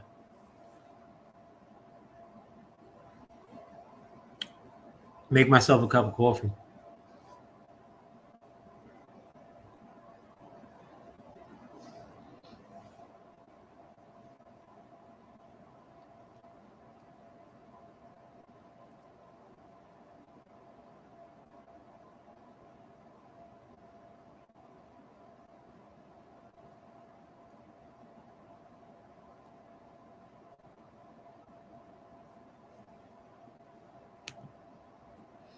A friend of mine just wrote to me that I left them money. I ain't leave nobody money. Thanks. No, well, let me take a peek at the map again. Yeah, still at 93 in Georgia. No real change there. I believe this number did change, though, 83.4 in Pennsylvania. Still, though, not much change there either. I wish YouTube let you play music without getting a copyright infringement. I would have been playing some Eurythmics right now or something.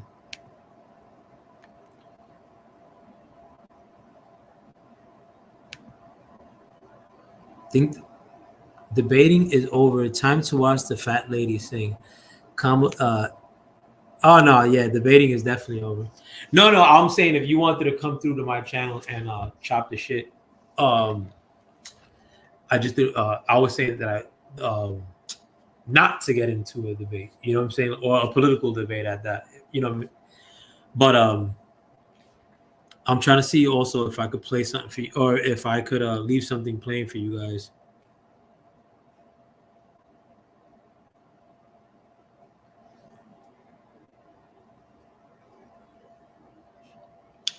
There's a guy that made a movie called Well, it's a like an Indian filmmaker, and he had a documentary, not a documentary, a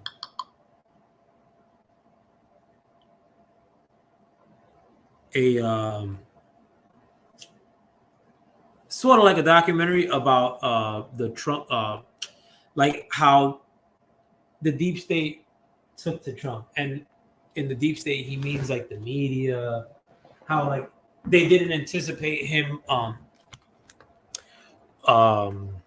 to have been able to secure the presidency in 2016, and how he took aim at the media off the rip, and they've always had like a combative relationship with him, but he actually did it where it was like done via reenactment using like Trump's old like campaign clips in 2016.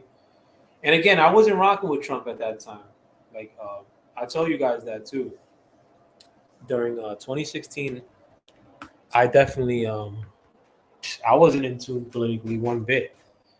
I had like a ton of people die that year. I think that was around the time I left New York. But what I did know about Trump was like, oh, this dude, like he said fake news. And I thought like, and the thing is that I'm like, they would repeat it so often that I thought it's corny. And I thought that my perception was like, since I wasn't tracking the dude at that time, like maybe it was something that he repeated over and over and over. Like, but they made it seem as if that was the, like as if he only said like one or two lines, and like, you know, as if like he was just some brute. But I didn't really get on to Trump until I would say 2018, maybe 2019. And the dude that put me on to him was actually somebody I knew from YouTube. Like and I'm still cool with him. That's my brother. But it's somebody I like that's a panelist of mine that comes on okay, here and there.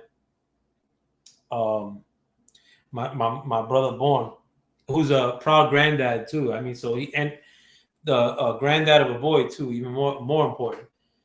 So I mean, he had skin in the game, or he got more skin in the game now. But I just had him as a Facebook friend, but I knew him from YouTube, and he would put up these political posts that had to do with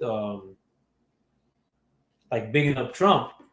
And right around that time, I just started hearing like crazy things regarding Trump, but making him seem as if he was a good person, like he wasn't a bad person, or like as if he was a really straight up person when it came to his politics.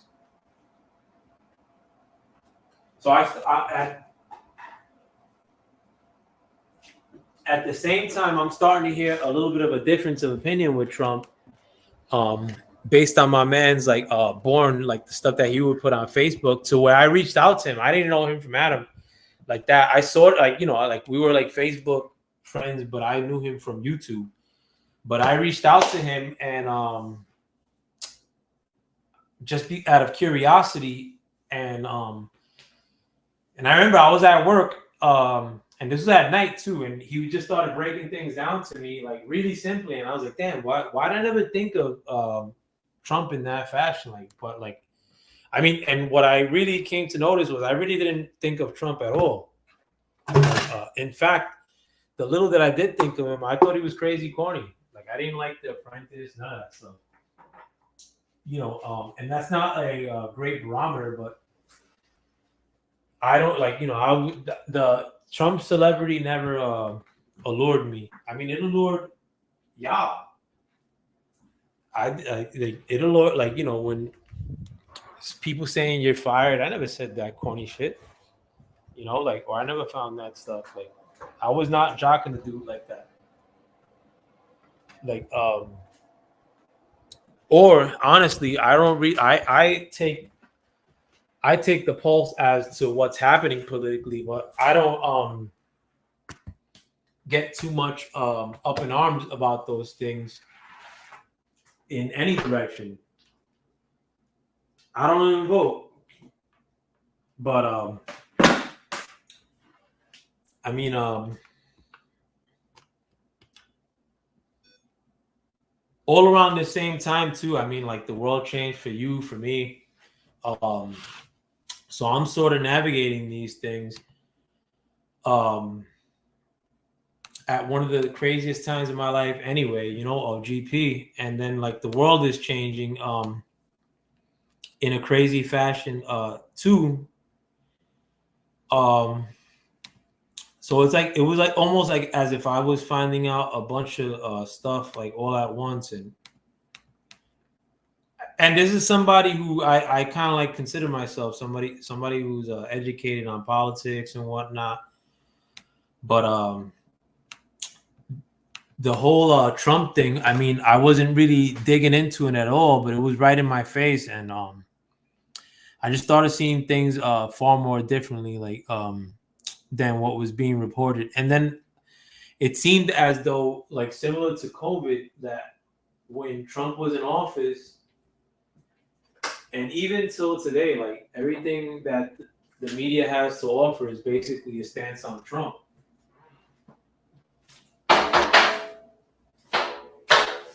You'll hear some noise in the background, but I'm trying to refill my Keurig. But a lot of that stuff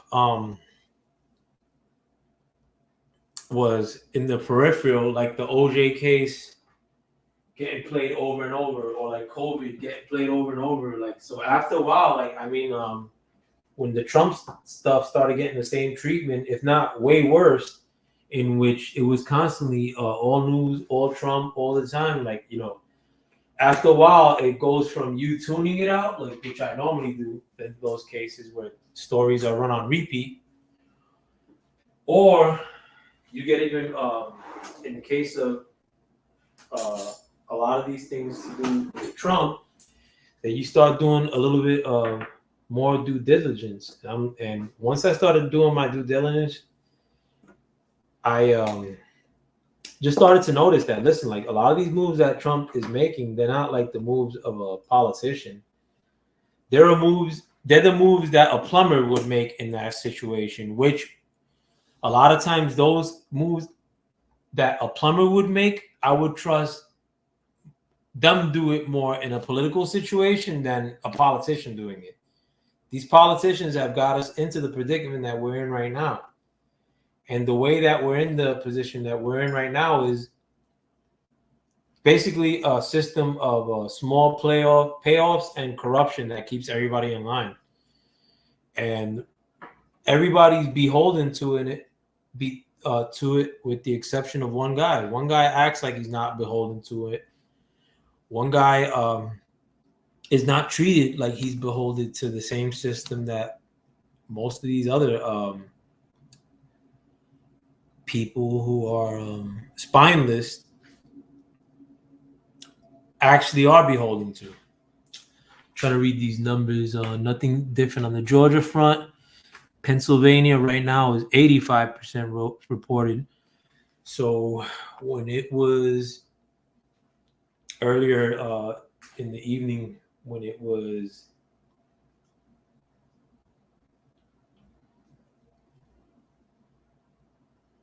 81% voted in Pennsylvania. 81% expected votes reported.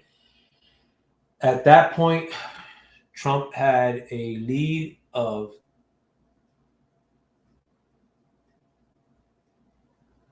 2.7 points. Now with 85% of that tally allocated, accounted for, 85.2, Trump is now leading,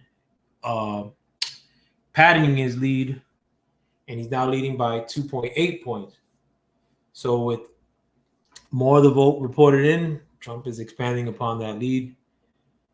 Georgia was still at 93.1, and Trump is still leading by 2.3 points there.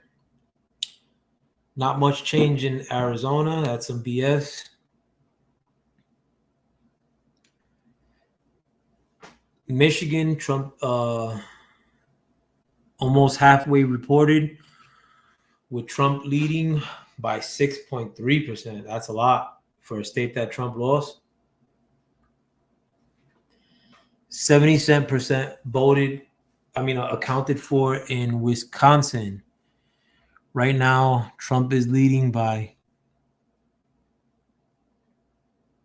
almost 4 points in Wisconsin.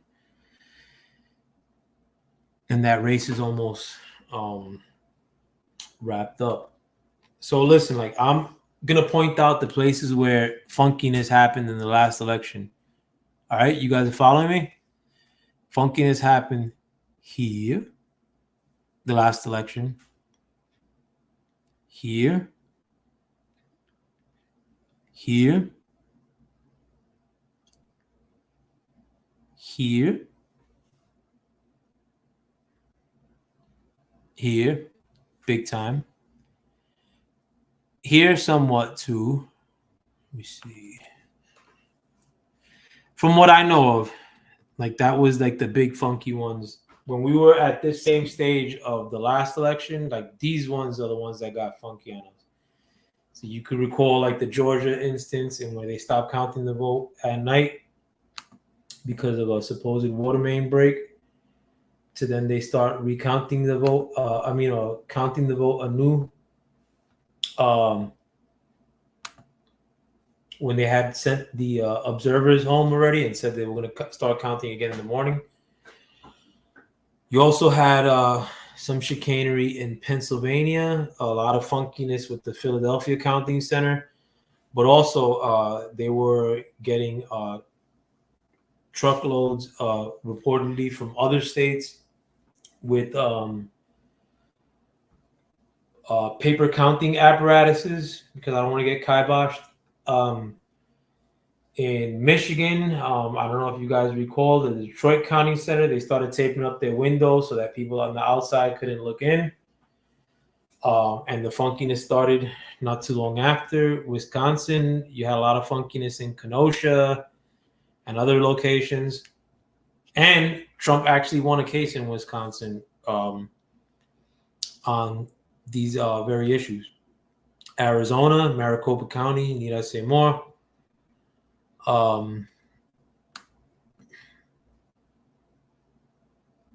So I won't feel too relaxed until some of these grimy places are spoken for, and we can put that check mark, the red check mark, next to that Georgia, hopefully in the next couple of minutes, and with PA shortly after that.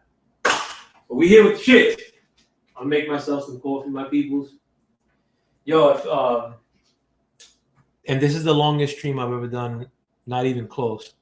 But if anybody watches this after the fact, and nobody said I'm running from the action too, because I see a lot of people that are pumping Cammy that are not doing much riding, but are doing a lot of hiding this evening.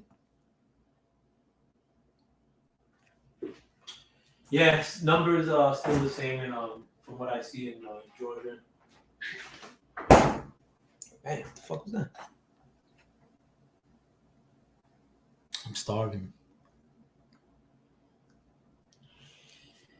I believe there was some action with this Pennsylvania number. 85.5% reported, with Trump holding a 2.8 lead still. So it's going to take a lot of magic. Kamala got to do that Indian girl magic to make up that much of a discrepancy. Georgia still with this 93.1. Let me take pictures of these before they change, especially Pennsylvania. Remember, Pennsylvania, Trump was winning by a couple 100,000 votes last time.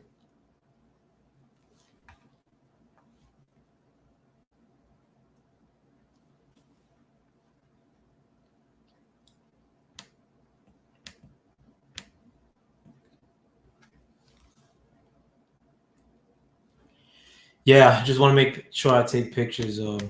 Doing that throughout the night too, like of seeing what the percentages are as the expected vote reported numbers keep getting rounded up.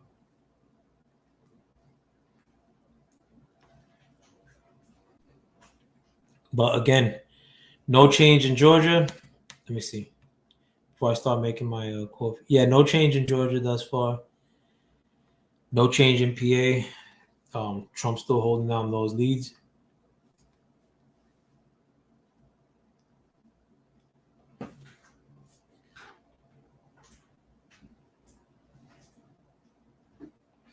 But it's a really good time to be alive. You know, I anticipate a age of big business.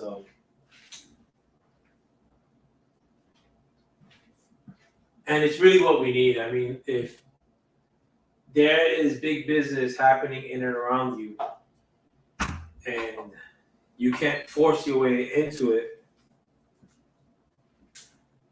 I mean, then you're really not forcing yourself enough. But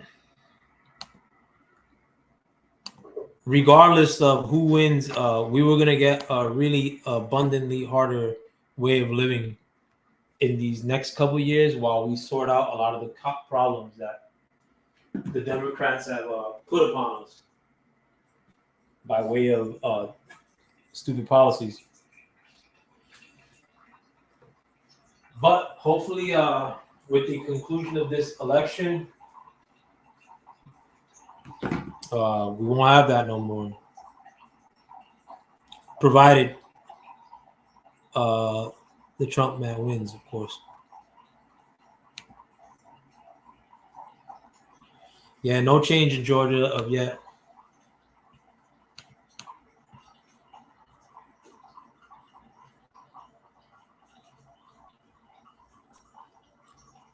Yeah, same action in PA.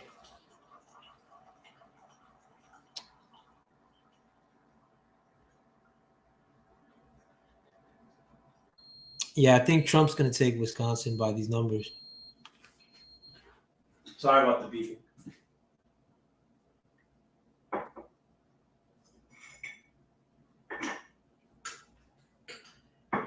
But I'm making myself coffee so that I could try to see if we get to 270 together. I don't know if I wonder if my near 300 number will still stand by the end of the evening.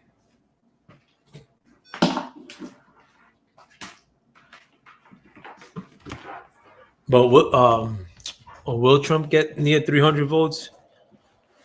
I don't know. I don't know what the function be, especially with these late counts. This is the kind of stuff that is not cool. Like, how is it that a state like Pennsylvania that their polls close at 8 are still with the counting games at this hour? Georgia too. I mean, like, I know Georgia has rural areas, but shit.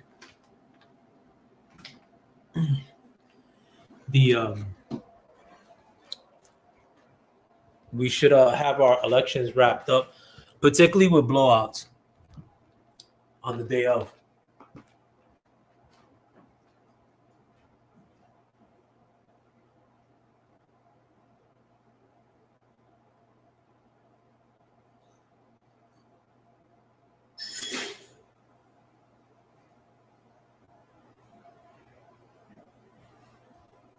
My apologies, people.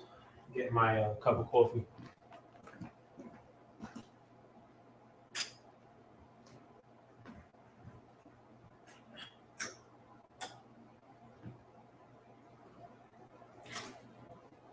Well, listen, should Trump win, which is looking like will be the case this evening, I'm gonna be right back on my bullshit. Like, as far as bothering the pro cami channels. So hopefully some of them will let me come through and see what their temperature is like this evening. I know they may not be happy, but it'll all be for the better. They'll see.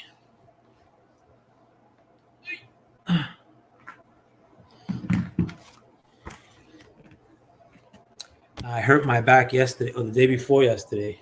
Fucking I wasn't even doing nothing nuts too, man. Just killing me. But nevertheless, though, like these are the things that happen when you have love of country and you want to cover your inaugural election stream with the current election conditions that we have in this country, which suck. Should have wrapped this up, guys. Come on. What the dilly be?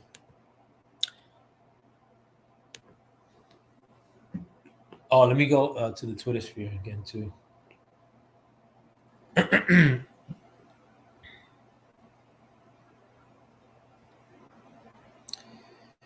Yeah, I've been trying to, okay. Sometimes, but the Twitter doesn't update.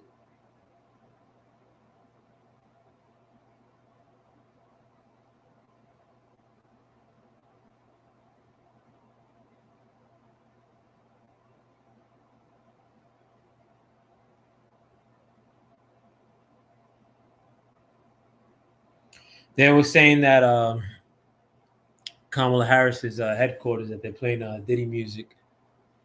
I wonder if she's given if they've commented since then. Like, I don't know if whether the validity of the story is not. But Fox News was saying that the Kamala Harris campaign wasn't doing any press.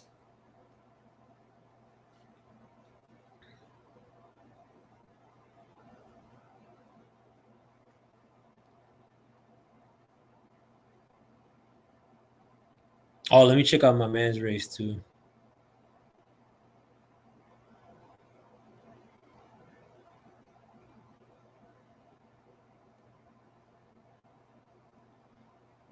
Yeah, I'll do it later.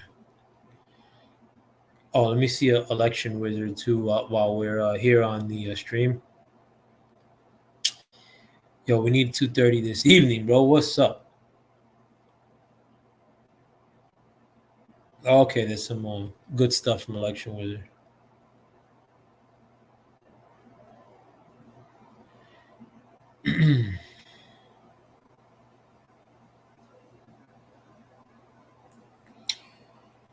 They said that Donald Trump is 36 plus among Hispanics in Michigan since the 2020 election. So Trump is winning the Latino vote in Michigan with 60% of the votes versus Kamala with just 35% of the votes. That's from Election Wizard, of course. Take it with a grain of salt. New York Times, this is also from Election Wizard. New York Election Alert. New York Times forecast shift race from lean Trump to likely Trump.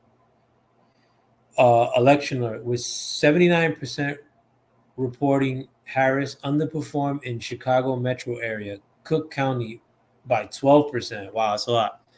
Compared to Biden lead in 2020. He also wrote, they can't stop the count at this point. They are shedding votes everywhere in blue states, red states, and purple states. If they stop the counts at this point, it will be too obvious what they are doing.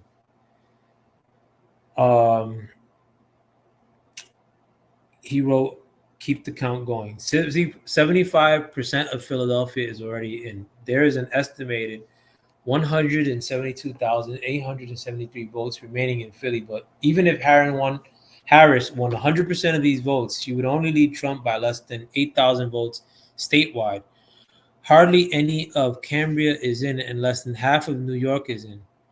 These are overwhelmingly Trump counties, or hardly any of Cambria County is in, and less than half of York is in.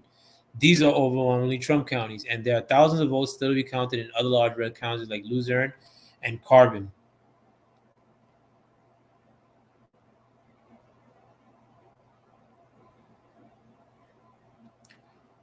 Election alert. Harris leads Trump by just 700 votes in Buck County, PA, with an estimate 52% reporting. I think that's one of the counties where they had some funkiness happen too.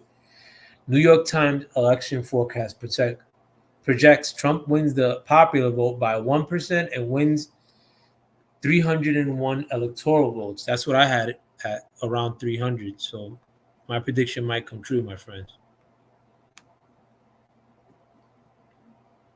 So New York Times, at the hour of power, when the rubber meets the road and they really got to put a stat down, they'll agree with Sir FoulPlayer. Happy to share that I have repeated no reports of any water main breaks tonight. They said race call Harris win New Mexico, underperforming Biden by 5.6%.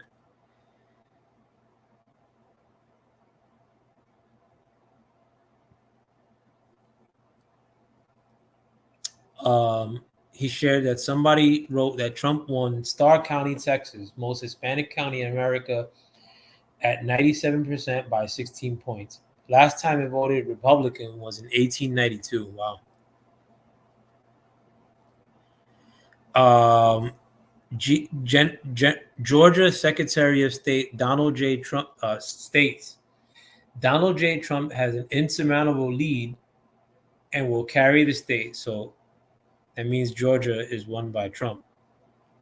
If Brad Raffensperger, who I don't trust either, the Georgia Secretary of State, to be frank, but should Trump win that state, Georgia, then Trump would be at 246 electoral votes.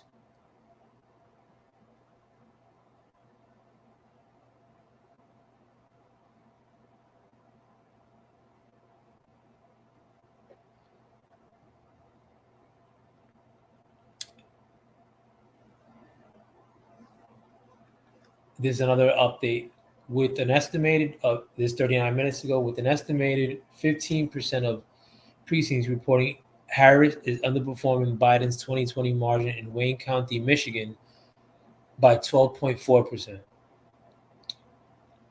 Pennsylvania flip alert. There's another post 35 minutes ago. Trump likely to flip Northampton County, leads in Buck and Center counties. 26 minutes ago. Donald Trump leads Vice President Harris by 218,293 votes with an estimated 84% reporting. So that's in PA again. New York Times now projects Trump wins the popular vote by 1.1%.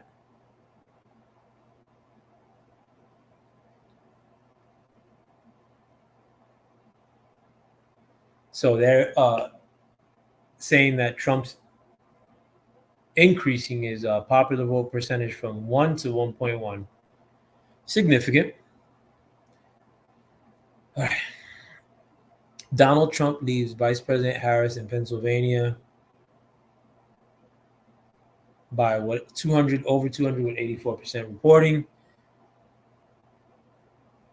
Trump leads Harris by 71,000 votes in Michigan with an estimated 51% reporting.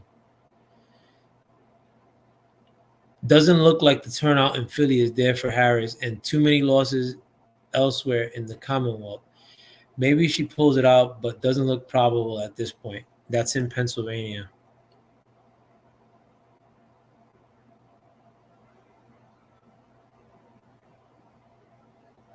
Oh, and that number is increasing now too. So right as of the Axios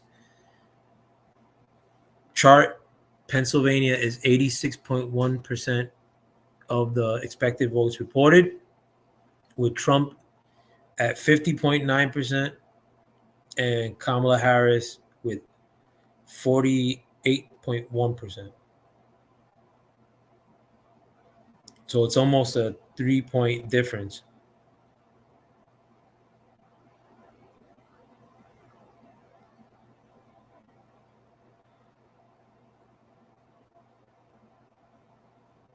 Yeah, Wisconsin, Trump's leading kind of comfortably too.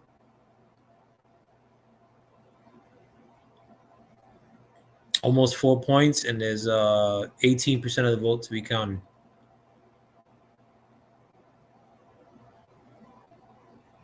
I don't know what's up with this Georgia shit though, man. Like, come on.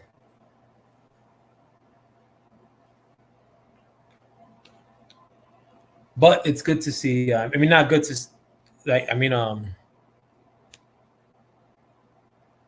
this looks closer than what it is. Probably. Somebody wrote what accent Zero Hedge. Zero Hedge is a great publication too. I mean, I read it every day, like the free articles at least. But they wrote what accent does Kamala Harris use in her concession speech? If you guys don't know, there's a running joke that Kamala Harris changes her accent based on who she's talking to. It's true.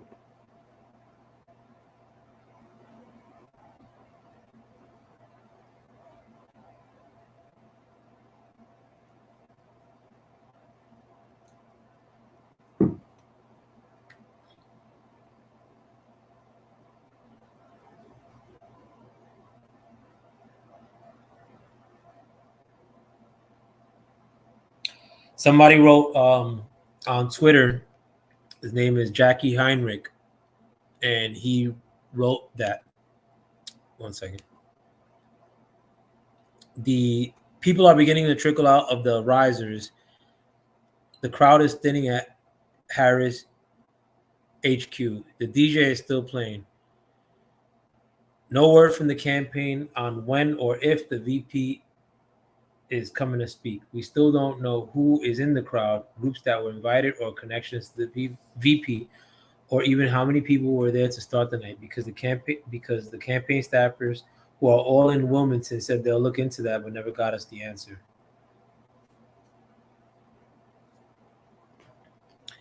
Yes, that's not looking good for our girl. A one bit.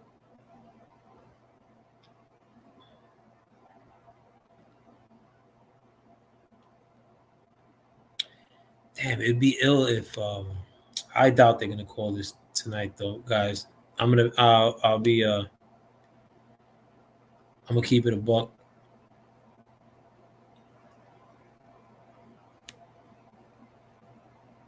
This, my friends, is not getting called this evening. Who knows? Who knows?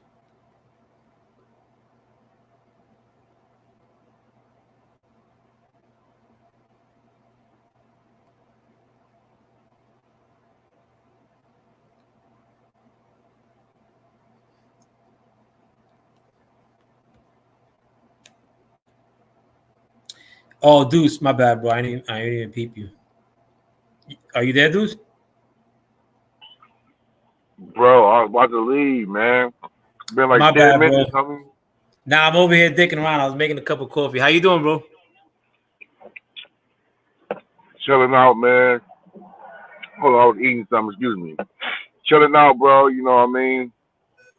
Well, I expected it not to be resolved that night. Remember we talked about it the other night? They're saying like a week. They're saying like a week and shit, you know what I mean? We've been ready. But it's crazy though, you know what I mean? All the dirty pool, all the money in the water they doing, you know, Trump polarizing people to go out here and make this too big to rig. It shouldn't be this close to these guys and playing. You know, they got all these dirty politics they're playing and dirty tricks, illegals voting, the machines is being hacked and all kind of crazy shit going on. It shouldn't have been this close. Yeah, Trump, I think real quick. that's what's happening. Go ahead, my bad. No, I'll say real quick. Trump put 100,000 people in Coachella, and I'm sorry, you know what I mean. He put 100,000 people in Coachella. People fly out and all that stuff, but it's still a California thing. There's no way Harris won California, bro. She don't have the support in the streets like that. Are you based in Southern Cali? No, I'm in Central California. Oh, that's what's up. And the tenor, like from what you see in the street, how is it? Like in relation to like what the vibe is for Kamala? No one's really going for either one of them, really. But there's no support for Kamala, definitely on the streets. Like paid professionals and all that stuff, yeah, maybe a teacher or something, or people like that. But like, the common folk, the common regular person you might see at Walmart, the doctor's office, the gas station, it's pretty much red, bro. Yeah, but yo, I was telling a story, Deuce, like, because I had to go to my man's dad's funeral in Crown Heights, and the everybody like, and these people like, because I had to go to my other man's funeral like a year ago, and that's the last time I saw everybody in August of 2023, and nobody was rocking with Trump. Then I was the only one. Like this time I went out of our little friend group, and there was probably like 10 of us there, like the six thorough dudes were like breaking it down while they're fucking with Trump. And like there were some people, nobody was saying, oh nah, you gotta vote for Kamala. Like the only thing that certain people were saying were like, oh, like y'all think this shit is real, but you know that those people, like they're still gonna vote Kamala like when it comes to election time. Whereas the other people, they were breaking down like, I like this from Trump, that from Trump, I ain't fucking with this woman because of that. So it was good to see. Yeah, this whole election, like I say, you'll probably hear me say it on everything else. It's the whole election is a change from the way things have been. Whether it's perceived, whether it's real or not, like the people are starving. You know what I mean? And those who are blessed enough to, not feel those effects are respect you, would commend you. But the average person on the street, bro, is not living the way they used to live. And you can say because of whatever, but the people who are in charge are responsible. And everything they've done is to fatten their pockets, their friends' pockets, the globalists' pockets.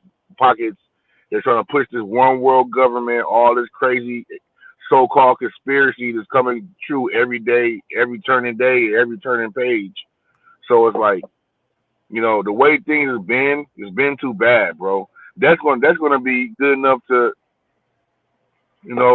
polarize the people to go do something, to have your perceived vote, even though, we all know they select who they're going to select. And, Democrats are falling on the sword right now because, they've been in charge and things are bad here. We're not a third world country. We're not used to being peasants.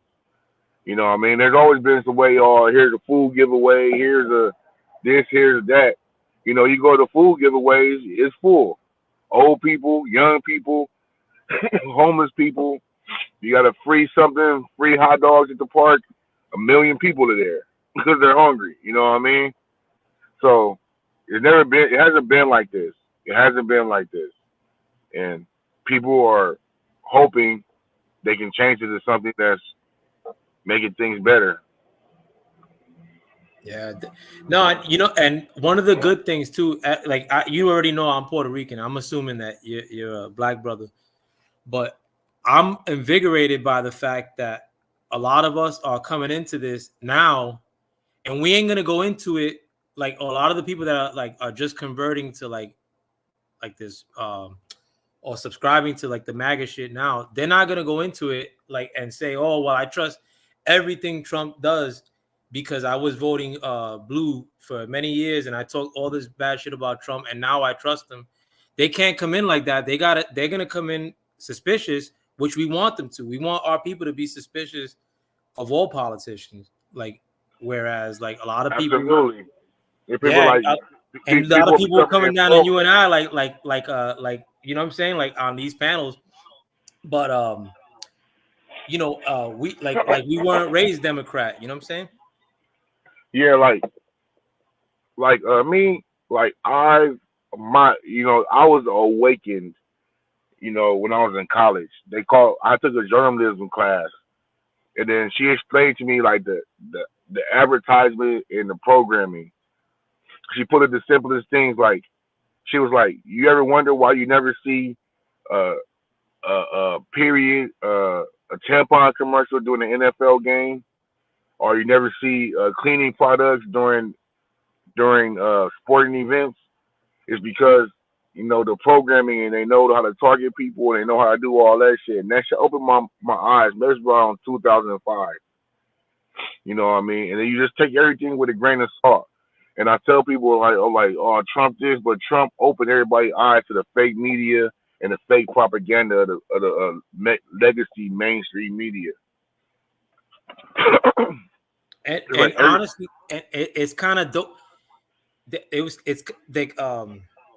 It's kind of dope in a sense that Trump does look the way that he does, like as far as a fucking straight up like white dude. So he can't pull the wool over your eyes and like you be like, oh well, that was my brother, so like I had to like ride with him. Like there's no excuses. People are gonna disseminate every move that Trump does because they already do it. The media already does it. Like I mean, and that's good. I mean, or that's cool as long as they do it fairly. But these new wave that are coming in that are really like willing like and saying like, all right, like I'm protecting my daughter and that's why I'm voting, or I'm protecting my pockets and that's why I'm voting. They're gonna stay engaged politically, like I know you are for the rest of your life. You know what I'm saying? Even if you don't vote, but like I know they ain't gonna rock you to sleep and put the wool over your eyes. Like yeah, you're not gonna acquiesce to anything. You know what I mean? It's like like I was having a discussion with my wife earlier. She was talking about like how to decipher what's good and what's bad. And like I told her, I was like, you have to decipher like who's saying this and who's saying that. Okay, these people are saying this. I'll use Democrats. Democrats are saying vote for this, and then you're like, okay, they give you all kind of good reasons, you know what I mean, which is maybe not their true intent, but they rainbow some shit up, and it's like vote for this, and the Republicans are saying no, don't vote for this. This is not this. They're gonna do this. Okay, like for example, there's this proposition on the ballot out here in Cali where they want to tax the companies who use the prison-made products, like extra tax. And you think, oh yeah, maybe they should be. Democrats are saying, yeah, let's tax the. Say Target sells toothpaste that's made then the toothpaste tube is made by the damn prisoners for 30 cents a day and shit. So you think in a good reason, yeah, let's tax Target. They're billionaires, blah blah blah. But that's gonna move Target out of your state, city, or out of your state, so it's not charged. And also, the bill isn't talking about increasing the inmates' wage. They're just saying how much they make. They're talking about taxing. They're talking about taxing the corporation, but not increasing, the inmate wage. So that they also let you know it's a double play. So, I was like explaining to her like, oh yeah, she's like, yeah, back in the day we used to do this, and they just tell you what to do. I'm like, see, that was always the problem. Putting our whole trust and undying heartiness into the damn media has always been a main problem in America, because once you go back in history and this and that, they're always been lying to you and feeding you propaganda. And they hate social media now because you can see what's going on, like CNN and Fox News for that fact. Like they can't tell you this is going on, and you can see with your own eyes. Somebody got a damn video or first person report or blah blah blah, and the receipts and all that shit. They can't tell you this is happening. You know what I mean? Yeah, bro. It's I hope that after this that we get into a spot where like, because as soon as you like say, and like when you mention like the corporation thing, like, and I know like Cali, like I wouldn't be surprised if Cali pulls moves like that, because that's a typical leftist move. Like, all right, like make it sound cool, so say we're gonna go after these corporations, like, and like everybody thinks that every corporation is basically some conservative like dude. Like, nah, like Apple's a corporation. Those dudes are hella liberal, and they like their money just like any other like conservative corporation. Like, I mean, yeah, but they pick and choose. Like, people want the government like to be the picker and chooser of what's racist, what's corrupt. And in places like California, I mean, like you can't fuck up a California, bro. California's fly. But yeah, like, leftists and have like fucked and the people are waking up to that shit. Like the propaganda. People are saying, no, that's not true. Especially if you're over like maybe like 25, 26, like, you know what I mean? Like for your whole life, you've been propagated, you know, through social media. You've had computers your whole life. You've seen everything on TV your whole life. So, you know, that shit programs you, bro. It's not called program just for a fly name. Like, it actually programs you to think in a certain way, act in a certain way. And people are like, you know, shaking their heads, like, you know, clearing the cobwebs. Like, you know, this is like the hippie generation almost. Because everybody, you know, everybody's free mind and free thinking. And like, man, fuck this shit's bad. You know what I mean? No, they're more tolerant though, like a lot of these cats. But I think they're more tolerant because they're too pussy to say like, I don't like this. Like you gotta like everything now. They've been programmed to be that way though. You're right. You're absolutely right. You know who put me on to game, Deuce? Believe it or not, you know who put me on to game as far as like the liberal takeover? My son. Because my son, he's 22, but when he was the one that kind of like let me know like the stuff that they were teaching when he was in 7th grade was like whack, and that's when I pulled him out of school. But I homeschooled him until he graduated. But that was I'm gonna like if my son's 22 now, like so 2014, you know what I'm saying? Like, and this is in Brooklyn. But my son's school, like where they were trying that stuff, all the professors were straight up liberal, pasty, clear glasses, white. And the students were a mix of mostly black and Latin. And it was a good school, but like it's so like they'll make a fly school like in New York, like with real good curriculum, and then cram it with a bunch of rainbow shit. So you can't be like, yo, this school is bad. Like, you know, especially if you're from the hood, like back then, you ain't really know what they were hitting you with. But my son was the one complaining. It was like, yo, like this shit is corny. But I thought they were at that point, like, you know, I'm living in New York and the biggest enemy, even I'm already a grown man too. Like I'm thinking like the worst thing that's happening in New York is the fact that stop and frisk is happening and like the cops are harassing me here and there. So I'm like these dudes like I wasn't like really thinking that these people that constantly make it seem like they cared about poor people were the biggest ops, bro. Yeah, man, it's an infiltration in all levels, bro. It's kind of go back to the Civil War thing. You know what I mean? It's like whether you want somebody to beat you with it, the police, like in the South, you know, or you want somebody to sleight of hand you how they did in the North. You know what I mean? We still had Jim Crow laws and all kind of shit. And people want to say the South was just a racist place, whatever, but they had Jim Crow laws in New York and in fucking Chicago and everywhere else. You know what I mean? So it was kind of the same thing, but and up north they wouldn't necessarily try to lynch you, but if you get your ass shot by the police or dragged to jail for doing something wrong out there in the north also. Hell yeah. I mean, like it. Otherwise, California wouldn't have no jails until recent. I mean, like it's until recently they started like really not locking people up for doing crime. But New York prisons are plenty full, just like Cali's are. Yeah, man. So we know the sleight of hand and the lies and the deceit and misconceptions. You know what I mean? All that's over with, bro. You know what I mean? Like we're really seeing the dying days of legacy media, and really the global control. Because like I was saying earlier in the comments, is other places, bro, who's going through a political realignment too. You know what I mean? Like how they had out there in I want to say it was Brazil, and they had an election. They had millions of people say that this guy won. They were like, "Fuck that, we did this shit." And they were protesting. They were on the beach. It was like millions of people at the beach. It was like we voted for this guy, and they doing us wrong. We all know what happened with us in January 6th and all that. They had somewhere in Canada. They were protesting about Trudeau. You know what I mean? They're doing like it's been a political alignment all over the world because they're saying like, you know, the have and the have nots. Like these people think that we like to see them flying around and taking pictures and shit. Like, no, fuck that. What do you do to make $1 million a day? You know what I mean? It's like, how'd you get this rich?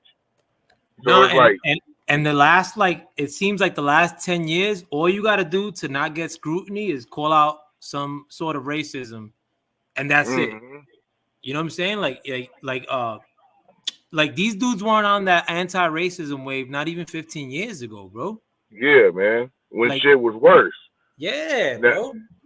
When But Stop even and Frisk popped off, like I ain't see like mad white dudes like out rioting, like, and I'm in New York. Because they wasn't paid to do so. Like that whole George Floyd shit, that was all just because of COVID and everything. That was all to try to make it seem like the people wasn't with Trump. You know what I mean? They have Trump supporters being attacked and all that shit. But like just like how I know how they did the same thing in 2020. Trump won 2020. I believe so too. You know how I know that, Deuce? Because ain't no way after seeing Biden for 4 years, nobody could say that he got the most votes of all time, even more than Obama. 12 million more than Obama did in his best. Yeah, we're talking right now, but I'm hearing I'm seeing shit they're doing, trying to do the same thing they did in 2020. But just for Trump to win a popular vote, just let you know that what the people try to do. And they can put all the dead people or have illegal immigrants vote for people and all kind of shit they want to. But it seems like they're making it too big to rig. Cause like you can sit here and show people on CNN and all these sites and people talk all this shit. Trump don't have the hate he had even in 2016, and he definitely don't have it. He don't have it now. It's almost 50-50. Yeah, I mean, and that's like people outwardly. Like, there's a lot of dudes that are messing with Trump that ain't saying a damn thing. You're right about that. Yeah, bro. Just like the first time. The first time. And I believe Trump stole it the first time he won. Because he did the same shit. That's why they tried to change the Democrats tried to change all those laws and all that shit when Trump won in 2016. Because he was the one stuffing the ballot boxes in the rural areas and all that shit. That's how he won the first time. That's how it went. That's because when he lost, that's how he called out all the shit that was going on. Because that's how his ass won the first time. Yeah, bro. I'm definitely 2020. I mean, but to be honest, like in 2016, I had a lot of shit going on, so I wasn't like in tune like that. Yeah. And a lot of times too, I kind of like would doze off on these elections. But 2020, I stood awake till like 4 in the morning with my son. I saw the what happened in Georgia and PA and like as it was happening in real time. In Michigan. Hell yeah, like she was crazy, bro. Fools come in with a box with a Maricopa. They had the videos and shit. And all of a sudden, you gotta take it down, and people had to erase it off the shit. All kinds of people got those damn videos and shit. I still got a couple of my bookmarks on Twitter. This shit's crazy as hell. People like come in and show like the closed caption camera and shit. The people close like locking out windows and all that shit, so like you can't see who's counting and what they doing. That shit was crazy as hell to see that shit. Yeah, bro. I mean, but nothing of what these dudes rock with, bro. Like, I mean, like, I don't rock with. Oh yeah, like there's numbers coming down the pipe. Georgia, I mean, it's almost 95%, and Trump's leading by 2.5%. So he probably got that one wrapped up. Georgia, I thought they called Georgia already. Oh, they ain't show like that. That's the thing though, too. They're playing games with these with like if you go to the AP poll, like they make it seem like it's mad close, or because they did that in 2020 too. Like they made it seem like Trump is behind. Bro, I can send you videos, dog. People going door to door and shit. They done already voted for Kamala and all. These motherfuckers don't speak no kind of English. Dudes are wearing GoPro cameras and shit where you can't really see them. They got cameras all in their fucking shirts. And they're going at these motherfuckers. Yeah, Kamala, yeah, voted. Are you this person? Like, bro, they've done so much dirty shit. They try money. And it's the leftists too, though, man. Like, yeah, it's white leftists, honestly, bro. Like, if you do a little bit of scratching, by and large, the people that do real grimy stuff, it has to be either like some fraternal organizations that like keep their shit under wraps really well, but it also is the craziest species walking the North American territory right now which is the white leftists, bro. White leftists are nuts. And anybody who Yeah. repeats their talking points or like listens to them, like they end up going nuts too. Yeah, they put the Georgia for Trump now. Or they gave Trump a like on the thing I was counting. Trump's at 246 and the Cali Queen's at 210. Did he win Michigan? Nah, Michigan's still up, like but they're being funky over there too. Yeah. I've been seeing shit about Michigan all day. Voter machine going out, the water main breaking in places and shit. This shit's crazy as hell, dog. They do that shit right in front of you. This time, this shit's being documented in what you call it. But that's their whole plan is right now. Just throw all of this shit into limbo, and then not try to certify him when he wins, so they can try to do some other shit. They're ready for it, bro. They're trying to trigger the American people to go against each other, but it's gonna be white people going against white people. But the thing about it is, the people can't accept that shit. Like, you can't just sort of start fighting each other. You gotta let the government know what's going on. Yeah, I mean, if it's because a lot of people, honestly, I thought that there was gonna be a lot more like honk stuff with the election, like this time around, and it would be a lot closer, like with the popular vote and all that stuff. But with Trump winning, leading the popular vote now, I'm like, But I know that there was still some griminess that happened in this election for sure. I know. Yeah, that's why they're putting it up in limbo, bro. They're putting it up in limbo. Tomorrow when you wake up, it's gonna be closer. This shit's not probably gonna be handled to the weekend, and then there we go from there. Yeah, but it's good that he bagged Georgia though thus far. I mean, like fucking because that puts it real close. But I can't believe they called New York for him already. That's crazy. I thought he was gonna win New York. I thought he was gonna win Cali and New York. Yeah, but hopefully, like that's one thing, Deuce, that I want to come from this administration is that they investigate everything. Yep. I don't like they could how like they said, oh, we're wasting money on all these investigations. Nah, they ain't wasted a lot of money on Trump investigations. So I mean, if we could get to the truth, I'm with it. Waste all the money you need, fix this country, But in New York, I always say stories like a lot of the people like that run the elections are politically connected, and that's out in the newspaper, and these are big districts. Yeah. I know exactly what you mean, bro. I know exactly what you mean. But and part of me, Deuce, I was telling my son and he kind of agreed. Part of me wanted them to go over the top and do some Hong Kong and this election too, so that people now that people quote unquote minorities were invested into it, especially men, and saying nah, we're really gonna try to make our shit count this time by voting differently. I kind of wanted them to try some shit this time and for people not to be censored this time around, hopefully, and talk about how this shit ain't right, and that be their conversation. Maybe we might get to that though, Deuce, because this shit is being counted too. Man, I got no trust in this shit. I know it's monkey business going on tonight. I just hope the people don't start tripping on each other. Show them a better way. Show the government. Nah, I mean, hopefully, that's the thing though too.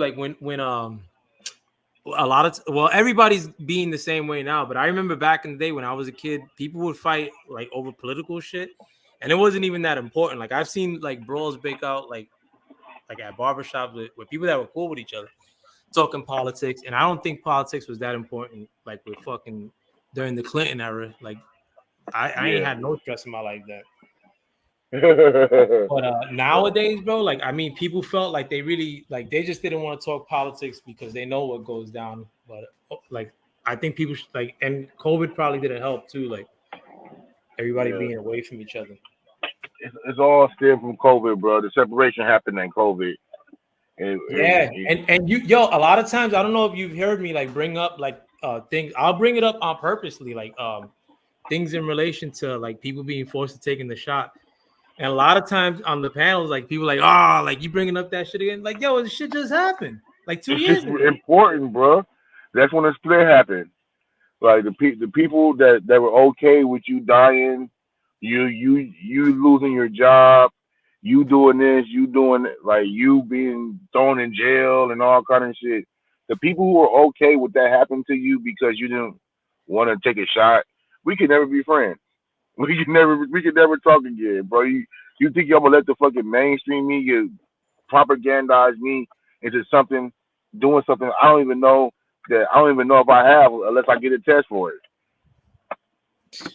So Yeah. I'm sorry, man. Like I'm sorry. I believe COVID. I believe COVID was a bad thing. I believe it was real, but I did not believe it was as serious as they said it was. And if you got it, you could have shook it. Like you didn't have to die from COVID. Yeah, I mean, I caught COVID. And I was Gucci. Yeah, I caught it. I was fucked up. I got some Sprite. You know what I mean? Did some push-ups. You know what I mean? Got some fresh air. I thugged through it. You know what I mean? I caught it 3 times. I had the initial joint, like, I actually caught it when I was in Cali, like, flying on the way back from Cali. The Asian cats kept sneezing on the plane too, and I was commenting too, and it had just like beginning to be talked about. But the first time I had it, that shit had me screwed up. But not to the point where I was like, oh God, like, do I gotta take a shot to remedy this? Like, I don't take a flu shot like under any circumstance, like, because I could get over the flu. In fact, I don't even mind getting the flu back in the day when I was a kid. Really fucking watch cartoons, like but these dudes really went over the top with that shit, man. Like, I mean, and a lot of my friends because I'll remind them too. I mean, I don't rub it in their faces, but like I remind them in the sense that like we could get another COVID down the pipe, and there could be another shot down the pipe too. But the people, it won't happen this time. It's too close. Maybe another 100 years or something. But the people going to resist this time.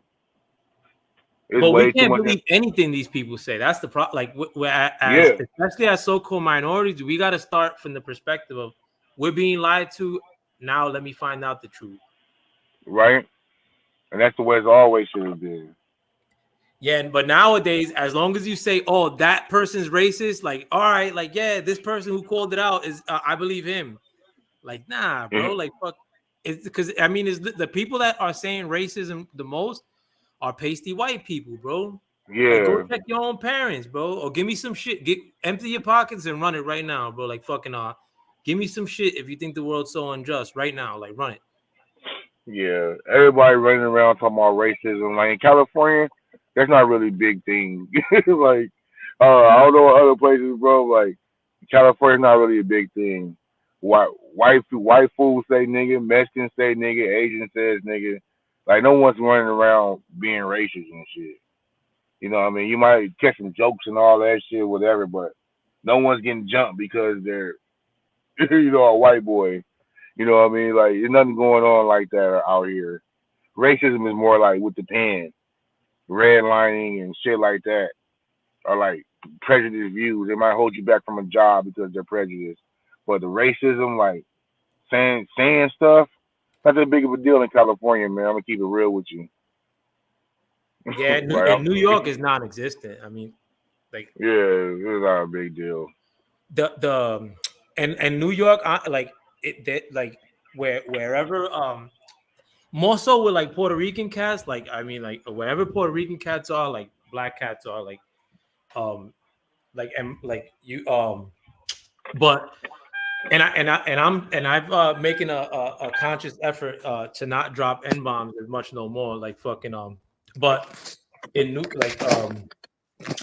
York, they don't really like only in jails and not even in the gangs they set trip on race out here, bro. Like, the only people that set trip on like gangs, like in New York, like there's Mexican gangs and they only bang on each other. But like Bloods, it's pretty much, and Crips, that's mixed, Spanish and black. Like, the only time you see segregation, like, is jail, really. Like, you know what I'm saying? Like, but that always happens, no matter where you are. But besides that, everybody out here, like, up until recently, man, like, everybody got all up in arms.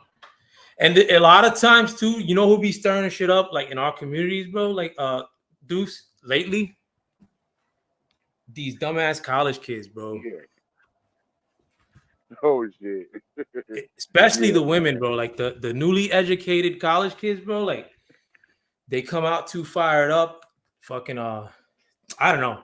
They're just good at arguing, and like I think a lot of that fucked up the dynamic too. But all these things that happen, like they were probably meant to happen right now, and it just doesn't seem like it's working, or the devil's gonna get his way this time. You're right about that. Yeah, this time around, people are resistant. But shit, man, Yeah. I gotta get to work, man. Get chopping up with you. I'm gonna hop in these shows. I know Reg or Mark, somebody live, Scholar, somebody. On here laughing. Yeah, nah, we gotta pull up, bro. Like later on too, bro. Yeah, we gotta pull up on the ops. Yeah, we're gonna roll up there and laugh at them, man. That's it. No, but we can't laugh too hard though, man. Just in case these dudes start getting water main breaks tonight. Oh yeah, a bomb goes off. You read that shit? Oh yeah, they call it bomb threat. Like get the fuck out of here, man. You Just saw like when they gave that shorty an award too, like the one from Georgia? No, what happened? Remember, like in Georgia, they had that water main break, and then they started counting after the fact. Yeah. That's the other one. Yeah, the older woman and her daughter that worked at the spot, they gave the older woman an award. Biden actually presented her in the office. I mean, in the Oval Office or some shit. I mean, in the White House. Yeah, baby. But when that shit popped off, because to me, I was like, yo, like they actually have video of the woman. Like if you watch the video again in the Georgia, like when they started counting again, it's the woman that sticks out the most, like an older lady with glasses. But I was like, yo, the balls that these people have to actually bring this broad to the White House and present, like, because they gave her like a Medal of Freedom because they were saying that, oh, she was getting harassed. After that, I was like, damn, dogs, like, and not like, you know, no media said, all right, let me look into this woman and see the video that they're talking about, like to see if something like funky happened. Because if anybody watched that video, you'd see it's funky, like the one where they take the bags out from under the table. Man, that's just crazy as hell, dog. Like you just watch it say no. Like you can watch this shit, look at you in the face and say no. Like the fucking it'd be like that's some other shit. Yeah. It's like the laptop story. Like you had these FBI motherfuckers lie and tell these people all this shit. And this shit is all over the fucking dark web. Before it got released on Twitter, it was all over the dark web. Like they had that shit, screenshots and all. They got videos of his ass too, Joe Biden's ass. They don't talk about that shit. Yeah, and the diary too. No, yeah.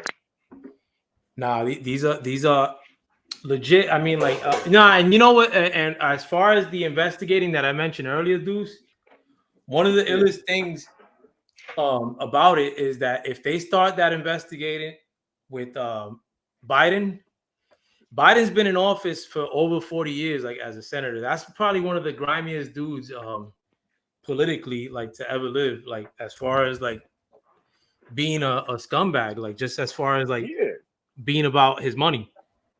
Pushing the globalist agenda the whole fucking time. The whole time. But if you look at the Hunter Biden laptop, Joe Biden and Hunter Biden are hotbox. Like they're not good at crime, seemingly. But they're gonna tie in a lot of other people with that shit too, or guaranteed. I mean, the Pelosi's are involved with that shit. All that shit. You see $10 million in China, $10 million in Ukraine. Like, what the fuck is this nigga doing to make all these damn cash wires and shit? These niggas. You see what just happened with what was that? TD Bank. You see what happened with that? Then they got fined like They got fined like $300 billion, bro, for money laundering shit for cartels and all kind of shit. And they said they fined them $300 billion, which was a 10%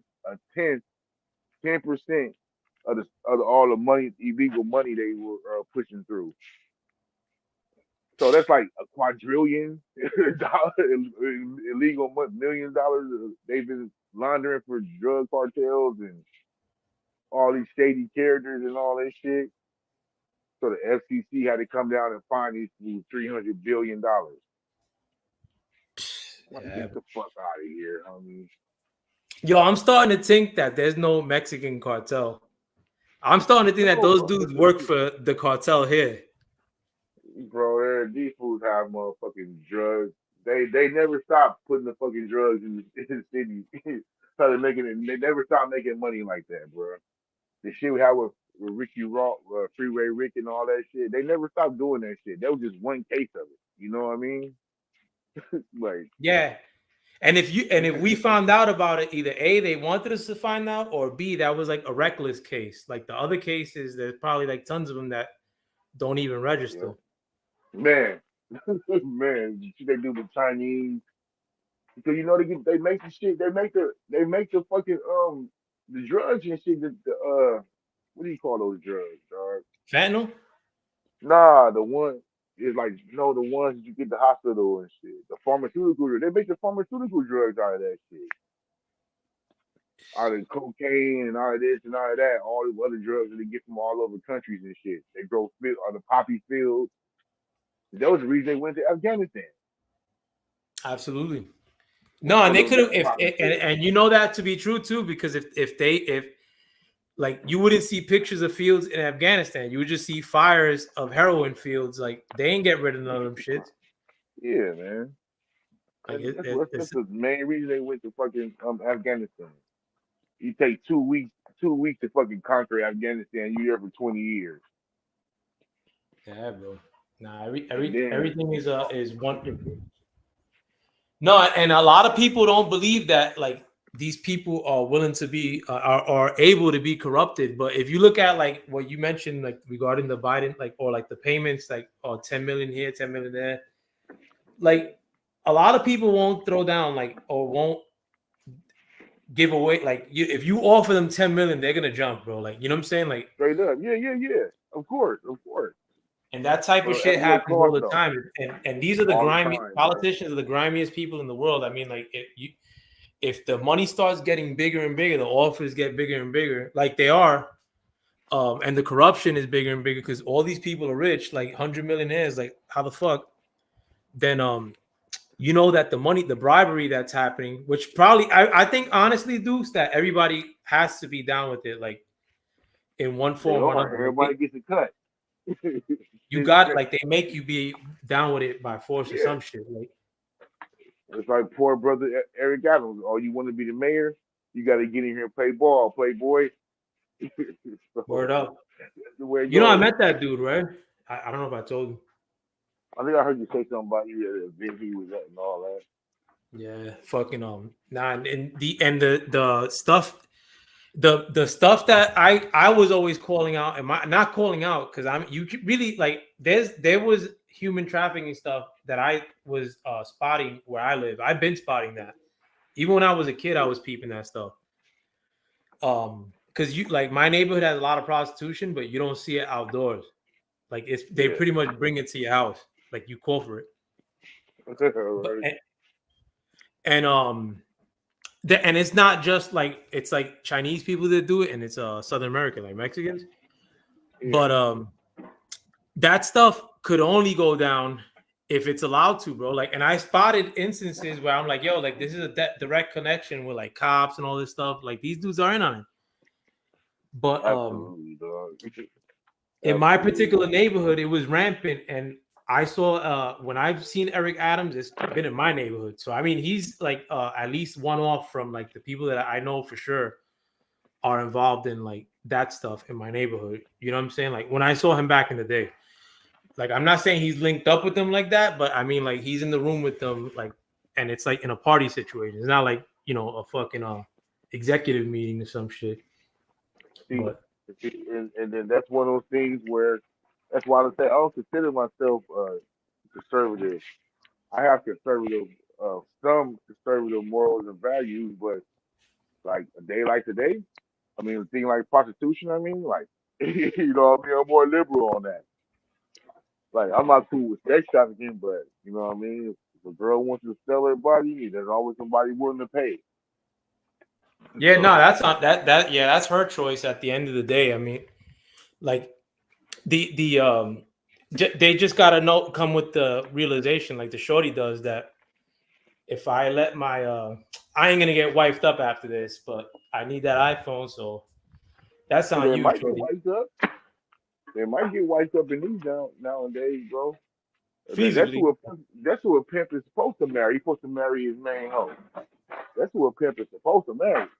But you know, the game done got flipped and different. These niggas ain't even pimping no more. These hoes is out here doing it themselves. For 40 dents too. For real. They're doing that shit for Wendy's money. Man, no. Yeah, but nah, I mean, I remember, and yo, I remember back in the day too, like when the whole abortion, like remember, like you remember when Pac came out, or no, right? Yeah. Like Brenda's Got a Baby, like. But I remember that song, like being like, I'm like, yo, like this is like an ill song because like the first like sad hip hop song, like or like from a big artist and shit, and like the song's about a girl not wanting to get an abortion or struggling like with the abortion issue. Like now they want to make it seem like all women should be like all fucking gun ho, like happy about like all women are nasty too, bro. Like I've heard women talking about like VDs, like it ain't nothing nowadays. Like yo, like I remember when shorties used to be rumored to have some shit and nobody would fuck with them. Like they would have to move. Yeah, yo, let me 1 second. Let me check what the count's looking like too. I'm trying to see the PA joint. Yeah, these dudes are grimy. Yeah, still 90.5% cold for PA, and Trump is 51.2, and fucking Kamala got 47.8. So I don't think she's gonna catch up there. So the oh my God. But if he bags that, I think he. Pardon me.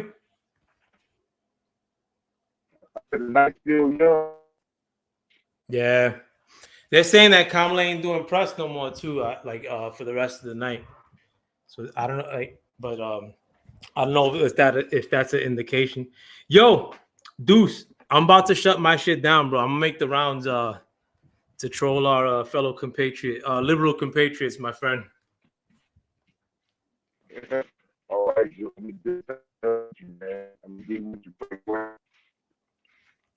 Yo, anytime I'm on though, Deuce, and you want to come through, man, you know you're always welcome too, bro.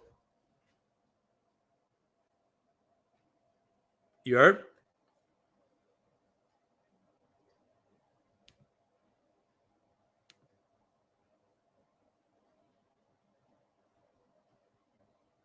With that, I'm gonna wrap this up. Well, actually, no, I think PA is gonna get called soon.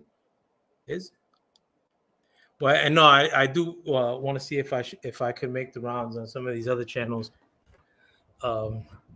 See what their temperature's like. Some of my broskies from YouTube, from these YouTube streets. But let me see if not, because my laptop's heating up too. Actually, my man Mark Nash is in effect, so I'm gonna go over to him. If you guys could please join me over. I'm gonna shut it down for the night. Seemingly, it seems as if Trump will win, but I'm gonna be hopping over and listening to my good friend Mark Nash. I'll leave his info in my community page. If you guys please show my brother some love as well. And I'm gonna be wrapping this up after I put this in. I'm glad you. This is my first long term, first long live stream like that. And if it was choppy, I mean, eat shit. Nah, just kidding. But if it was choppy, I don't know what I'm doing in most of these instances. But nevertheless, I do want to thank you guys for coming through do help me grow this channel. Very hard to fight through the YouTube algorithm, but with your help, you'll help get me through. Actually, I have 2 channels I'm going to put in my community page, and I want you guys to check both of them out. But I'm going to be posting that stuff now, and I hope you guys do give my bros a listen, Mark Nash and Mr. Reggie Owens. But I do want to thank you guys for showing up to this inaugural election stream. Let me give one last count of the poll numbers.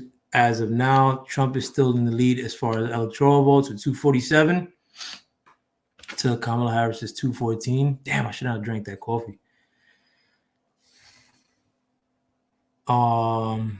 In Pennsylvania, which is the race I'm most interested in, Trump is still holding a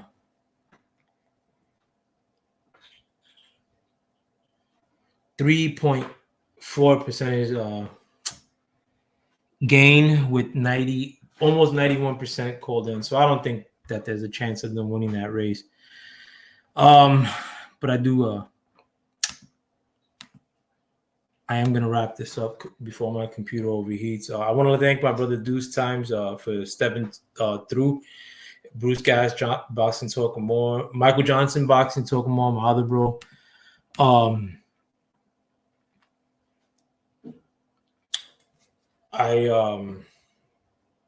Please subscribe to these other channels. Mark Nash, my other brother, who I'm about to go peep now, and Reggie Owens, Boxing Talk and More. Mark Nash with a Q, that's MARQ Nash. Great channel, sports, entertainment.